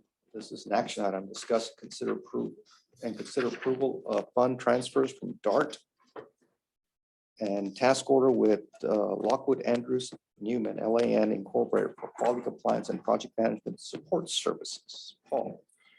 So you'll recall that in that January discussion item, we asked you to approve the issuance of a letter, an accounts receivable letter to DART to get their first tranche of design funding to support the work that you just saw, and the execution of that Jacobs task order. In this ask, what we're asking you to do is to approve another letter to DART to receive another $1.7 million for design and project soft costs that are in the budget that was in the ILA. That will enable us to bring on board Lockwood Andrews and Newman, who will be providing program management and quality assurance services as we deliver the project for them. So that's the second part of the ask. And then the third part of the ask is we will at that point have received $2.7 million of DART's funding, and we would like the board's authority to execute future task orders and agreements underneath that $2.7 million to bring the project through design. You would expect then to, and we also talked in January about how Jacobs has a task order on the table for about $800,000 to take the project through the rest of the design phase. So upon approval of this, the next thing that you would expect to see from us is sometime in October, November timeframe, we'd come back and ask for approval to receive DART's construction funding so that we can maintain the schedule that was presented earlier. Questions on that? Questions? Sure. Question? Just just to refresh my memory, DART is expecting a letter for transmittal of all the soft costs up front. We have, yes, I told them the letter was coming, and we send this letter in order to open an accounts receivable through our finance system, so that then they also use that letter to provide an invoice to us, so that they can send, or for us to provide an invoice to them so that they can send us the money. Gotcha. And I think the nuance to my question was more about the soft cost component. Is that, I don't know if that's normally the way it's done. Maybe I'm wrong. Yes, I have talked with DART about this request, that we would be getting all the funds that are required to do what you see there on the memo: procurement, quality compliance, safety certification, construction management, insurance, and environmental, which prevents us from having to come back again to ask for permission to ask for another $200,000. Yeah, each single dip. So, okay. I'm glad they're willing to work with us like that. That's great. Yes. Other questions, discussions on this item? Seeing none. This is an action item. Is there a motion? Move to approve as presented. Got a motion, and we have a second to approve as presented. Any further discussion? Seeing none, all in favor signify by saying aye. Aye. All opposed? Motion carries. Next is another action item: discuss and consider authorizing the interim chief executive officer to enter an agreement with an executive search firm. Thank you, Mr. Chairman. So in your board packet, you received a brief write-up of 3 different firms who have provided proposals to perform executive search to fill the open CEO position. Those firms are McKinsey Easton, KL2, and K&A Partners. We intended to not provide a full review and recommendation for the board, but rather allow you the chance to look at the merits of each one of those firms and to make a decision as to which one that you would like to go forward with.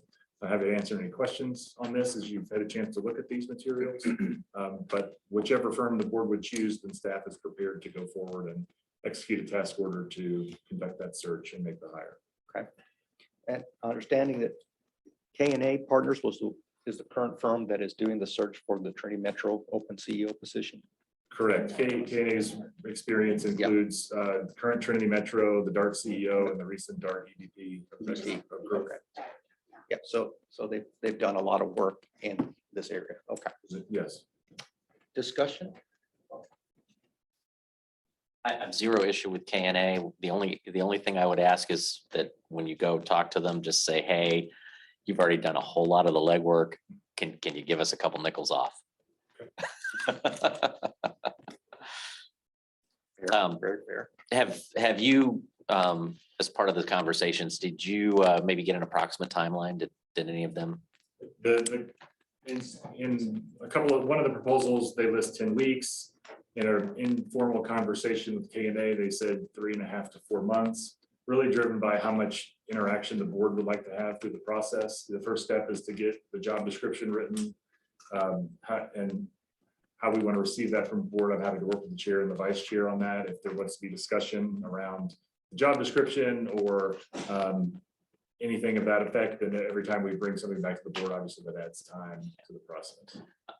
I'd be willing to direct you guys to start scheduling the workshop with whomever the vendor is as part of that. Just let's run. So you would like to have a workshop on? I'm just going to assume they're going to want to workshop with us about what we want out of a new CEO.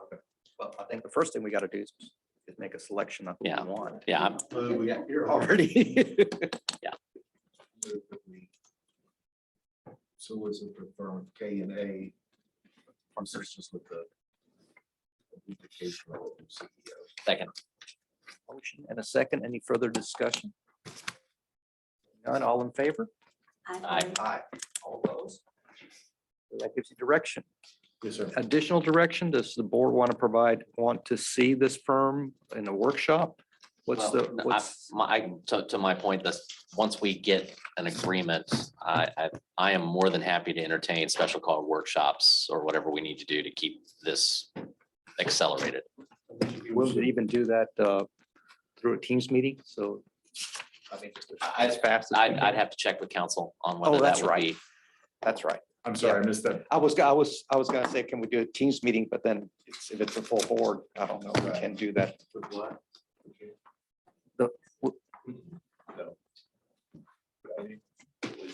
Gotta be worse. Okay. Okay. Yeah, I would be open to a special called workshop if that's appropriate. I'd also be open to, at our strategic workshop that we're about to discuss, that might be a good time to discuss a job description as well. But we can do a special call meeting and have them on Zoom, right? Oh, yeah.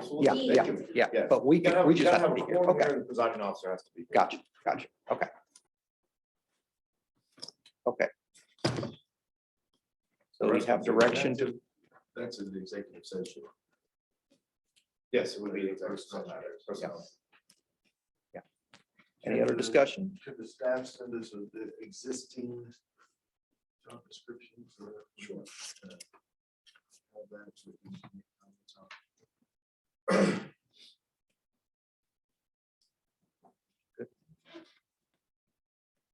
Okay.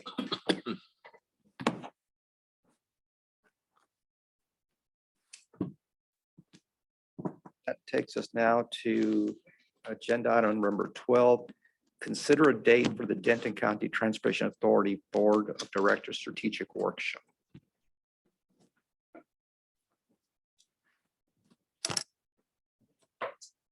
And do we have a presenter or we're just gonna?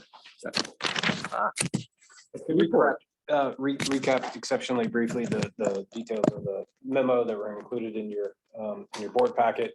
With the board had previously discussed the desire to resume its practice of an annual strategic planning workshop that was previously set for February at the new Denton County Administrative Courthouse. The board expressed in the January meeting, a desire to revisit the time, date, the logistics of conducting that workshop at this meeting. So the intent of this item is to present a vehicle for you all to have that discussion, express any preferences that you may have for the time, the place, if you'd like to express those for that workshop to occur. We have to pick the date today, Mr. Chairman, or can we email staff some Preferred dates? Preferred dates and let them do it. We all get 3 or 4 dates, so. I think that would be fine. Let's do we have maybe set a time, like a, If there's a general June? timeframe, what would be helpful is if the board could express preference for a Sometime general in- timeframe for the options to fall within end of May, Second half of beginning May, of first half of June. June timeframe. Just pick those. I'm gonna go with your lead on that. Okay. Excuse me? Second half May, first half of June timeframe. Yeah, the sooner the better, I think. I would prefer even just May. Okay. And I know that we said previously that Fridays, are before it was scheduled for a Friday. I don't know if that's still a day of the week that generally works for most folks.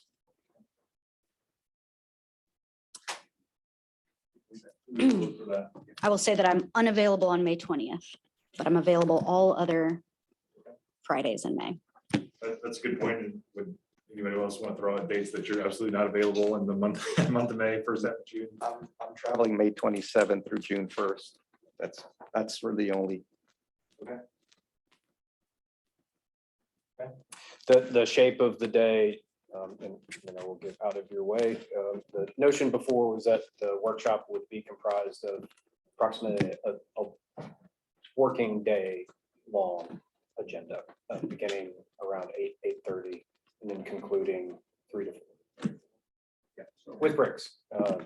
Everybody needs to get work done. I propose May 13th. Is there anybody who's not available May 13th? I'm not pinned down on the date. Oh, So far, those Fridays are looking good. I mean, there is like to work on Friday the 20th, so I mean, I need that to be close to Louisville. Judge, if you'd like, we can connect with your assistant and I'll talk to her today and we'll get some good dates. thank you. Very good. I would like to make a couple of comments to.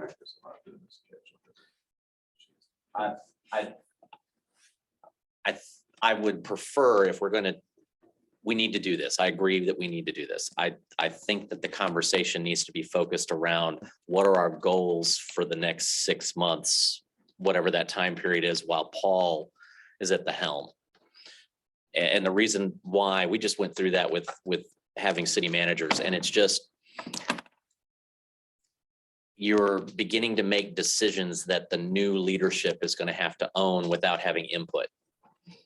And so I don't want to put whoever our new chief executive, it could be Paul. I mean, I'm not going to exclude anything at this point, but whoever comes on board at that 6 month to take on the reins, if we put a 2-year map out there, they may have some fundamental differences with us and have not had an opportunity to have that conversation. So I'd rather have that focused around what is the board's priorities for the next 6 months, or for the time that until we have a new and can have a meeting with that new. I agree with that. Yeah, this can be a medium-term strategy session, and then we can have a more substantive long-term strategy session once we have our permanent CEO. And I'm okay to hear other comments to that. I know when our city manager transition was happening, the person that was in the helm was being asked to make decisions about things that really they weren't going to see the impact of, right? And so that's what I'm concerned about. I certainly can appreciate that perspective and the position that the board is in with trying to figure out who the leader of this agency is going to be. From my perspective, there are things that will go into the future, like you said, like what do we want to do about transit-oriented development on the A train? What do we want to do with our $12 million grant for a station improvement project in Louisville? What do we want to do about the grant that we have in the bank for the KCS study? Those sorts of things that, in my opinion, if the board were to say these are things that are important to us, that the new CEO necessarily would not have to, would know coming in that these are things that are already in the works, as opposed to awaiting for that person to come in who also will say, oh, we've got a grant for $12 million for a new station development in Louisville. We've got grant funds in the bank for transit-oriented development on the KCS study, those sort of things. So that's the perspective that I'm bringing here, is that we have things that we can execute upon that are over the horizon, that if it's the board's will to do those things, that the new leader would be able to pick up on.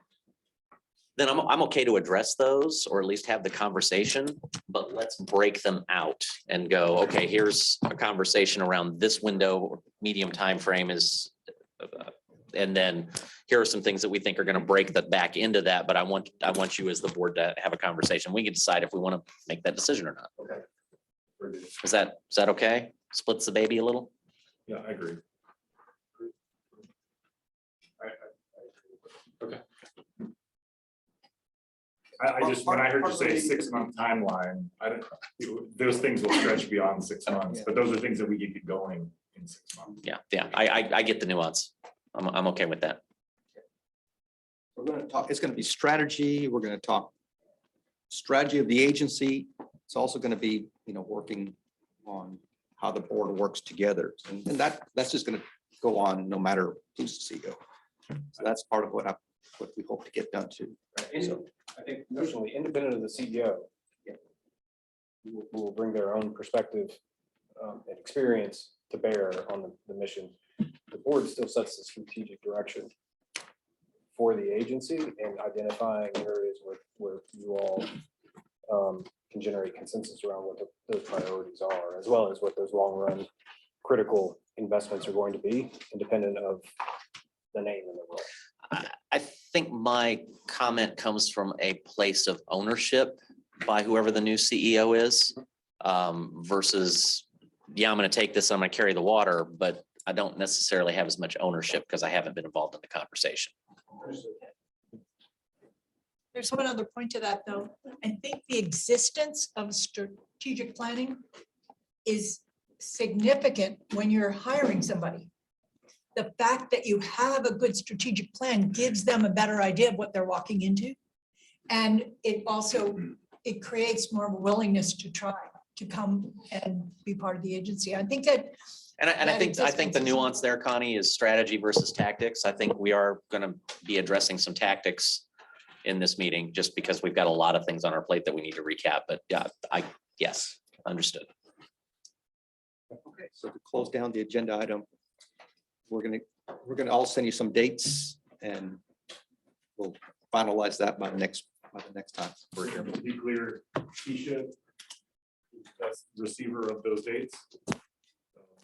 She's the master of our calendars here. Yeah. Okay. Very good. Thank you. All right.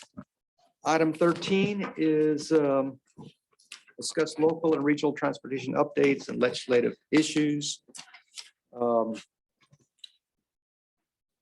myself, and Brittany, we attended the APTA Legislative Conference this past March 14th and 15th.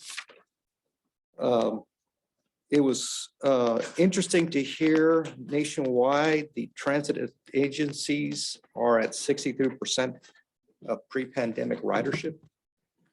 So we are doing well when we say we're over 100. So we are, our Go Zone has really helped us with that. They're coming out with the new rules. They said to be creative, to be innovative. When you apply for these FTA grants, just don't break the rules. That's what I took from all of them.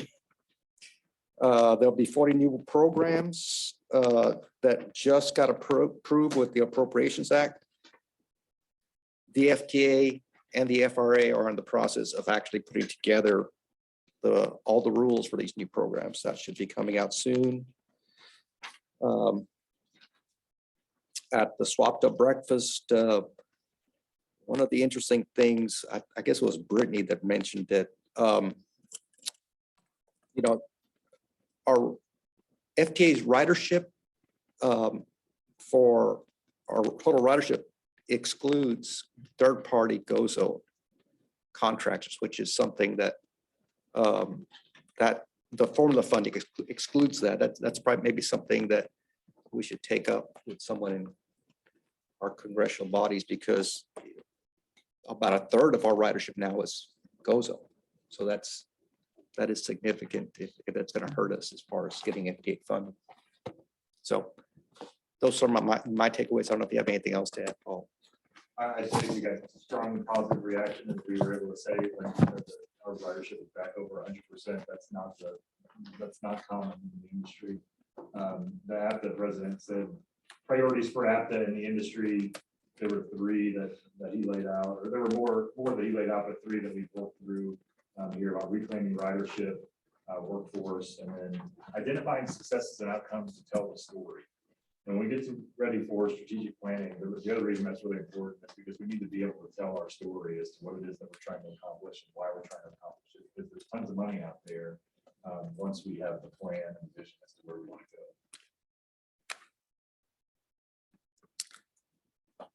go. Diane, do you have anything to add on the local regional?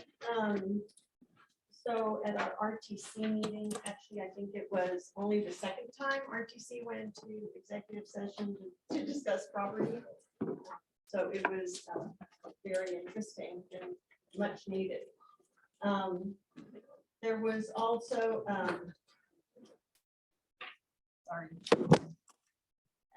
so our Mobility 2045 update, draft plan and public meeting schedule. So the process of updating the long-range transportation plan, Mobility 2045 has entered the public comment phase beginning in April. The long-range plan will reassess existing recommendations and include new demographics, financial forecasts, and planning initiatives. A lot of implications of transit in the region, so this is one that we'll be paying attention to. Especially a vast majority of the region is outside of the 3 transit agencies. So there's opportunities. Updates to regional TDC program and TDC annual report. DCTA actually has benefited and continues to benefit from the use of the TDCs. One of the proposed cost allocation adjustments is increasing the amount for small transit providers. We want to make sure that nothing is taken away from DCTA as a transit provider. So we're keeping an eye on that. The automated vehicle programs, 2.2 round 2. This was an action item for a second round of projects for the automated vehicles program. DART, Trinity Metro, and VIA projects were sprinkled throughout.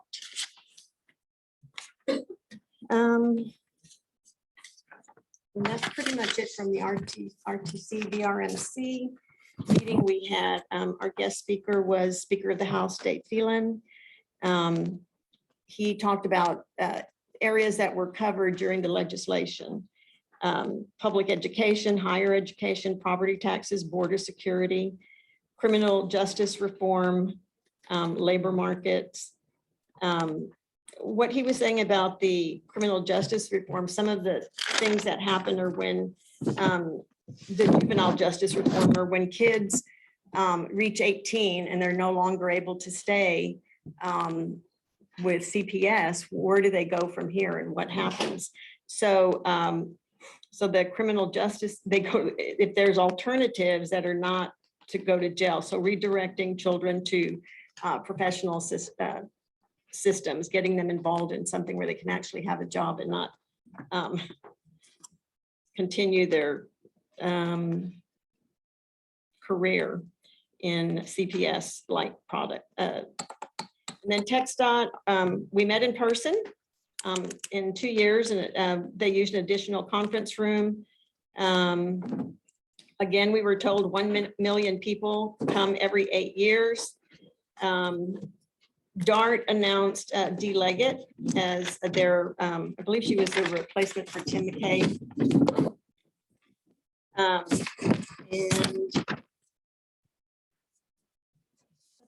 it relating to DCTA. Okay, informational reports, you have those at your place. Future agenda items, board requests. Is there anybody that has any board requests for the next board meeting? Well, I've got a couple of quick ones. If we can maybe get an update on the Trinity Metro bus operations outsourcing and timelines. I think that could probably just be an email. I'm sorry, say that. It could probably just be an email to the board. just to let us know what the timelines are, unless you have an intent to bring it back and We walk us provided through an all that. update in last week's CEO weekly. Yeah, update, I got a brief but, one there. Okay. So we're down to what, 2 months away to start having all those dominoes start to fall? Well, okay. Or did I miss a part of that conversation in the document? And I'll go back. We may not be able to discuss it here. Fair enough. So I'll come back. Yep. I know I talked with you about covering all of Louisville with Go Zone. And we had those little bites at the corners that seem to have been missed. I still would like to push to get that on an agenda. I don't know what Via's come back with, but that's high on my list. We intend the budget number you saw today. Okay. We'll come back with, now here's all the gores and cuts and that. those Gotcha. will be adjusted. Yeah, we've got 100% of Highland Village covered, although I still think there's a hole on 407. You know, we reinvested significant dollars into Denton to extend the bus services again. So those small little nicks and tucks. Yes, sir. We have that. Thank you. Anybody else have any other boards requests? I sent an email about this to Keisha, but I just wanted to follow up, and after further reflection, I think an email response is fine. I'm just curious, after our conversation about electric rates, if we could get an email confirming whether we are paying the commercial rate to DME or if we have a power purchase agreement with DME. And if we do have a power purchase agreement, if we could get that via a confidential email, because that would not be public information. Does anybody else have anything else? And prior to earlier discussion, I was going to ask that we consider using Accenture to do another deep dive into our staffing. At the time, I think what they said was where we were at was not sustainable.